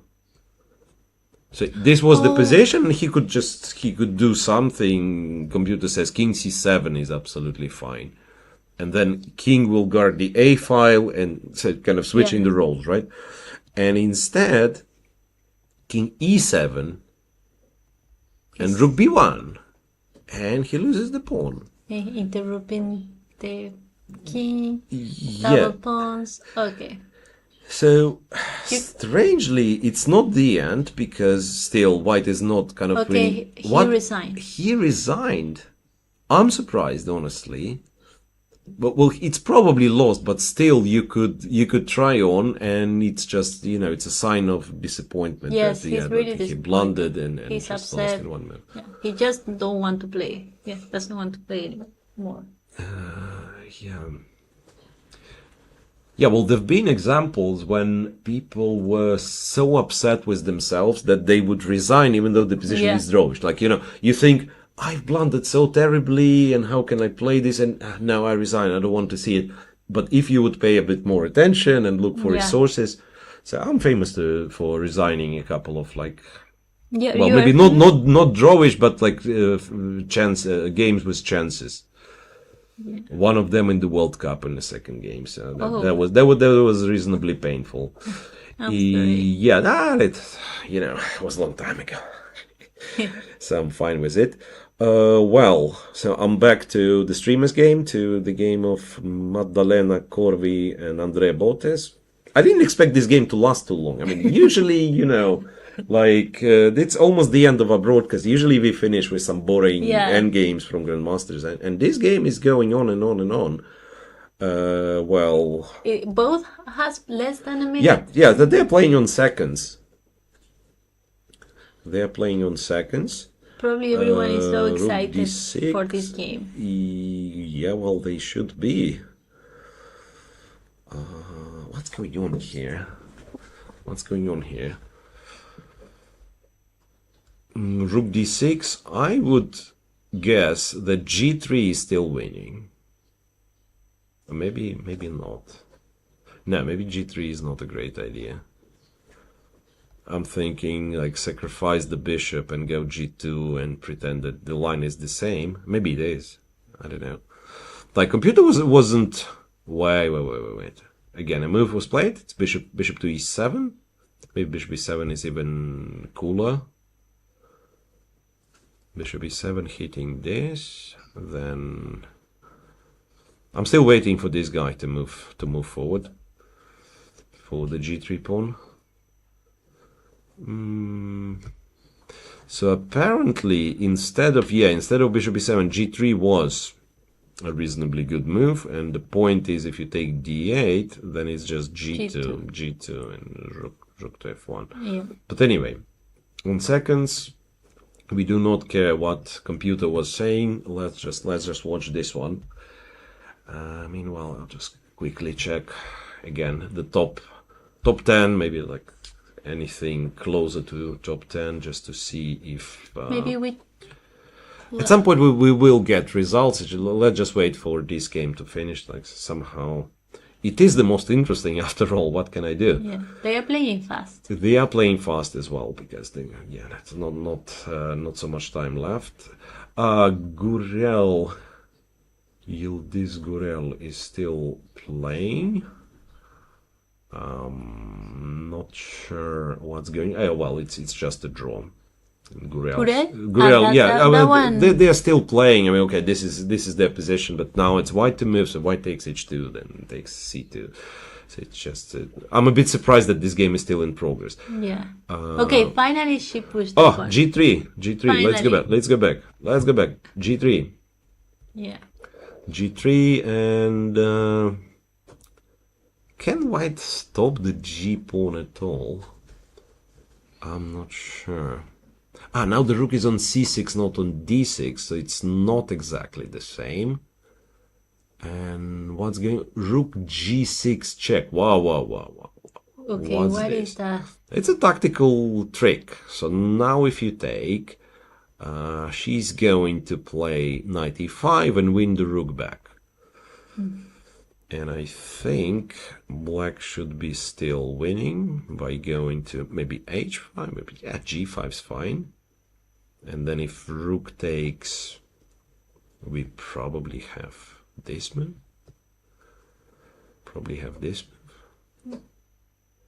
So what I want to kind of show that I think this is winning. Check, bishop c7 and then g2. And it probably promotes. I have a feeling that this pawn promotes. But yeah, it's not that easy to calculate when you're on seconds. King h7 was played instead. But this is a dangerous mindset, I have to say. Like when you trust your opponent. Bishop kind of, your opponent plays a move and you're not trying to refute it. No. You do not try to refute it. Yeah, like Just first thing you have to do is like, what? Time. She blundered the rook, I want to take. Yes. But maybe there was not enough time to calculate. So white apparently just played something. But Yeah, I don't see. Okay. Rook back to d6. Now come on, and now g2 wins. Yeah. Now g2, rook b1. G2 has to be enough. Yeah. Of course. G2, rook b1. Well, rook b1. You can also take this guy. No, g2 is No, complete. she just moved the bishop. What's going on? What's going on? G2, G1. She doesn't want to push the pawn.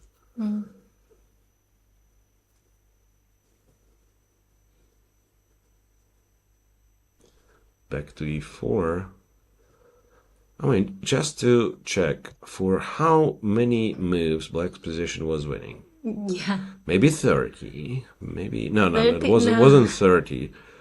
So somewhere around here we started to like black's position, and then e3 takes. Okay, this must have been completely winning. Bishop e4. Yeah, must have been completely winning somewhere here. Yeah, I shouldn't have exchanged the bishops. Maybe I think like if you go something like rook f2, there must be like a few moves left. Yeah. So do not get into time trouble. What can I say? Bishop a5, king e4. G2 wins once again. G2, she just need to push the pawn. G2 wins I think once she again. did it. No. We don't know. No. Rook f1. And she's still winning. Knight f4. Okay, so this stops the g pawn for now. But then now what's winning is rook e7. Yeah. Check on the e file. and is winning the knight, maybe. Or, Yeah, it does. Or promotes the Or G pawn. promotes. Like if you block, then yeah, rook and she's e7 going. check. Yeah. Rook e7 check. Well, that's funny that we seriously will finish the broadcast with this one, because I'll just quickly check everything on top. Oh, like 10, This is- 12, This is a really exciting game. 14. I think all first 20 boards have finished by now. We have like 1,500 people watching right now. Yep. Yeah, there are like some games are still in progress, but you're right. This is kind of the best we can have. This is the best Yeah. we can have. Yeah, and they will finish like in Absolutely. the next to move. They... Not only them, but we will finish as well. Yes, we will finish. We'll finish with this game. Maybe if we have it ready, we could check the graphics for what you call it, the results, right? If we'll get the results for top 20, top 30 boards. So now rook e6. You can do rook f4 and rook e6, but much better, of course, is to take on e6. No, not this one. No, because now she has to fight the. This is a good recipe not to win at all, because you are getting the wrong corner. Yes. Yeah, the kind of wrong bishop. If anything, I'd say... No, I was thinking bishop c7, but yeah, okay. So Now the game will be a go. fight to win this game, because the H pawn is that the Yeah, H yeah. pawn? It So- promotes in the light square, and she has the dark square. That's I right. don't know if this is important or. It is, yeah. So for our viewers, I'll just show that if something like this happens, if rooks are coming off the board, this is just a draw, because the king stays on h1, and the moment you get the king on g3, pawn on h3, it's a stalemate. Right, you cannot, you're not forced to stalemate the king, but you cannot kick it out of the corner, pretty much. So this is a tricky situation, because, wait a second, let me get it back on the board, the real position, not the one that I've just ruined. Bishop c7 check, king h4, yeah, that's the one. So the reality is, this position is winning. I don't know about the b5 pawn, but it shouldn't make any difference. So this position is winning, but if you do not know how to win, it could be very tricky. It could be very tricky. Moreover, once or maybe even a couple of times in my life, I saved it as a weaker side. Because white has the pawn on b5, so it's not that simple to win it. The b5 pawn, yeah, but at the same time, like if you, what she's doing now is correct. Like you have to activate the king, right? And these pieces, okay, including the h pawn, very soon will start creating threats to the king. So white will not always be able to keep the rook on the b5. Well, by the way, rook b4 is not bad, but then say we go here. It works, right? Yeah. Here,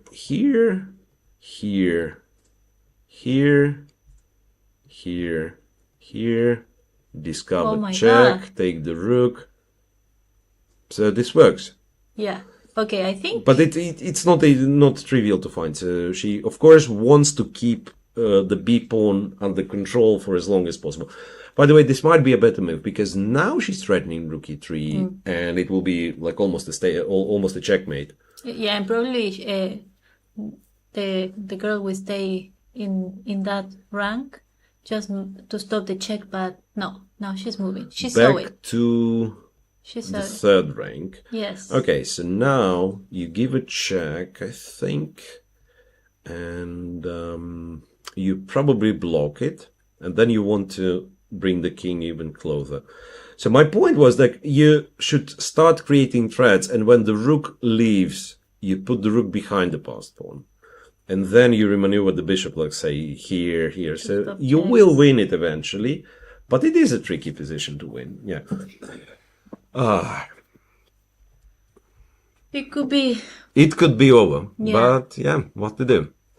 Anyway, we found ourselves an entertainment, and also you're getting some viewers. So that's a good thing to have.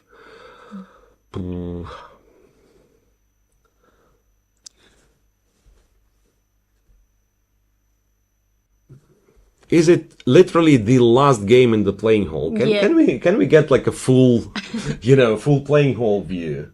Because from what I can see, it's probably not, but it's probably not the last one. Yeah, there is. Yeah, there are some games, but not too many. We can see 3, maybe something on the other. No, there are. Yeah, there are some games. It's okay, 5, 6, but yeah. Anyway, one of the last, not the last, but one of the last. Let me see. Do I have something which is live and I have it on the digital boards? Well, there is, but I refuse to look at Philidor's position in the rook endgame. People play it for 30 moves already. Does make sense? Okay, there is one position that actually made sense, but I don't think it makes.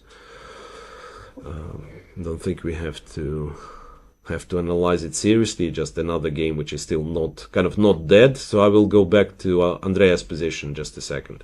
We'll go back to Andrea's position. So at least we will kind of have a bit of fun here. Yeah. You know what? There is other thing you could do. I think... wait. What she's doing? She went... Bishop... check here... No, I'm confused. What's going on? She didn't go check. She went check. King e6, rook e6 back. King h4, bishop b6. And now... rook b4. And now the girl blundered and rook e3... wins. It wins because bishop d8. And after rook d4? Rook d4, nice try, yeah. But you still have this pawn. Okay, she nice saw try. it. But this is good. Good. No, rook d4. Honestly, I was looking for the way to first get rid of the pawn and then go for it because, I think it was pretty much the same time we realized the king is it's in the threat of a checkmate, but it also is stalemated, right? Really well played for Madalena. Okay, rook c4, and now, attention, checkmate in 1? Yes. Wow. Yeah. Checkmate. Finally. Yeah, there was a fun game. Yeah, good game. Madalena has a very she was fighting well. Yes. She was fighting relatively well, and it was. I think Andrea should have won, of course, much earlier. Yes. And then what? They're analyzing this. Yes. And if it won't be for 5 hours since the start, I would even show how to win this position. But probably we will kind of save it for the next time. Yeah. Okay. But yeah, that's seriously. Now that there is this b5 pawn, I'm thinking it might be a bit problematic. I mean, it should be winning. But without the b5 pawn, I know how to win. And it's not like I'm proud, but... I kind of am. That's why you have to study endgames. Yes and no. You No? know, this is like, I mean, a part of me, of course, wants to say, you have to study endgames because I spent, a lot of years studying endgames, so now I'm jealous that you are not studying. No, of course, it's helpful. With all seriousness, it's very helpful to know at least, precise positions. And you don't have to spend much time, but there is a set of things you have to know. You have to know, basic rook endgames, because some people say, okay, I am very good at calculating the lines, I will figure it out. Yeah. But then what happens you play 5 hours, you're already tired, you're in a time trouble. And this is sometimes like, it's a difference of having half a point or full point or Yeah. losing. Your So brain you will is you will not be able to calculate. no. You will be like in this stress, and if you know, it's automatic, right? And there are like sometimes even, I'm sorry, but some shameful examples when grandmasters cannot checkmate with the knight and bishop, or like holding with the rook against rook and bishop is not so easy. In fact, like, I mean, it is easy if you know. If you don't, it's tricky, but come on. Anyway, you do study endgames, but anyway, Andrea, nice game. She wins, and we are ready to show the results for the top boards before finally ending this reasonably long day. Yeah. Yeah. So, top 10 boards. Fedoseev makes a draw. Sugirov wins, so he is one of the ELO favorites and leaders at the same time. The biggest upset of today is Shevchenko. The biggest surprise, Shevchenko loses against Yankelevich. So we've seen this game. Then Pichot on 2 out of 2 again, and then quite a few draws. Like Lagarde couldn't win, Murzin with black couldn't win, Chigayev makes a draw. Then boards 11 to 21. Let's check boards 11 to 21. Even more draws. No, that's starting from 20 to 30. Yes, so that's the ones like 20 to 11 to 20 we don't have yet, but here from 20 to 30, you see, like a lot of draws. Lot of draws. Yeah. So it was rough, and and here also like 3 draws, and then Samunenkov losing to Kaczmarek, and there've been other surprises. Okay. Already reasonably tough round for the favorites. And until now, good games. Today, some Catalans, no? Yeah, and what I'm thinking that it will only get harder for the favorites, so they should better prepare to play well.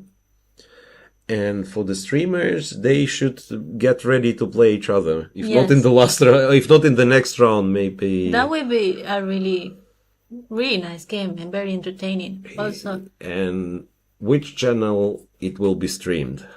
Because it's called the Botus channel, right? Yes. I mean, and then from whose perspective is going to be streamed? You don't know. But I'm partial. They love both. I don't know. Yeah. But tomorrow will be a very tough round for the top players. We will see Van Forest back in the first. Van Forest, after winning today, he's coming back. I don't know about the players. It was a very tough day for the commentators. We didn't expect 5 hours. No, that was too much. And the toughest day for the commentators will be, I think, round 6 and 7, when we will have a double round. But for this, we will have a special announcement. As for now, please come back tomorrow. Same time, same place. Tomorrow. 3 p.m. local time here in Sardinia, and adjust to your time zone accordingly. Thank you, Miro. Thank you, everyone, for watching. Bye. Yes.